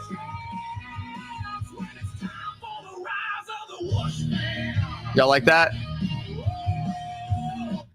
That's it. I had to turn up loud to come through the mic. Next time I'll try to play it through the computer, but yeah, that's the song that. So on my stream, it's really funny because every time I say or do something, I get somebody on the stream writing AI music into it in real time. I literally have like lifetime narration of everything I do in real time. So like if I say something weird or say something funny, they've written like 2 songs before I ended my sentence. So one time I drew a whoosh fan, that was a whoosh fan song. And the AI photos and songs are kind of like all over the place. So there's the whoosh fan. Did y'all drop something? Did they drop something? Did y'all win something? AMDER. But this is my good luck fan that I drew one time just because I was demonstrating. The joke came from the fact that I was actually drawing on. When people say, like, what is hedge pressure, right? And hedge pressure has to do with what gamma exposure is. And gamma is basically a part of the Black-Scholes equation. It's a derivative of that. And Black-Scholes is the equation that sets the price of options. And again, you might say, why is this future trader talking about options? This is boring to me. I know, trust me, math of this stuff is really crazy. But let me do the math for you, and I'll tell you the easy part. Options are like a packet of data that tell you where people want to be long and short the market. And if somebody's long futures, they're short options, or short options, long futures. It's all connected in a way. And options, the only place that have this like packet of information where an options contract, somebody says, I want to be long the S&P on August the 15th at this exact level. That's exactly what an option tells you. What somebody wants to do, how much they want to do it, and when they want to do it at. And so it is a packet of information, what everybody wants to be doing. You can't hide that fact from the options market. In futures, you don't know where my profit target is. I bought futures, right? Say I long today on S&P futures. Nobody else in Wall Street knows when I'm going to pull the plug. But if I buy an option, everybody in Wall Street knows where I want to be long the market. So an option is basically like a full reveal of what everybody's risk or intention to take risk is. And so gamma exposure is a really neat part of the options kind of world. And Black-Scholes is this giant equation. Let's put the word BS on here, BSCH. It's an equation that sets the price of the option. Very simple. The bid and ask of the option is set by an equation. And that equation has a million different things that people derive out of it. We call partial differential equations. You guys went to school and took some math classes in college. You probably learned some PD stuff. Black-Scholes is this huge equation. And from it, they derive all these different Greeks. Theta and delta and gamma and, vega and rho and charm, Vanna, and yada, yada, yada, right? You hear all of them. The major ones are delta, theta, and gamma. Those are the major ones. And they're all based on this equation, and they tell you different rates of things that are changing, how the option dynamically, which parts of this equation price into options. And there's a lot of things that price in options, how far out in time they are, how the underlying thing that's tracking moves, its sensitivity to volatility and all this kind of stuff. And so from the Black-Scholes equation, they derive the Greeks, and the Greeks are just basically relationships of the different variables. Black-Scholes equation has like A plus B plus C. I'm going to put in a bunch of stuff plus D. The Greeks will like cherry pick some of these factors and say, well, the rate of change of B according to D, if I hold A and C constant, is equal to some Greek 1. And maybe if I use A versus B and hold the other two constant, that's Greek number 2. So that these small relationships that allow you to like look at how the option is sensitive to different parts of this, this market, all the things that factor in the price of options. And so theta is a very important one, and so is delta, and so is gamma. What delta is how fast the option's price changes relative to the underlying option. So an example is if SPY or QQQ, we're trading NASDAQ futures today, right? So if QQQ option goes up $1 and the underlying goes up 50 cents, then it goes up at a rate of 2, right? So the delta would be 2. Now that's not really what it does, but as an example, that's what it is. It's delta is the rate of change, how fast the option's outpacing the underlying. Delta changes at different prices, how far away you are from the option strike. And so gamma is the first root of that. So if you think of like options price as a price, the option, the change in price of that option, my browser about to crash. And the easiest way to understand what gamma is, it's really kind of a fancy thing. Price of the underlying option is equal to delta, okay? And then if you actually do the second derivative of this, which is like the acceleration of price, if you think about it, the change in price of the option relative to the change in price of the underlying, holding everything else constant, is equal to gamma. Oh, and there's that time of the hour again where my browser tabs all crash. Guys, I just downloaded some more RAM from the internet. It should be coming in from Amazon any moment in time. I got 96 gigs of RAM now coming through. So all that RAM I'm downloading, it's pretty nice. Hope I don't get a virus. But yeah, my memory leaks. Hopefully this will have enough memory to leak as much as it wants. All right, long story short, if you think of price of the option, and then this is the rate of change of price, and this is the derivative of that, what does all this crap mean, right? So if you think of like a ball, right, on the floor, and the ball has a position, and if you push the ball across the floor as the position changes over time, you get velocity. So you get position and velocity. If the ball's on a freaking ramp, it goes down here and it accelerates. We all learned this in physics, right? Position, velocity, acceleration. And that's it, right? Something just is still has a price. Something that moves has a rate of change, which is velocity. Well, delta is your velocity of price. And then something that rolls down a hill due to gravity accelerates that position. So it's an acceleration of position. Gamma is an acceleration of price. And so when you put all this together, minus the physics equation, you think of a ball rolling down a hill, price is price. Delta is velocity of price. And gamma is acceleration of price. And we got some soccer balls and 8 balls in chat. Is the most layman way to understand this is that this is just, when you put these things all together, you can use this data to forecast how much things are going to happen. Now, why is this important to use a trader? What does all this crap even mean, right? This is like heavy in math. You didn't think you have to take a freaking differential equations class to learn how to trade options. Don't worry, you don't have to. I'm gonna make it easy for you. Gamma, being the acceleration of price, means that as further price moves into an option strike, if gamma is the rate of change of delta, and delta is the rate of change of price, when price changes, people will buy or sell more shares based on that option going in or out of the money. So delta is actually equal to volume flow. If I strike a call on the money, delta is going to be raising very rapidly right at the price. So the volume is going to go up at delta. And if the rate of change of volume of delta is gamma, then this is the speed of volume flow. So this is the volume speed. This is the volume change. This is how much it changes. It's like the speed of volume flow or volume. Let's see a better way to put it. It is the speed of delta hedging. If delta hedging is the amount of volume you're going to apply to hedge the price position, then gamma is the rate of change of delta hedging, meaning that the maximum gamma is the maximum delta hedging, which means the maximum volume flow. So all this lesson for you guys just means when somebody says gamma exposure, what they're trying to tell you is that the maximum gamma exposure is going to be a huge freaking volume spike due to the exuberant amount of delta hedging at that particular level. What hedge pressure actually is that exuberant volume spike from maximized delta hedging. And it's the maximum gamma that you'll see. Now, we see that monthly hedge pressure is the support today in QQQ. If I go to NASDAQ, and again, this is all my brainchild of what we've created at Rocket Scooter. Let me load up a NASDAQ chart and show you where that bounce was. As you see, monthly hedge pressure has had some magic volume just enter the chat. Boom, boom, boom, boom, boom. And where did that volume come from? Well, that's your gamma, right? The gamma exposure is the maximum gamma of market makers are people that are actually hedging their positions to neutral. So because we can find that, we know that that's where the volume is going to be to hedge positions. The maximum amount of fight in this options world is going to take place exactly right there. And while that volume is just algorithmic volume, taking bets on are we breaking or not breaking this key level? Because when gamma is maximized, your delta hedging is maximized, and therefore your order flow is maximized due to hedging. Gamma exposure equals volume spike.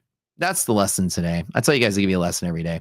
When people say gamma exposure is the new hot topic right now, half the people that sell gamma exposure stuff couldn't even explain the math like I did because they kind of sound stupid. When I hear them talk, they sound dumb to me, and I'm not making fun of people out there. But I did go to engineering school, so math is kind of like, I mean, look at me, I have glasses. I'm such a nerd, right? Math is my second language. And when you hear people say gamma exposure and they don't even know what it means, they don't know what they're talking about. Gamma exposure just means volume spike, if you know what you're doing. And you can isolate maximum gamma of people you know will be hedging. It'll be volume spike. So as a key pivot, I'm using it to find key pivots. A lot of times you'll see gamma exposure tools out there give you gamma exposure maximum. We'll give you like a heat map of like, you know, different strikes, different levels, and it kind of looks like it's all over the place. It's really hard to shuffle through data of like, well, what's the important pivot, right? And so when we isolate with market makers, we don't look at all the levels. We look at the maximum level and utilize the maximum level as a maximum volume spike. So therefore, I just use it as a volume pivot. That's basically what it is. I don't go any further than that. Try to complicate the matter. I have one level, one pivot, and that's pretty simple. But that's like what's behind it because somebody asked what hedge pressure is. So I always like to give a little bit of background as to what we're doing. And so if you guys might have never understood all this buzzwords about like exposure, gamma delta, charm, beta, you hear all the Greeks thrown around. They're all just basically analyzing how options prices are fluctuating based on different variables, right? You guys don't call me math coward for nothing, LOL. I tend to get carried away when it comes to the math of things. But one thing that I do like doing is explaining the math in a way that people can easily understand it. You might have heard, you know, gamma exposure is the hot topic right now because people are starting to use options to trade futures. And nobody really was doing this more than 5 or 10 years ago on the retail side. And we're one of the pioneers in the field. But what we think that is important is to understand, like, my model is based on, can I find where dealers are going to be? We have a sophisticated thing that looks through all the options that are being traded and says dealer, not dealer, dealer, not dealer. We make assumptions to kind of guess this, because if you're buying options as a retail trader, you're not hedging them. You're just buying them to bet on the market. But a dealer is going to buy options to be in a hedged position. So they're going to be neutral all the time. So you can guarantee that dealers that hold options are going to be buying and selling the underlying, providing that volume to the market. And so the idea that I had was if I can find where the maximum is, then I can nail a really solid high volume pivot. And, years of development kind of led us to monthly hedge pressure, which is just the maximum gamma exposure of dealers on monthly options. And then the blue one you see on the screen is for weekly options. And they turn out to be really rock solid high volume pivots. So I utilize them to kind of make some assumptions on the market. Now, let me tell you, the biggest assumption is when you break monthly hedge pressure and the market falls really far, it can create a situation where it creates and propagates more selling to cause a bear market because it throws you in the bear territory. Enter what happened on Thursday. Because Thursday started with the monthly hedge pressure break. And that's why we tumbled down towards the end of the day. As you see, we supported at weekly hedge pressure. We supported at monthly hedge pressure. And then when we broke, do you see how the market just freaking let go, man? Like broke through this crazy amount of futures volume right at midday at lunch. And the market just spiraled out of control. Volatility went out of whack. But everybody see that volume right here at the bottom of my screen, right? Where I'm circling. Let me make this a little bigger so y'all can see it, right? Huge volume right here. Y'all see that, right? And this is what happens once you kick that sort of balance of the monthly options, because monthly options are what props up the entire stock market. That's every hedge fund and every asset manager that's long the market for long periods of time are buying monthly options as insurance to protect, right? So once you start losing that monthly level, the market gets nasty for a day, sometimes 2 days, sometimes for a month. And then when we broke monthly hedge pressure the next day, the market just tumbled day number 2. Then we woke up the third day on Monday, we were above monthly again. So market was bullish. You see how it's such a pivoting agent as to the direction of the market. And today we're below it again. So this is kind of like how I can read the market. Do I want to be bullish? Well, how about this? Why don't I just avoid all of this? I've been scalping this, but let me sit out like I'm doing right now. And if we achieve this level here by midday, I'll jump in on the long and believe that we are bullish going forward. But why don't I wait for the confirmation so I can get some gamma positive hedging, baby, to float my position up to the top side? So this is what I use this to make judgment calls. We broke through it again today. That ain't good. So we're going to wait on this, right? And that's how I look at this. And NASDAQ just clobbered it right at the start of the day. Look what happened when NASDAQ broke its levels. Huge volume spike right here. And we just plunged for the rest of the day. I don't have confirmation this is a big bull up day. And as you see, these reversals are really short-lived. I'm scalping in and out, not betting on the V. And so I'm using it as a pivoting agent in the market. Y'all like that word? Pivoting agent, trademarked. You can't use it. You got to pay me royalties. Is there a bounty? I don't know what you're talking about. Are we like bounty hunters here? Is that what y'all call it here in the morning? Matt is Einstein. Y'all are funny. I haven't even read the chat. But anyways, Batura Hedgehog. Wait, sitting on the candles for hedge pressure. That's exactly what it is. So hedge pressure just means volume due to hedging. That's a name I came up with just to call it what it is. It's pressure that is applied to the market from hedging. So when people said, what does it actually do? Well, I said, imagine it being like a fan that's just kind of blowing this gentle wind on the market. And I drew this on my chat one time. And I was like, yeah, it's kind of like a fan that just sits there, those oscillating, desk fans that you'd have. And it's just blowing this gentle wind.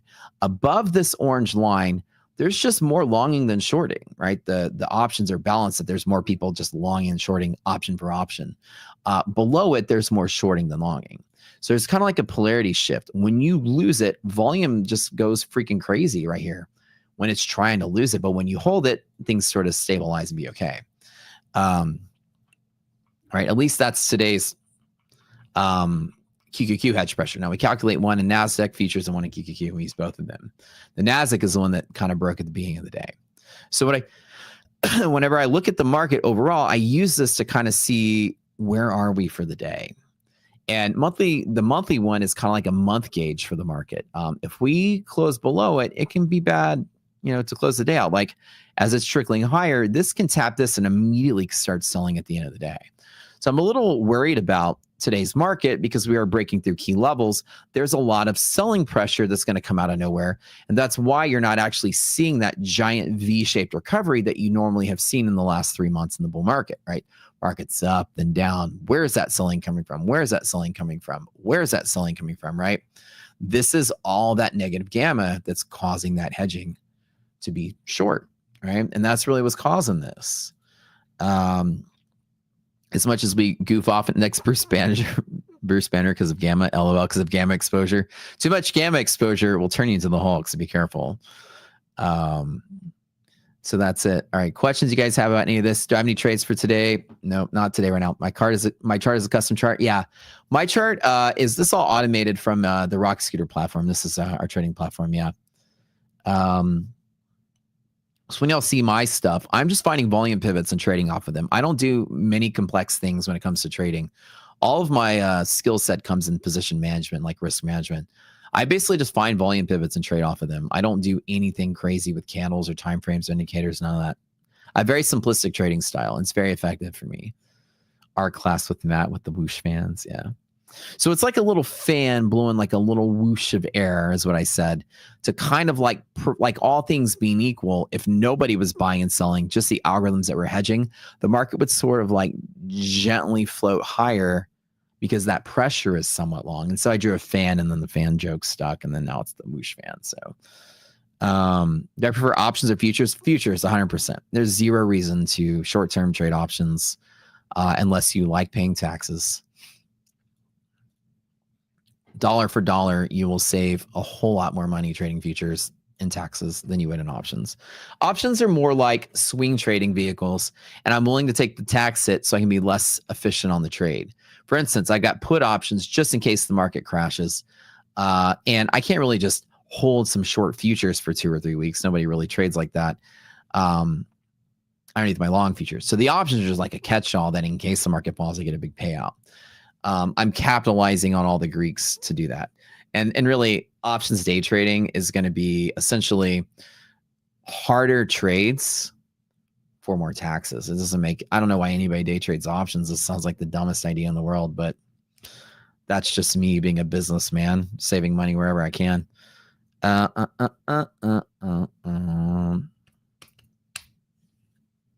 Show my Hulk Shrek pick. Oh, wait, which one? Which one? There's like 50 of them. Y'all want to see the Shrek pick? All right, I got like 8 more minutes here, but that was a lesson today. I promise you guys to give you a lesson every single chat. That's a more complex one, but it's a lot easier when you think of, all right. When you start to think of like options being described as like a ball rolling down a hill, it's a little bit easier to think of it like that. There's a million Shrek picks. Which one do we want to do today? Hold on. There's so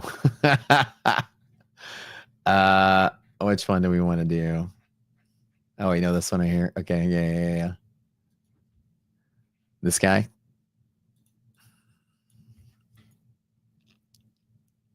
That guy. That's the one. That's the guy. He's the real guy that messages you every time you get a message on social media from somebody that's like RS Matt _ MATTT _, and you're like, wait, is this maybe Matt? You're like, no, it's really this guy. This is the guy that's really messaging you. And my chat, they call him the slightly fatter Matt. And there's a whole theme song running around the guy that the fake Matt accounts out there that message you is really that guy trying to steal your crypto and credit card information. So that's the one. Yeah. Why is there a regular pick of Matt beside the live stream? Yeah, that's right. Don't even know. So options mainly for swing trades. That's for me, Raphael. Right. The benefit of options, in my opinion, is you don't have to be as accurate and you can hold them over time without having to worry about anything. Options are more like a hit or miss. Do you hit your strike at the time or not? If you hit your strike at the time, you're fine.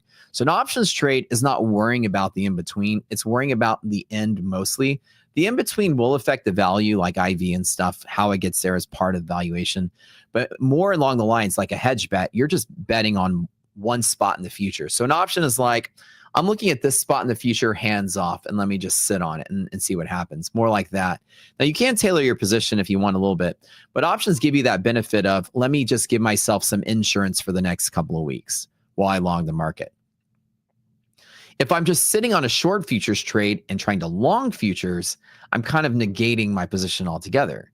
If I'm scalping futures 10 or 20K a day, and then I spent 20K in options, if the market dies, I lose, or if the market dies, I can maybe 10 or 20X that swing position, which will buffer any losing I have.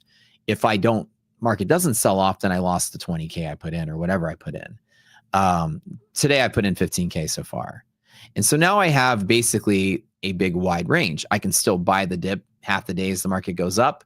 And then in case the market does sell off or developments happen, the market crashes, I've got some insurance to kind of give me a big payout if it happens. And so options, you can be less accurate on the day-to-day. You just need to know like where to get in. And then you can just kind of have a really highly leveraged position that's like an all or nothing thing. Just like your car insurance, you might pay $100 a month for car insurance. It's all or nothing. You never get it back. But if you crash your car, your $100 turns into a $30,000 or whatever payout, right, for your car. Think of options the same thing as car insurance. I'm not always buying it, but there's some days where the market is questionably on the fence, and therefore I might put in some money to get a big $200,000 insurance policy payout if the market does crash, right? And I use options solely for that, for hedging purposes. I'm going to be longing the market continuously, but if the market dies out and starts losing my long pivots, well, I've got some insurance on the day it crashes out. So I don't think we're going to crash. I don't think the market's going to die. I think the market might be volatile into expiration, but we'll see. September is looking pretty gross. And that's it. I have about 4 minutes left. This was today a cool, fun lesson on hedging, hedge pressure, all that stuff. And so I'm glad to answer some of your questions. Somebody said, yes, I am the last segment for the MyFundedFutures stream. This is correct. Whoever 70 points earlier, Karan, I don't know if you got it yet, but you're getting close. Because I think you were looking for like 15 was your trade. So hopefully you made your $70, man. Wait, did you get it? You passed the eval before the stream ended. Let's go. All right. Good job. Good job. Nice job. Nice job. You got your trade. Good job, man. Is there a way to give Trade-Evate accounts personal names? Not in the platform. I tend to call my Trade-Evate accounts personal names all the time. Usually asshole and like, why are you freezing up? Why are you locked up? Why is it not resetting? But that's just me yelling at my computer. I don't think you can actually change some different names. But that'd be kind of nice if you could, right?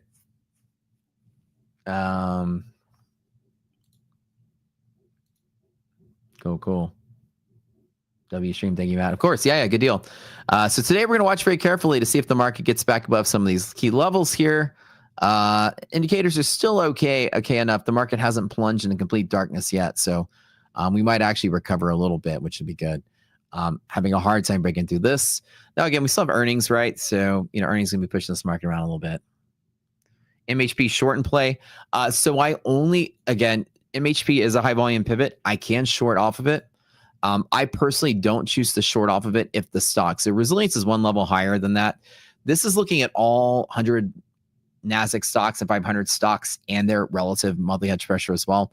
And as long as this number is positive, there are more stocks on that side of monthly hedge pressure than this side. So I use it as an interface, kind of like confluence meter.